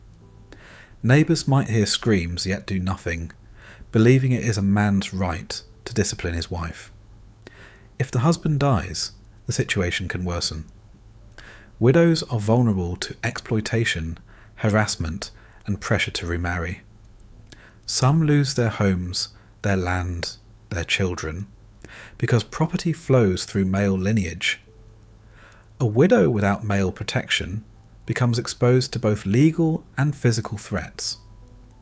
Then there's the danger of accusation. A woman who speaks too boldly risks being called unruly. A woman who knows herbs risks being labelled a witch. A woman who fights back risks being considered sinful. A woman who suffers misfortune risks being blamed for causing it. Rumours spread rapidly in communities bound by superstition. A single whispered comment can stain her life. Medieval society didn't require proof, only suspicion. And once a woman's reputation falters, her safety dissolves. Every action becomes strategic. Speak softly. Avoid eye contact with certain men. Never walk out at dusk. Keep your head covered. Stay close to family. Don't laugh too loudly. Don't express intelligence too openly. Your survival depends on managing perceptions endlessly. Even childbirth, the most intimate and vulnerable moment of a woman's life, exposes her to judgment. If she dies, people speculate about her piety. If her baby dies, they blame her care. If she struggles with breastfeeding, they call her weak. If she shows fear, she is told to pray harder. A woman absorbs guilt for tragedies she could never prevent. And because medieval society rarely let women speak for themselves, their suffering becomes invisible history. Their diaries are lost, their voices erased, their pain undocumented. The hardest battles they fought, abuse, fear, loss, exhaustion, exist only in silence. You, a modern visitor, would feel this pressure immediately. The glances that linger too long, the whispers that follow, the sense that your choices are not your own, the realization that defending yourself makes you unsafe. You would feel trapped inside a world built to control you. Medieval women survived by shrinking themselves, by obeying rules that protected men, by living carefully, cautiously, quietly. And even then, safety was never promised. Because in the Middle Ages, a woman's greatest danger wasn't the plague, childbirth, or hunger. It was the simple fact of being a woman. The Black Death did not arrive with warning. It didn't storm across kingdoms like an invading army. It seeped quietly, invisibly, through ports, caravan routes, merchant ships, and grain sacks. It slipped between cracks in wooden crates and into the fur of rats that scurried unnoticed beneath tavern floors. It hid in the hunger of fleas, riding them from one body to the next, until sickness began spreading faster than anyone could comprehend. Imagine living in a medieval town on a seemingly ordinary morning. Markets hum with life. Bakers pull steaming loaves from ovens. Children chase each other through muddy alleys. Merchants brag about distant places, Constantinople, Genoa, Alexandria, never imagining that those same places now cradle a horror that will soon reach them. You hear rumours at first, whispered by traders who look pale from travel. Whole families dead within days. Streets quiet as graveyards, bodies stacked in churches because cemeteries overflow. At first, no one believes it. Every century has its sickness, its fevers, its bad harvests. But this feels different, too sudden, too cruel, too fast. Then the first case appears in your town. A traveller stumbles into the square, coughing violently. People gather around him, still compassionate, still curious. His skin glistens with sweat. His breathing rattles like broken wood. On his neck, beneath his jawline, a swelling bulges grotesquely, black at the edges, tender to the touch. Someone gasps, another steps back. An elder whispers that he has seen this before, long ago, on a distant coast. A sickness that kills without reason. A sickness that moves like fire. By sundown, 2 more fall ill. By the next morning, 5. Fear spreads quicker than infection. Mothers clutch their children. Men leave their shops early. Priests ring bells, calling people to pray, but even the sound of bells feels hollow, trembling. Then the plague reveals its true nature. Fevers rise without control. Limbs ache as if bones themselves are breaking. Black swellings, buboes, appear under arms, between thighs, along the neck. People cry out in pain so sharp it steals their voices. For many, death comes within 3 days. You witness horrors you could never prepare for. A woman collapses while grinding grain, her child screaming beside her. A farmer vomits blood on the road, begging for water no one dares give him. A young boy wakes gasping for air, his skin already turning dark around the fingertips. Some go mad from fever, running half-clothed through the streets, convinced shadows are chasing them. No one knows how it spreads. Some say the air itself is poisoned. Some say it's God punishing sin. Some blame foreigners, or witches, or travellers, or the alignment of the planets. Superstition becomes the only explanation people can cling to, even as their world crumbles around them. Doctors wear beaked masks stuffed with herbs, believing scent can stop death. Priests swing incense through the streets. Villagers burn rosemary and juniper in their homes, hoping to cleanse the air. But nothing works. Death moves from house to house like a familiar guest. You see families carrying bodies at dawn, dragging them by blankets because no one has the strength left to lift them. Graves fill. The churchyard overflows. Eventually, there is no choice but to dig long trenches, pits where dozens of bodies are laid together, covered quickly with soil. No prayers, no names, no dignity. Houses are boarded shut with the sick still inside. Some die calling for help that never comes. Others starve because people fear entering. Neighbours stop speaking. Roads empty. Trade halts. Livestock wander unattended. A once living town becomes a place of whispers, smoke, and distant cries. You, a modern person, would be destroyed not just by the disease, but by the terror surrounding it.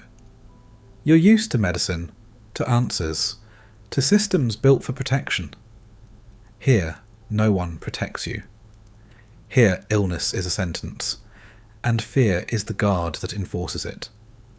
When you feel a tickle in your throat, your heart pounds. When you cough once, dread pierces your stomach. When you spot a bruise or swelling, panic grips you. You know what it means. Everyone knows. And there is nowhere to run.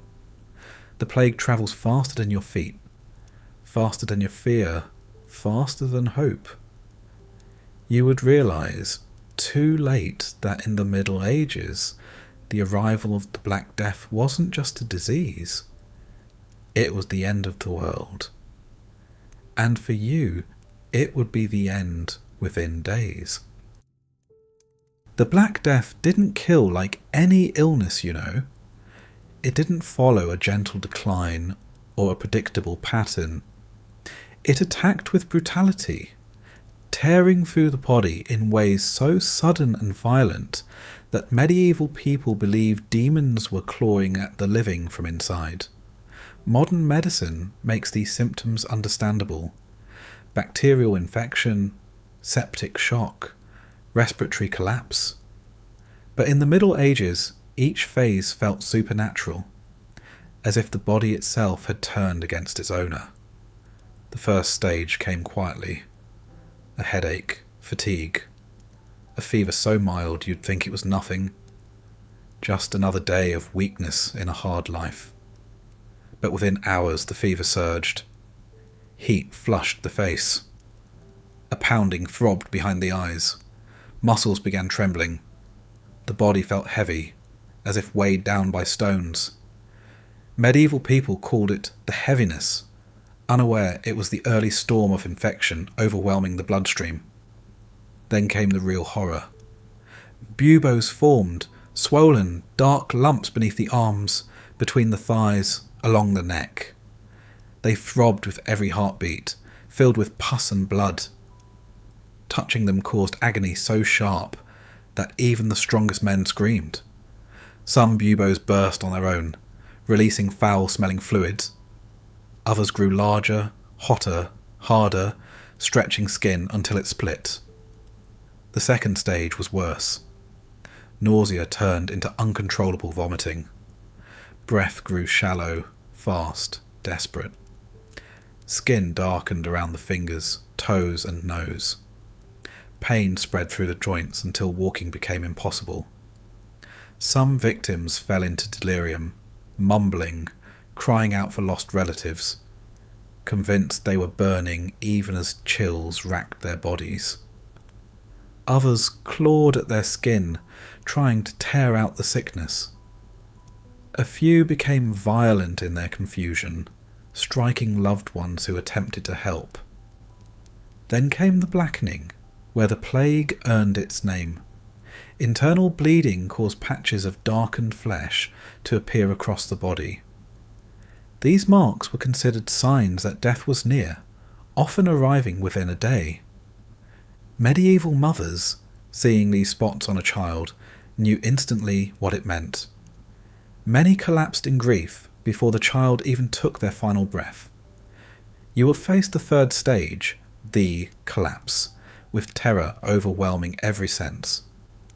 Breathing becomes nearly impossible. Your heart races, then slows. Your vision blurs.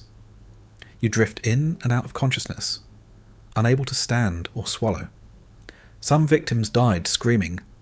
Some died silently. Some died alone behind locked doors. Death rarely took more than 3 to 5 days, but those days felt endless, an ordeal of pain, fear, and suffocation. A few suffered the pneumonic form, the version that attacked the lungs. These victims coughed blood, choked with every breath, and died within just 24 to 48 hours. Their sickness spread through the air itself. People avoided their houses entirely, even knowing the victims inside were dying alone. There was no medical treatment. Medieval healers lanced buboes with dirty knives, causing infections to worsen. They prescribed bleeding, which only weakened the already dying. They told patients to burn incense, bathe in vinegar, or pray for mercy. Nothing worked. Modern medicine would save nearly all these victims with antibiotics. But here, in this world, nothing can save you. You would feel every stage with unimaginable fear. The moment your fever rose, you would know what was coming. The moment a swelling formed, your fate would be sealed. The moment your breath shortened, your courage would break. Medieval people endured this repeatedly, watching loved ones die in brutal, intimate ways. You would face it only once, and that once would destroy you. Because the Black Death didn't just kill their body. It devoured hope. And it did it faster than you could beg for help. Segment 3. Medicine in helplessness. In the medieval world, medicine was not healing. It was desperation disguised as treatment. Rituals, guesses, prayers and procedures built on fear rather than knowledge. The Black Death exposed this fragility completely. It swept through towns so violently that healers, priests and physicians stood powerless, watching people die in ways they could not explain, prevent or ease. For a modern person used to sterile rooms, trained professionals, and scientific certainty, medieval medicine would feel like stepping into a nightmare. Imagine falling ill with the plague. Your family calls for help, and the village's physician arrives, not with tools, not with medicine, but with a mask shaped like a beak stuffed with herbs he believes purify the air. His robe is waxed, his gloves stiff, his staff used to prod you from a distance. He doesn't dare touch you. He doesn't dare breathe near you. His clothing isn't protection. It's superstition woven into fabric. His remedies are worse. Physicians practiced humoral theory, the belief that the body's health depends on balancing 4 fluids. If you're feverish, they assume one humour overpowers the others. Their solution? Bloodletting? They cut you, draining blood into bowls, weakening a body already fighting to survive. You grow dizzy, pale, faint. They think this means the treatment works. Then comes the cauterization. They heat metal rods in fire until they glow, then press them to your buboes, believing it will draw out the poison. The pain is excruciating. Your skin burns, blisters, blackens. Infection spreads faster. The smell of seared flesh fills the room. The healer backs away, unsure, but insists you continue praying. Others try herbal poultices, onions, vinegar, crushed flowers, mouldy bread. They bind wounds with unwashed cloth, believing natural magic lies inside the plants. But these bandages breed bacteria, turning small sores into deadly infections. If you're lucky enough to see a midwife or village healer, their approach is gentler but no more effective. They offer warm water, lavender, mint, prayers whispered into the dark. They sit beside you, stroking your hair, wiping sweat from your brow with trembling hands. But they know, they've seen too many die. Their comfort is all they can give. Priests visit your bedside, but even they stand at a distance. Fear weighs heavily on them. Many have already watched dozens of parishioners fall. Some believe the plague is God's punishment. Others think demons ride the wind. They sprinkle holy water, whisper blessings, sir, and hold a crucifix toward you. Their presence is meant to soothe the soul, not save the body. Barber surgeons, the most common medical practitioners, are even more terrifying. Bloodletting, tooth pulling, limb removal, these are their specialties. Their knives are rarely cleaned, their hands unwashed.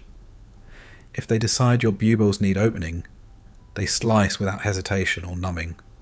Pain becomes your entire world, and all the while your loved ones watch with helpless doubt. Which healer is right? Which cure helps? Which kills faster? No one knows. You might go from bloodletting to prayer to herbs in the same day, each treatment conflicting with the last. Your family sees you deteriorate. They cry, argue, push healers away, then call them back again. Desperation blurs logic. Soon, people fear your illness more than they pity your suffering. Doors close. Voices hush. Some refuse to enter the room. Others whisper that you brought this upon yourself, by sin, by misdeed, by bad fortune. Medieval people sought explanations everywhere because ignorance provided none. As the illness worsens, medicine becomes abandonment. The healer stops visiting. The priest avoids your home. Even family members sleep farther away. Someone leaves bread at the door and runs. You are left to battle the plague alone, surrounded by fear so strong it feels physical. You, a modern person, would experience terror beyond comprehension. To be sick is frightening. To be sick in a world without medicine is unimaginable. You would beg for a doctor who cannot exist, for antibiotics that won't arrive, for understanding no one can offer. You would watch people attempt cures that feel like torture, each one widening the distance between life and death. Medieval medicine wasn't cruel by intention. It was cruel because it was helpless. And helplessness is its own form of horror. Because in the Middle Ages, falling ill didn't mean seeking treatment. It meant surrendering to fate with no one able to pull you back. In the medieval world, the human body was forged by hardship.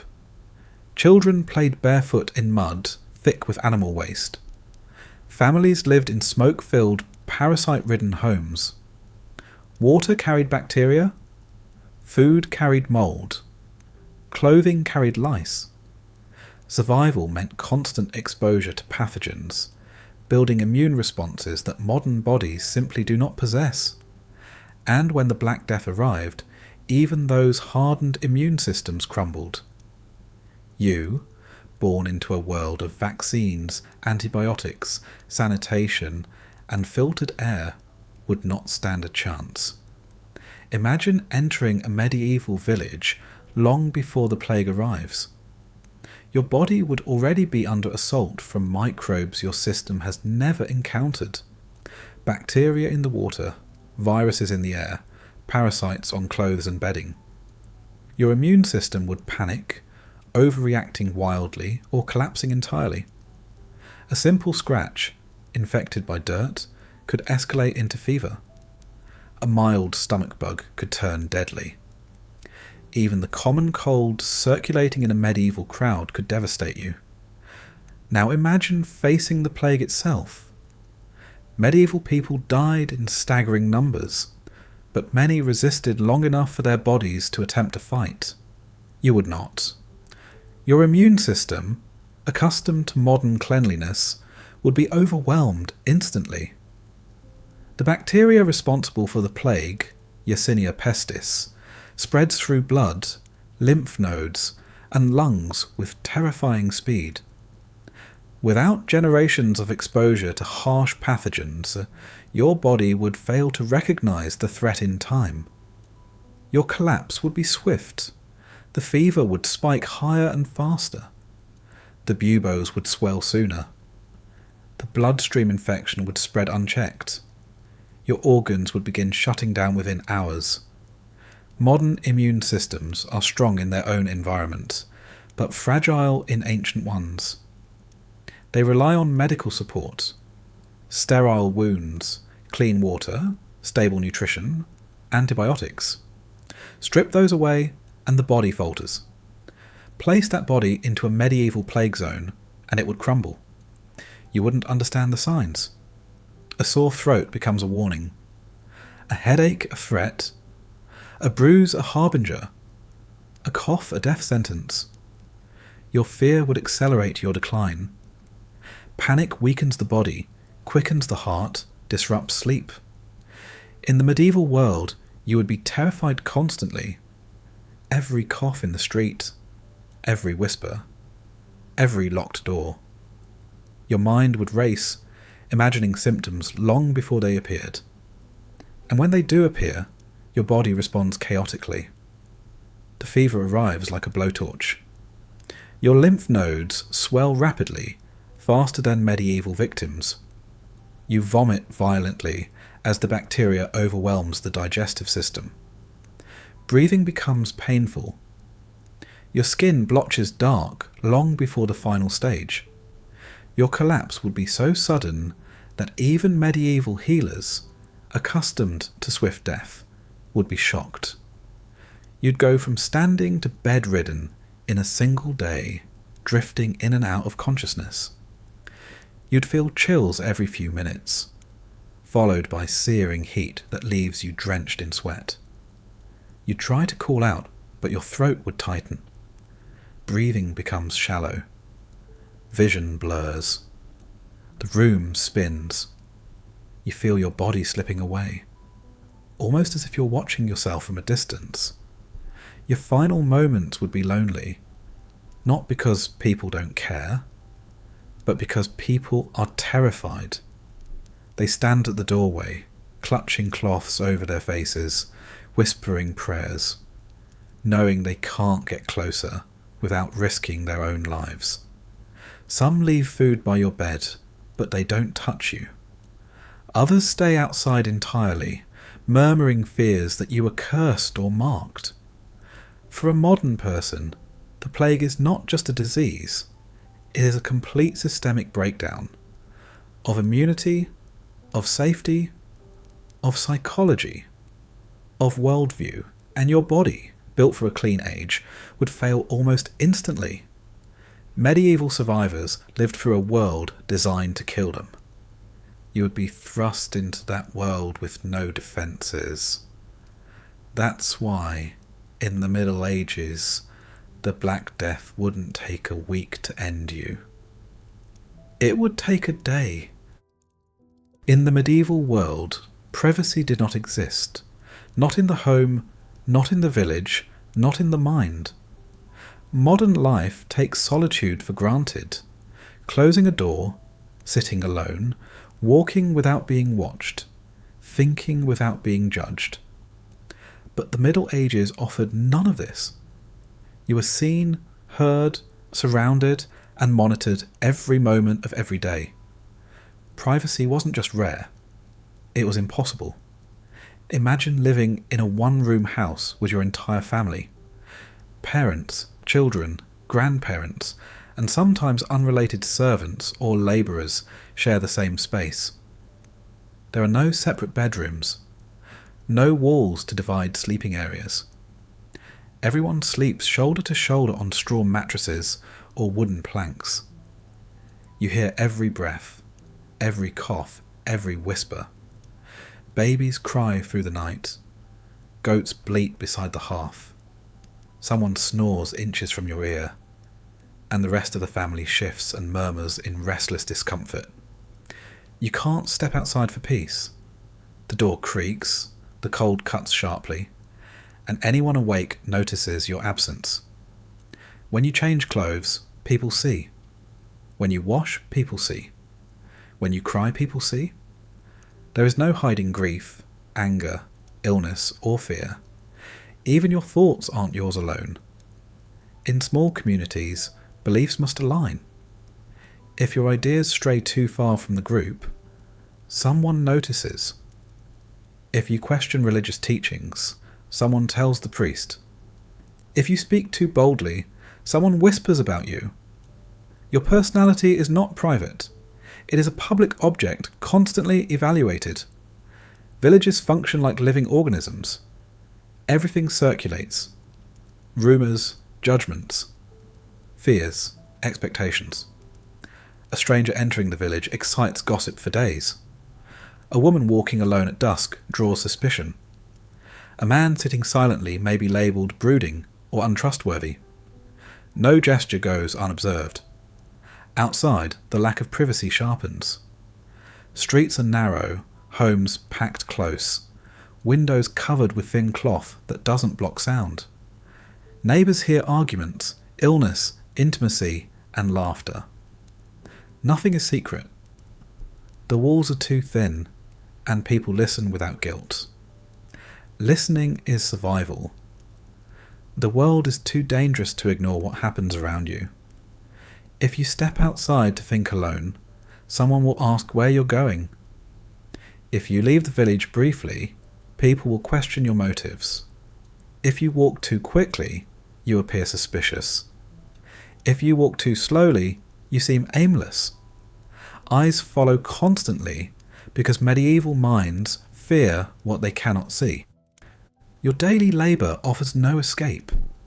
You work in fields crowded with others, trade in markets buzzing with noise, cook beside siblings and cousins, fetch water with other women, haul wood alongside men who watch and judge. A moment of solitude is so rare it becomes alarming. Anyone seen alone too often is strange. Anyone who desires solitude is dangerous. Even your body is not private. Illness is public knowledge. Injuries are examined by others.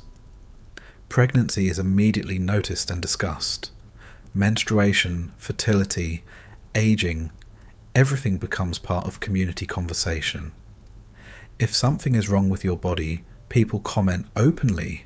Shame is constant. Religious life strips privacy further. Confession requires revealing your inner thoughts, fears, and mistakes to a priest who holds authority over your soul. Your moral life is monitored.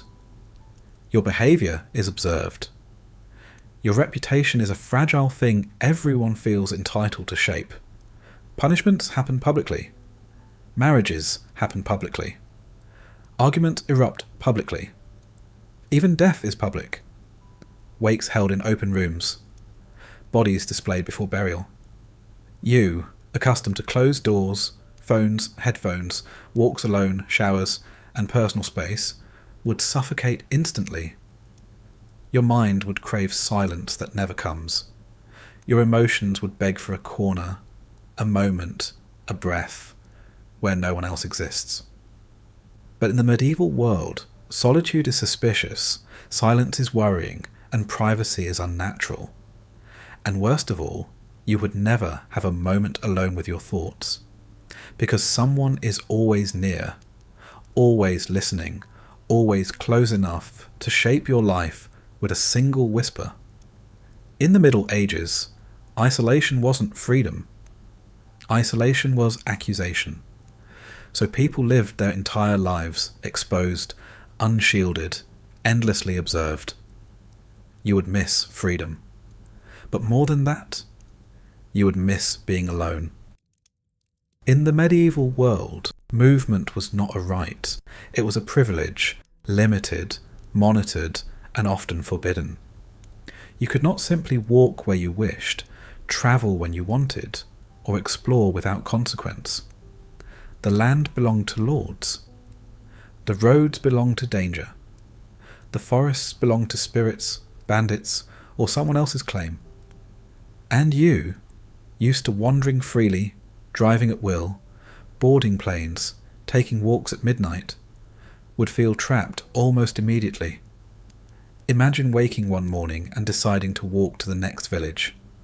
In your world, it's a simple act. In theirs, it's suspicious. Travel without permission marks you as a thief, a spy, or a wanderer with no master. Three identities that invite hostility. Villagers question your purpose. Lords question your loyalty. Soldiers question your authority.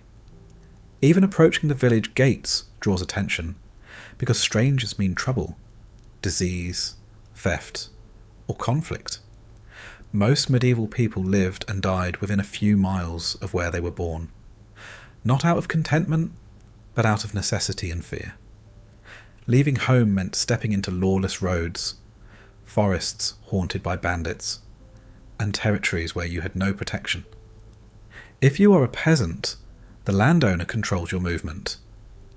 You might need permission to travel, to marry outside the village, or even to visit relatives. Running away is rebellion. Being caught far from home invites punishment, fines, beatings, even imprisonment. Your body belongs to your labour, and your labour belongs to the land. Women have even less freedom. Walking alone is dangerous. Travelling without escort is scandalous. Being seen on the road invites rumours or accusations.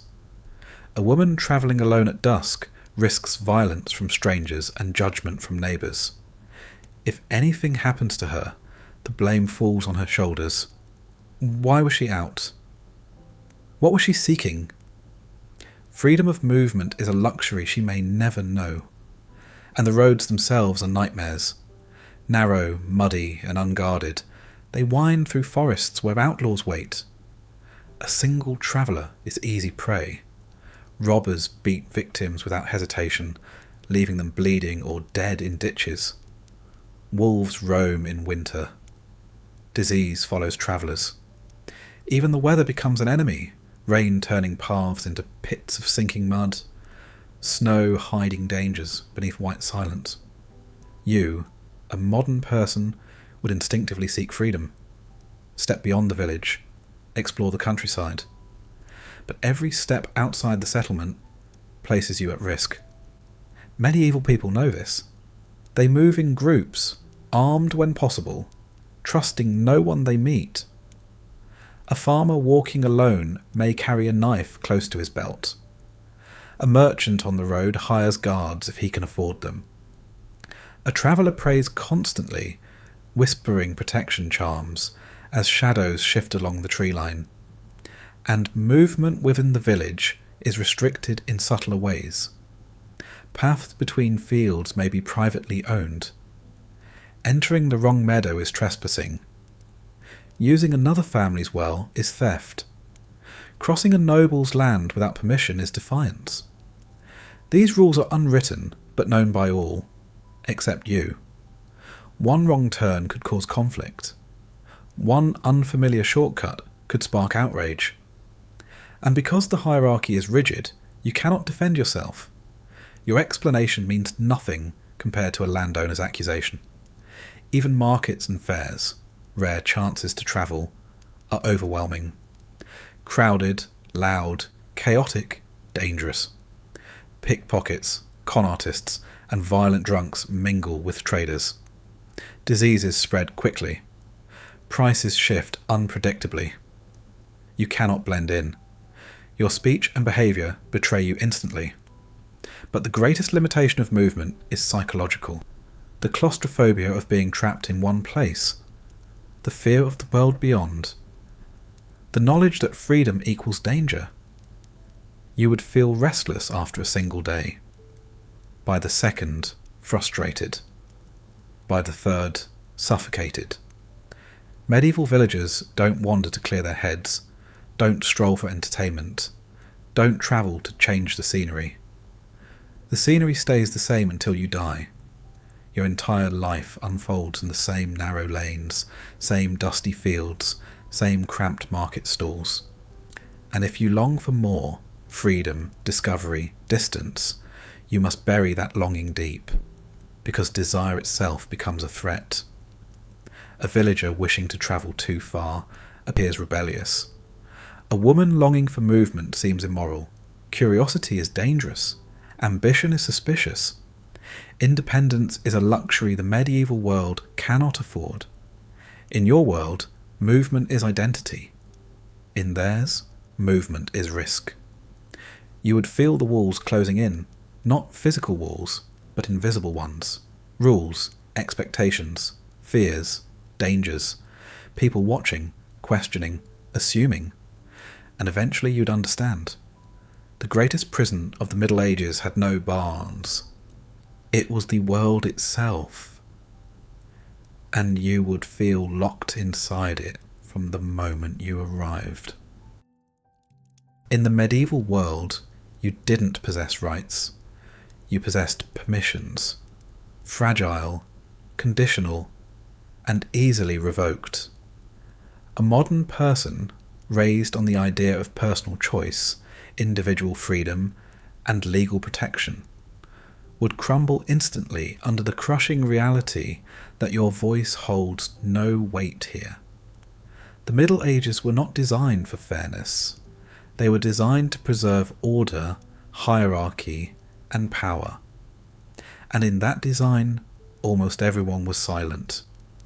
Imagine trying to speak up when something wrong happens. A neighbour steals firewood you gathered. A noble's servant tramples your garden. A merchant cheats you in the market. You expect justice. Instead, you are reminded of your place. If you are a peasant, the law is not yours to use.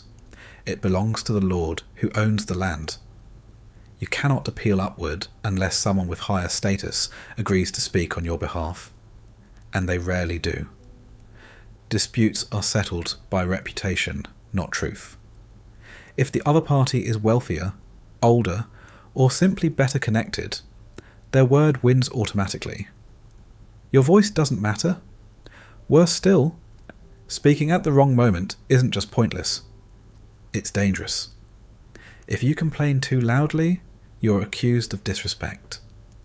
If you challenge authority, you're accused of rebellion. If you question decisions, you're accused of arrogance. Even a simple misphrased comment can appear insolent. The medieval mind views hierarchy as sacred. Attempting to bypass it feels like tearing fabric everyone depends on. Women possess even less autonomy. Their testimonies are often discounted, their grievances minimised, their suffering ignored. A woman reporting abuse risks being blamed for provoking it. A wife seeking fairness risks being told to obey. A girl speaking against a man risks reputation, honour, even safety. And if her reputation falls, her entire future collapses with it. Servants too hold no rights. They can be dismissed, beaten, or separated from their families without recourse. Their labour belongs to employers who decide their fate with a single gesture. If a servant speaks out, they may lose not only their job, but their home, their food, their protection. And then there are the outcasts, the poor wanderers, the sick, the widowed, the orphaned. People without land, without a master, without a family. They live outside the system entirely. No one listens to them. No one defends them. Their suffering is invisible. Even free men possess fragile freedom. A wrong accusation can ruin them. A wrong enemy can destroy them. A lord's anger can cost them land, tools, livestock, everything they own. Disputing a noble's decision is unthinkable. Refusing a command risks punishment. Society demands obedience, not opinion. You cannot vote, you cannot appeal, you cannot defend yourself with certainty, you cannot insist on fairness. There is no concept of rights as you understand them. There is only what you are allowed to do, and what you are wise enough not to attempt. And because communication is communal, nothing you say stays private. A frustrated remark spoken in a tavern becomes gossip by sundown. An argument overheard becomes rumour. Rumour becomes reputation. And reputation becomes your fate. A single whisper can stain your standing. A single mistake can brand you dangerous. A single sentence can mark you forever. You, a modern visitor, would feel your independence fade instantly. You couldn't voice your frustrations, couldn't defend your boundaries, couldn't assert your choices. You would learn to lower your eyes, soften your tone, and swallow your opinions. Not because you want to, but because speaking honestly risks everything. Your inner life becomes your only refuge. Your thoughts become the only place where freedom exists. But even thoughts are not safe, because confession, expectation, and fear pressure you to silence even yourself. And then it hits you. You're not a citizen here. You're not a person in the modern sense. You are a role and nothing more. A worker, a subject, a daughter, a servant, a peasant, a wife. Your identity is defined by what others decide. And in that moment, you finally understand the suffocating truth. In the Middle Ages, the most valuable freedom is the one you never had. The freedom to speak, to choose to be heard. The freedom to have a voice. In the medieval world, the first part of you to fail would not be your stomach, your lungs, or your muscles. It would be the quiet, unseen centre of your being, your spirit. Modern life gives you room to dream, to choose, to reject, to start over. The Middle Ages crush all of that long before hunger, cold, or disease can touch you. You don't realise how much of your strength comes from freedom until you step into a world where freedom does not exist. At first, you would try to adjust. You'd tell yourself people have lived this way for centuries. Surely you can survive a few days. But every hour bends you a little more. Every rule you must obey feels heavier than the one before. Every limitation reveals another you didn't know existed. You wake with the dawn, not because you want to, but because the village demands it. Your tasks are chosen for you. Your place is predetermined. Your movements are observed. Your thoughts must be hidden. It doesn't matter how intelligent you are, how skilled, how ambitious. None of it can change the path carved for you before birth. And the world constantly reminds you of this. A child asks why you walk alone, hinting that something must be wrong with you. A villager scolds you for speaking too boldly. A neighbour warns you not to question the priest. A landowner dismisses your opinion as if it weighs nothing. Each encounter chips away at you, not violently, but slowly, methodically, like water wearing down stone. You begin to notice how resignation shapes medieval lives. People don't argue, they endure. They don't dream aloud. They whisper wishes only in the dark. They don't imagine becoming more because society teaches them that wanting more is dangerous. You see it in their posture, in their hushed conversations, in the heaviness inside their laughter. The world has already decided who they are. They simply walk the script, and now you must walk it too. The lack of choice becomes suffocating. You cannot pursue curiosity. You cannot explore ideas. You cannot challenge decisions. You cannot change direction. Even the smallest acts of independence feel rebellious. Stepping outside alone, carving out a moment to think, asking a question no one wants asked. These harmless impulses mark you as odd, unruly, suspicious. People watch you more closely. Whispers follow you. You feel eyes on your back every time you move. Days blur. The sameness presses in. The same chores. The same sounds. The same conversations repeated endlessly. The same horizon unchanged for generations. There is no future to imagine beyond survival. No alternate path waiting if you work harder. Ambition becomes a burden, not a motivator, because ambition cannot fit inside the narrow shape of medieval life. Soon the mind begins to fold inward. Your world shrinks. Your thoughts grow quieter. You stop speaking up because no one listens. You stop asking questions because they cause trouble. You stop imagining better possibilities because they hurt too much to hold. This is when your spirit begins breaking, slowly, almost gently, without you noticing at first. You catch yourself accepting things you once would have fought. You nod politely when a lord insults you. You lower your gaze automatically. You stay silent when injustice happens. You suppress frustration, fear, and longing because there's no place for them here. And the more you silence yourself, the smaller you become. You watch people around you whose spirits broke long ago. Farmers with hollow eyes, wives whose dreams faded into endless chores, elders who stopped hoping decades before their bodies gave out. They don't look defeated. They look normal, expected, ordinary. This frightens you more than anything else. The realization that losing your spirit is not a tragedy here. It is the cultural norm. Eventually, even your inner world collapses. You stop thinking of who you were before. Your desires feel distant, irrelevant. You wake, work, obey, sleep, repeat. You blend into a life that never belonged to you, until your own identity feels like a fading memory. This is the cruelty of the Middle Ages.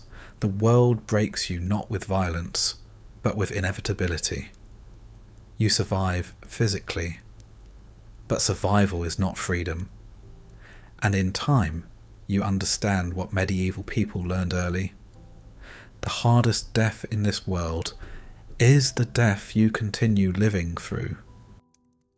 For a moment, step back from the mud, the blood, the smoke, the rot. Step back from the lice and the plague carts, the freezing nights and the crowded rooms, the rules that could kill and the work that never ended. Look again at the people who lived there. not as nameless figures in faded paintings, but as human beings who woke up every day in a world that tried, in 100 different ways, to break them. You would not last a day in their reality. They lasted entire lifetimes. The peasant woman who rose before dawn, body aching, knowing that if she stopped moving, her family might starve. She was not weak. She was endurance made flesh. The man who went out onto bandit-haunted roads with a sack of grain and a prayer, fully aware he might not return, carried a courage you've never had to summon. Think of the mothers who walked again and again to the edge of death in childbirth, knowing each pregnancy might be their last. They still chose to cradle newborns with shaking arms, love them fiercely, and face the terror again. Think of children who grew up watching siblings die, parents grow old too soon, winters swallow neighbours, and still found ways to laugh, play with sticks in the dirt, chase each other through alleys, and sing rough songs at twilight. They did not get therapy. They did not get rest days. They did not get safety nets. They swallowed grief and kept working. They carried fear and still stepped outside. They lived with a kind of constant, grinding danger that would shatter you in hours, and called it life because they had no other word. The people of the Middle Ages were not ignorant fools stumbling in darkness. They were problem solvers inside the limits of what they knew. They experimented with herbs, built tools from nothing, watched the sky for patterns, read meaning in soil, seasons, animal behaviour. They preserved memory through stories and songs when books were luxuries. They adapted to a world that offered them no comfort and less mercy. Imagine a farmer standing at the edge of his field, hands cracked and bleeding, watching clouds gather and trying to guess if they bring rain or ruin. Imagine a girl learning how to spin wool beside her mother, fingers clumsy and raw, knowing this skill might be all that stands between her and hunger. Imagine an old woman with a bent back and clouded eyes, still walking to the well every morning because no one else can. They were not soft, they were not sheltered, they were not fragile, and they weren't just surviving. Or they loved inside that world. They fell in love in smoky taverns, exchanged glances at wells, whispered secrets in barns. They celebrated feasts, danced clumsily to rough music, shared bread and stories around fires. They watched sunsets over fields they had shaped with their own hands. And for a few breaths at the end of the day, they knew a kind of happiness that came not from escape, but from endurance. You look back at them now, across centuries of progress and comfort, and ask, why were they so harsh, so bound, so afraid? But a better question is, how did they stand it at all? This is not a story about how weak you are. It is a story about how strong they had to be. People who lived with death beside their beds, hunger at their door, cold inside their bones, and still chose every day to get up, to work, to protect their families, to carve out some small light in a very dark world. If you cannot imagine living their lives, that is not a failure. It is proof of how far you've been carried by their suffering. They walked so you would never have to. And if there is any tribute that matters, it is this. You do not last a day in their world because they endured centuries so that you wouldn't have to. The modern world you live in, its comfort, its stability, its safety, did not appear suddenly. It was carved brick by brick from the suffering of people who never lived long enough to enjoy the fruits of their labour. The Middle Ages look primitive to you now, but everything around you carries the fingerprints of their endurance. Think of the roads you drive on. The medieval traveller walked those paths long before they were paved, tracing routes that would later become highways. Think of the walls and bridges built with bare hands and rudimentary tools, structures still standing centuries later, shaped by lives lived in hardship.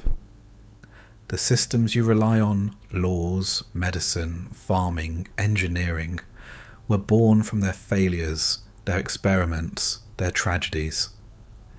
Every mistake they made, every illness they endured, every hunger they survived, pushed society one step closer to understanding how to prevent it. They didn't have the knowledge you have, but they created the conditions for that knowledge to exist. Consider the simplest modern conveniences: clean water, warm homes, food that lasts through winter, light at night, medicine that heals instead of harms. These are more than luxuries. They are shields forged across generations of suffering. People died from contaminated wells, from smoke-filled houses, from spoiled crops, from the dark itself, until someone, somewhere, learned how to solve it. Their failures became our lessons. Even the concept of childhood changed because of them. After centuries of watching children labour, struggle, and die too young, society eventually learned the value of protection, education, growth. Modern childhood exists because medieval childhood broke too many hearts. Their hunger taught us agriculture. Their sickness taught us medicine. Their fear taught us law. Their isolation taught us community. The world you inhabit is built on their bones, their memories, their sacrifices, millions of unnamed people who endured things you would not survive for 24 hours. You look back and see brutality. They looked forward and saw possibility. They shaped the foundation of a future they could never imagine. A future where you live with freedoms and comforts they would consider miraculous. You carry all of that without feeling its weight, not because you are ungrateful, but because the world they built succeeded. Their hardship was not pointless. Their suffering was not in vain. Their endurance, even in silence, pushed humanity forward.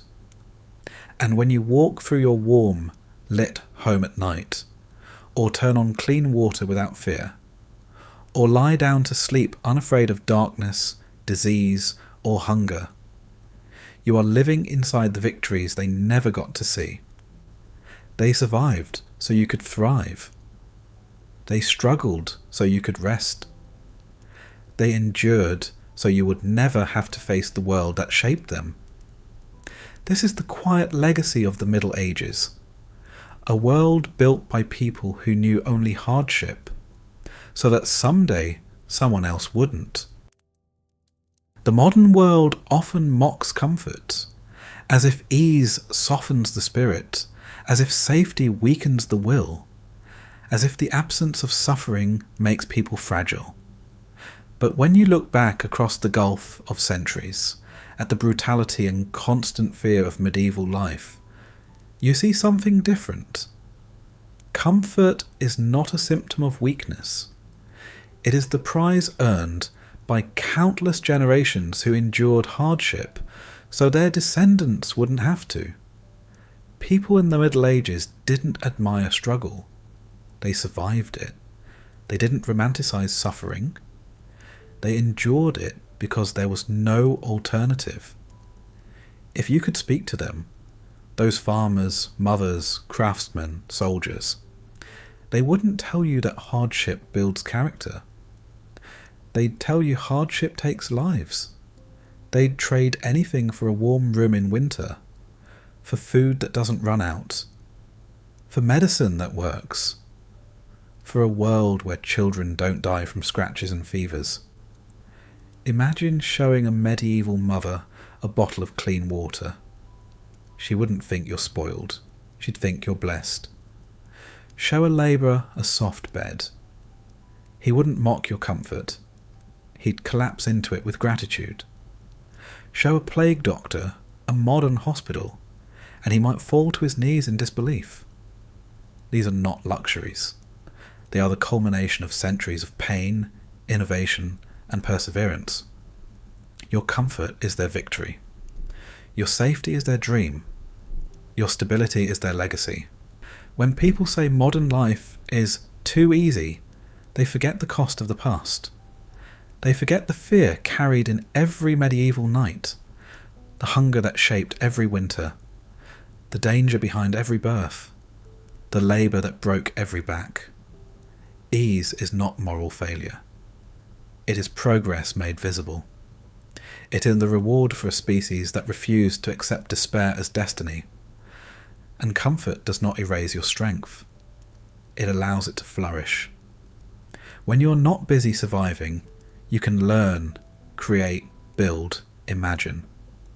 You can choose paths medieval people never had the freedom to consider. Your resilience isn't measured by what you endure, but by what you do with the life you've been given. You wake in a warm bed, safe behind locked doors, with food waiting and light at your command.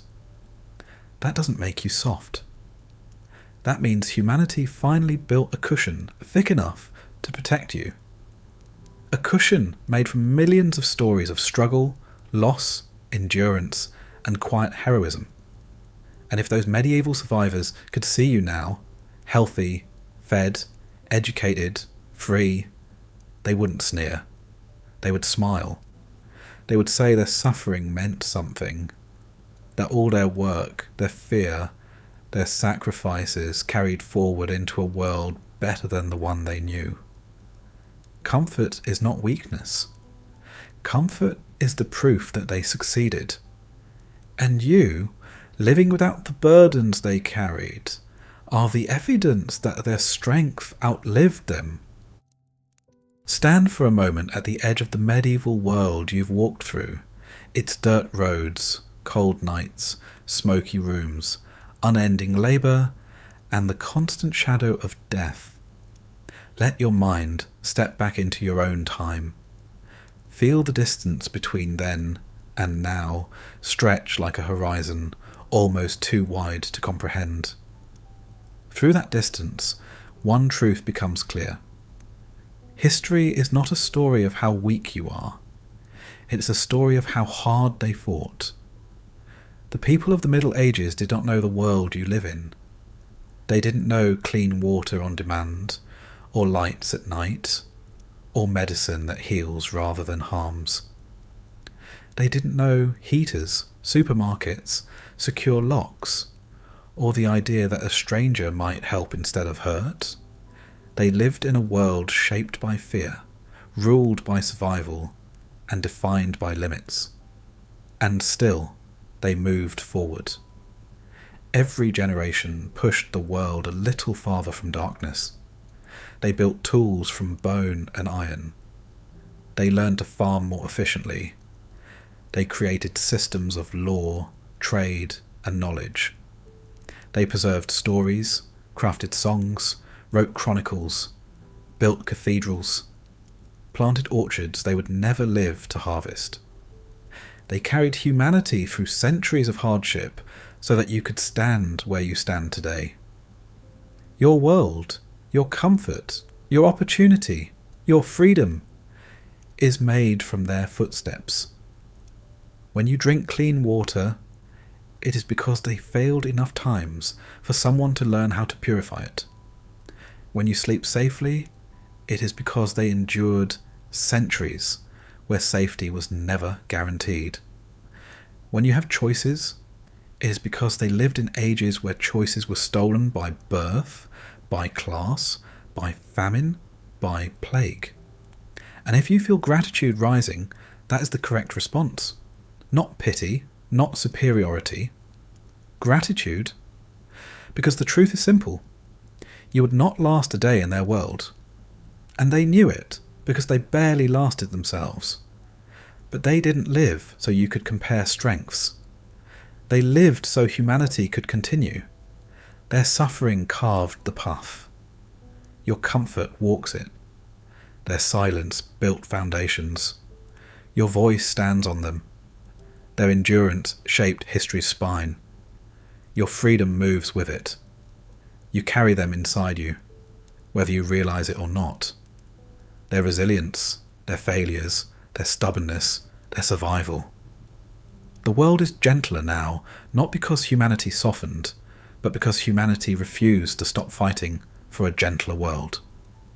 So as the doors of this medieval journey close, take one truth with you. You are the future they hoped for. The life they never got. The peace they never tasted. The safety they never saw. And honouring them does not mean wishing for their struggles. It means living fully in the world their struggles created.